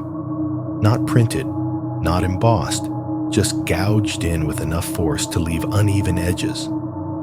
There was no logo, no ship name, no hotel brand, nothing to indicate who it belonged to. "Is this one of their cards?" Jenna asked, turning it over. "From the ship?" "No," I said immediately. "Ours had the blue logo, remember? And our names printed under it. These are generic." She frowned, rubbing her thumb over the scratched number. "Maybe we grabbed someone else's by mistake?" I shook my head. Those go dead when you get off. And who carries around a blank one with a 3 carved into it? She set the card on the coffee table with a soft clack, like she didn't want to keep it in her hand any longer than necessary. Something else had come out of the pocket with it. A small, folded piece of paper, caught half inside the zipper teeth. Jenna plucked it free and smoothed it open. It was a torn scrap of whatever cheap stationery the ship put in cabins. The faint watermark looked familiar. The writing on it was jagged, done in blue ballpoint pen that had left indents deep enough to feel with your fingertip. 4 words. No greeting, no name. Deck 8. No window, no noise. We both went very still. On the TV, the news anchor's voice slid into silence as the channel cut to a commercial. The heater in the corner clicked off with a tiny, resigned relay sound. For a second, the apartment soundscape rearranged itself. The fridge compressor paused. The upstairs neighbor wasn't walking. The street outside held its breath between passing cars. The sudden quiet pressed in around us. "What the hell is that supposed to mean?" Jenna asked, voice low. I took the paper from her and stared at the words. Deck 8. No window. No noise. Our first cabin number flickered in my mind like it had never left. 8347. Deck 8. Interior. No window. Set in the middle of a long corridor, insulated from most outside sounds except whatever shared walls carried. I swallowed, the back of my throat dry. That's us. That's what our room was. She blinked. "We weren't on Deck 8 in Florida," she said. "We were on, what? Floor 5 when we stayed in Miami." "I mean on the ship," I said. "Our first cabin, before they moved us. Deck 8, interior. Remember? The travel agent even said, no window, so it's quieter for sleeping." Understanding flooded her face in stages. Her eyes flicked between the card and the paper, like she could make them unmatch if she stared hard enough. "Do you think this belonged to him?" she asked. I didn't answer at first. Instead, I ran my thumb over the words again. The handwriting was ugly, utilitarian. Not the rushed scrawl of a panicked note. Not the looped flourishes of someone writing something sentimental. It read like a line item, a specification. Deck 8. Interior. No window. No noise. I'd seen similar phrases before, in a context that made my skin crawl now that my brain had drawn the parallel. On inventory sheets. On order forms at work. On spreadsheets that broke down product types and shipping details. No window. No noise. My stomach turned. "It doesn't sound like he's describing a room," I said slowly. "It sounds like he's describing conditions, like criteria." "For what?" Jenna asked. "For sleeping? For staying hidden?" I looked at the white card on the coffee table, the scratch 3 in the corner. Plain. Unbranded. Something that could be cut, coded, reused without anyone noticing an extra in the stack. Deck 8. No window. No noise. I repeated quietly. It reads like, I don't know, like 3rd floor, corner table, no cameras. Or basement unit, no neighbors. Like someone was picking a spot for something. Someone.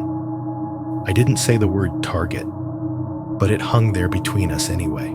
"Maybe housekeeping dropped it in there," Jenna said. The denial automatic but weak. "Maybe it's like some internal thing.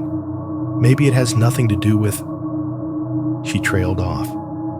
If it had been housekeeping, there'd be a logo. If it had been a generic hotel key from Miami, it wouldn't match our cabin descriptors this perfectly. And the note had been folded small, like something meant to be hidden, not stuffed in casually. Carefully placed in the pocket of the suitcase we used for the trip, where a stranger had known exactly where we slept. The fridge chose that moment to kick back on with a low, vibrating hum. The heater stayed off. Outside, a car rolled past on wet pavement, the sound of its tires hissing along the curb. Jenna sank down onto the couch, holding her hands in her lap like she didn't trust them. "We would have seen that if it had been there when we unpacked," she said. "Right? We would have noticed." "Not if we never opened that pocket," I said. "We dumped everything from the main compartment and shoved the suitcases up there. We never checked the front." "So, how did it get in there?" she asked. "We never left the bag unlocked in Miami, in the airport, in the car. It was just us." The list of moments when our stuff had been out of our sight was longer than either of us wanted to admit. Ship luggage collection, porters, baggage carousels, hotel bellhops, the long, anonymous chain of hands that touch your property when you travel. Someone on the ship could have done it, I said, when they moved our luggage to the new room, when they took it off the ship and into the terminal, at any point in that path. Why? Jenna asked. I looked at the card again. The scratched 3 suddenly felt less like a room number and more like a count. One small white key card and a handwritten note, I heard myself say, realizing I was quoting something I'd thought much earlier without knowing I'd be proven right. Sitting in our luggage this whole time while we were telling ourselves it was over. The apartment hummed around us, ordinary and indifferent. In that moment of shared silence, staring at that cheap piece of plastic and that ugly little note, I understood something that made my skin crawl in a way even his hand on my face hadn't quite achieved. On that ship, we hadn't just been in the wrong place at the wrong time. We'd been selected. There's a moment when you find something like that card in your luggage where you still think there might be a normal explanation. It's almost a reflex. Your brain rushes to fill the gap with something mundane. A misprint, a dropped tag, a bored employee scribbling nonsense during a slow shift. Anything that doesn't involve intent. That reflex was the only reason I didn't throw the card and the note straight into the trash that night.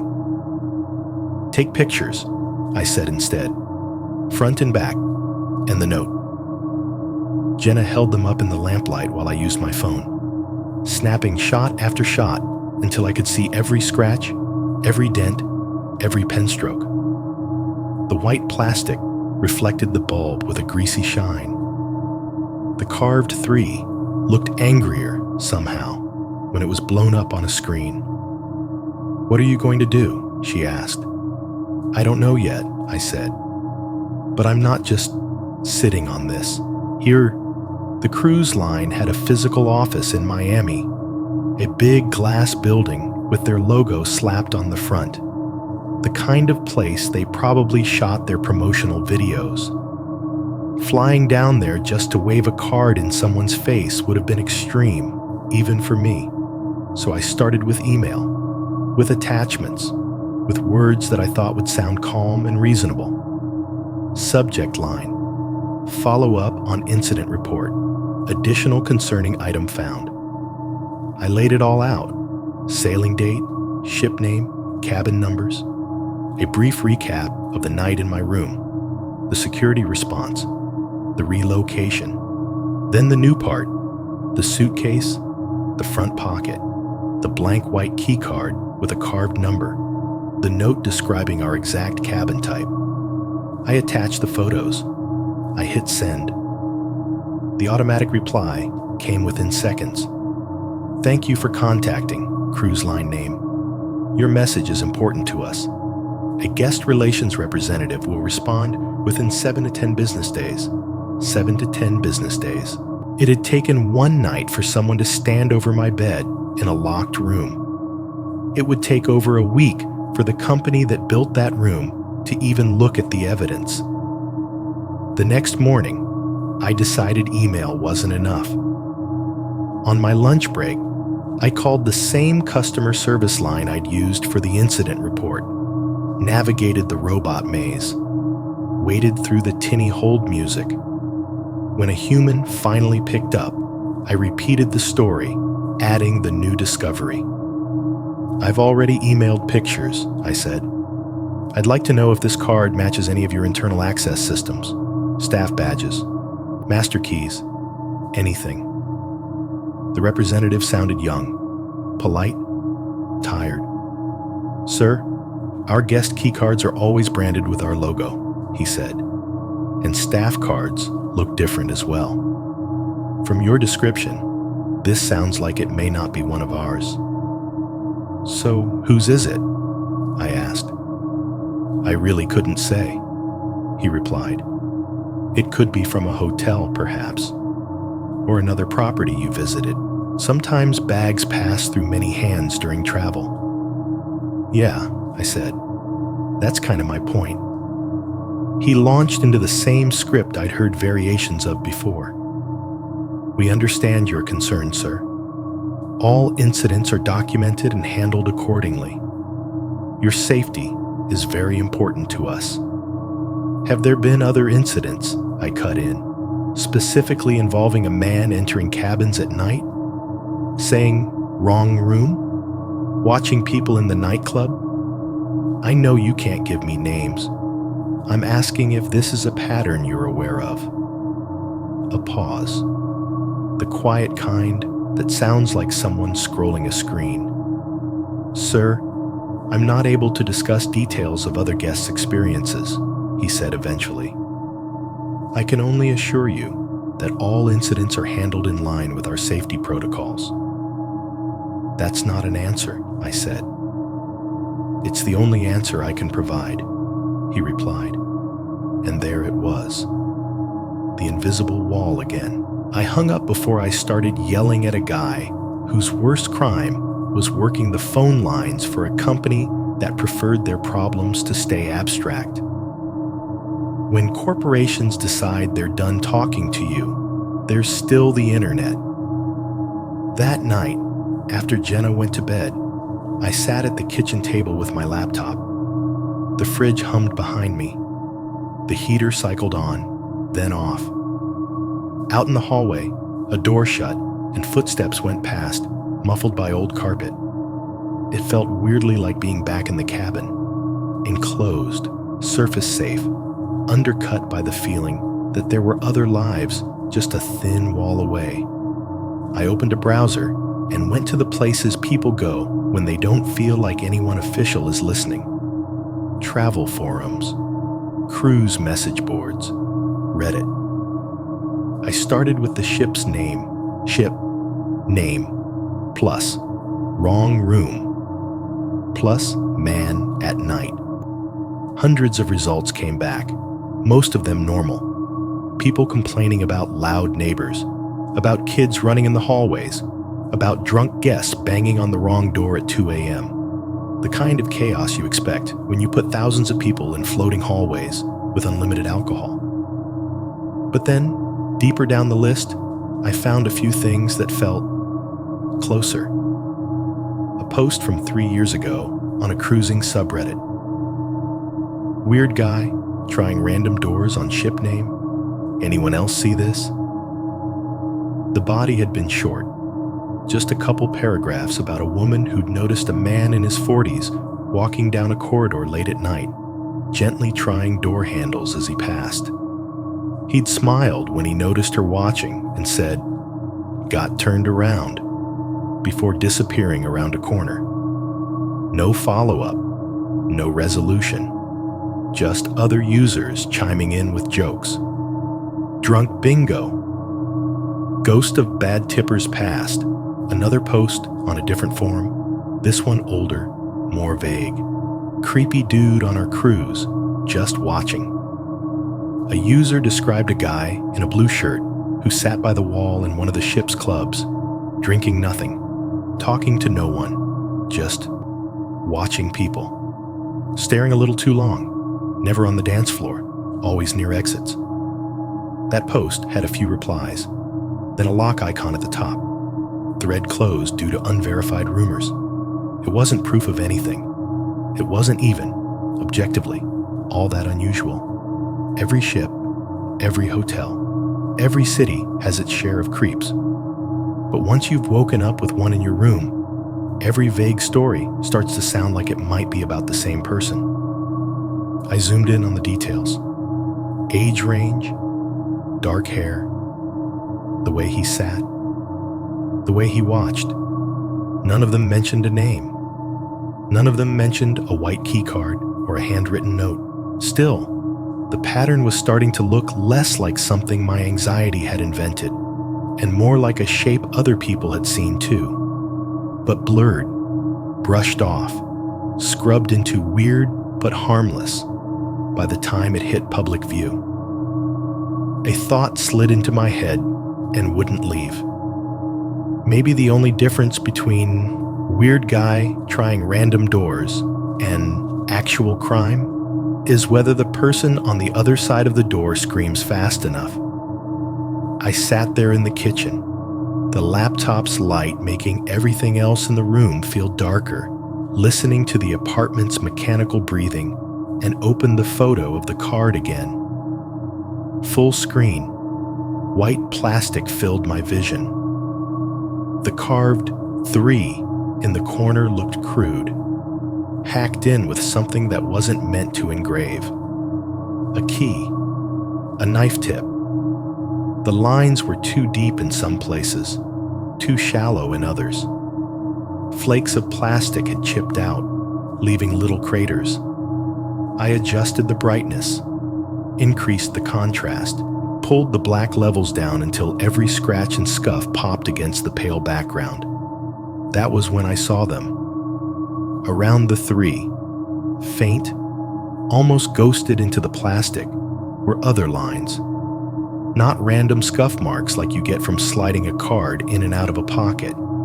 Intentional strokes, curved, partial, the remnants of other digits that had once been there and had been scraped away. In the right light, you could see where a loop had been, the curve of something like an 8 or a 6, the top of another vertical line, shaved down until it barely caught the glow. The 3 wasn't the first thing that had been carved into this card. It was just the most recent.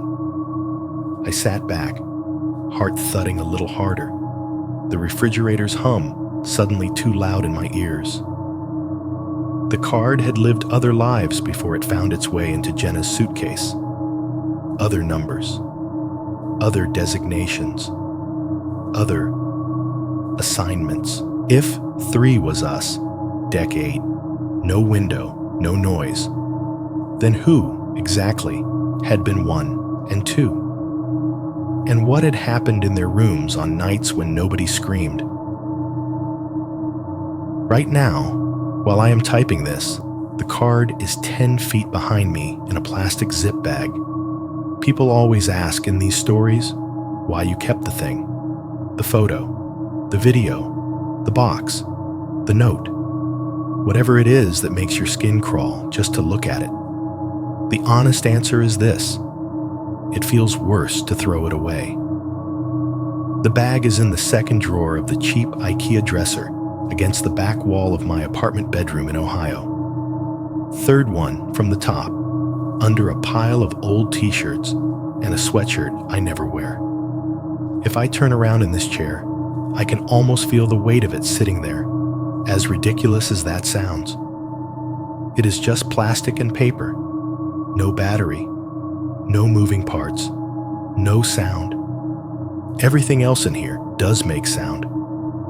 The fridge in the corner of the kitchen hums in long, uneven stretches. Sometimes it rattles, like something inside is trying to get out, then settles. The heater in the hallway closet kicks on with a soft thunk, blows warm air through the vents for a while, then shuts off with a tired little sigh. Out on the street, below my third-floor window, cars pass at odd intervals, tires hissing on damp asphalt, engines rising and falling. The neighbor on one side likes to fall asleep with the TV on. Tonight it is low, just a faint murmur through the wall, the cadence of voices without words.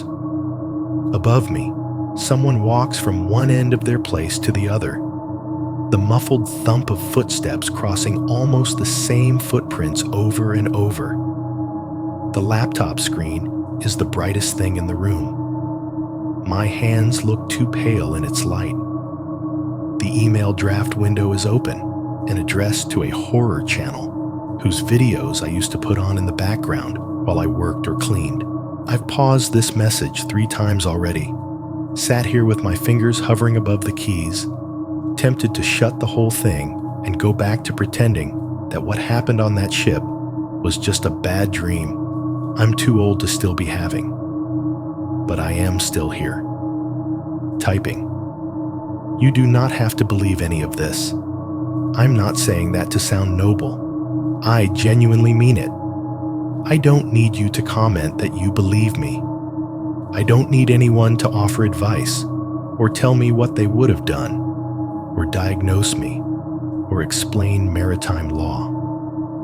I'm not sending this because I think the internet will solve it. I'm sending it because I want there to be a record somewhere outside of a PDF on a corporate server that this actually happened to me, to my life, on that ship, in that room. I want proof that my brain didn't just make it all worse than it was. I want there to be words sitting on a screen that say, I woke up in a locked room with a stranger's hand on my face, and the people in charge called it a misunderstanding. The rest is up to you. You can decide whether this is just an over-detailed vacation horror story or something that sounds uncomfortably possible. You know the sounds already. If you have listened this far, I'm guessing some of them are familiar. The soft, padded hush of footsteps on carpeted hallways, the kind hotels and ships use to keep everything quiet. The way those footsteps can seem far away and then suddenly right outside your door without ever getting loud. The tiny, polite rattle of a door handle being tested. Not someone pounding or kicking, just that careful little twist, like a hand that doesn't quite commit. You tell yourself it's someone drunk or lost or reading the number wrong. You wait for a knock that never comes.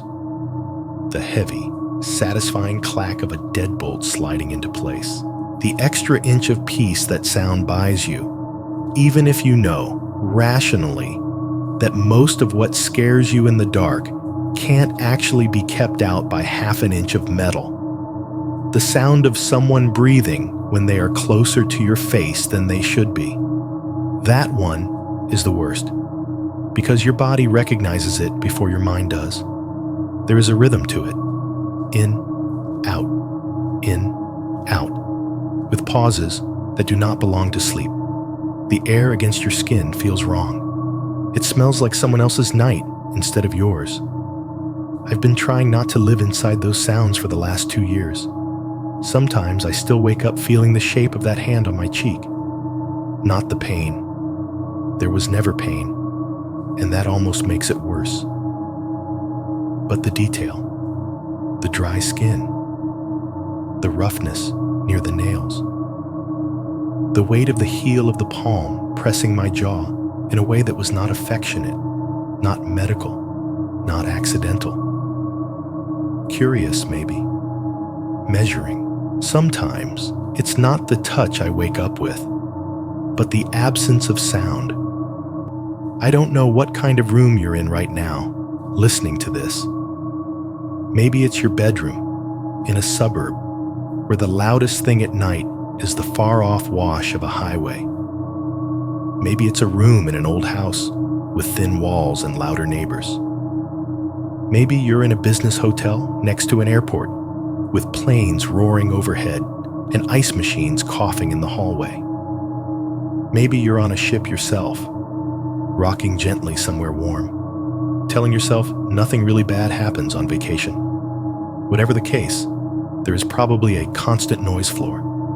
Machines are always working. Refrigerators, air conditioners, heaters, fans, elevators. There's traffic outside, or wind, or some kind of hum you only notice when it stops. What I have learned is that the scariest sound in that whole mix is not a bang, or a scream, or a breaking window. It is the moment when everything else cuts off at the same time. In this apartment, it usually happens between 3 and 4 in the morning. The heater finishes a cycle and clicks off. The fridge takes a rest. The neighbor's TV goes to standby.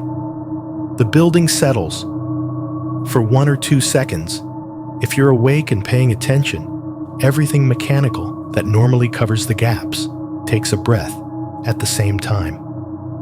The silence that follows is not really silent. It is dense. It presses against your eardrums. It feels like the room leaning in to hear what you do next.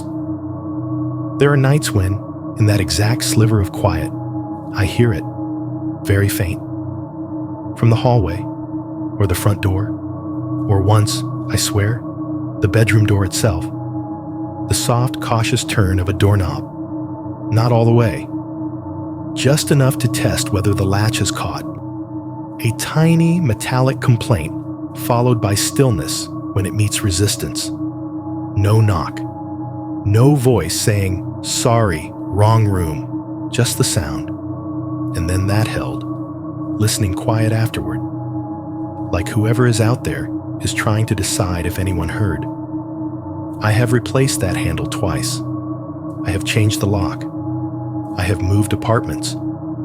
Each time, I told myself this was finally a clean slate. New hardware, new layout, new city block. Each time, at some point, in some new version of the same dark, I have heard that little metal whisper and felt my whole body go very cold. Logically, I know there are other explanations. Building shifts, cheap hardware, old pipes, the random expansion and contraction of materials as they cool in the early morning. I could take a recording, slow it down, run it past 100 people on the internet, and half of them would probably tell me exactly which part of which mechanism is responsible. The other half would tell me they've heard it too. So, here is the part you can dismiss as paranoia or take as a warning, depending on what you need from this. If you ever wake up at night because you felt a hand on your face and you swear your door is locked, don't waste too much time arguing with yourself about whether it really happened. Locks can be practiced on. Hallways can be learned. And before he got to me, on that ship, in that small room on deck 8, with no window and supposedly no noise, he had to practice opening the wrong doors in the dark. I was just the one who screamed loud enough that time.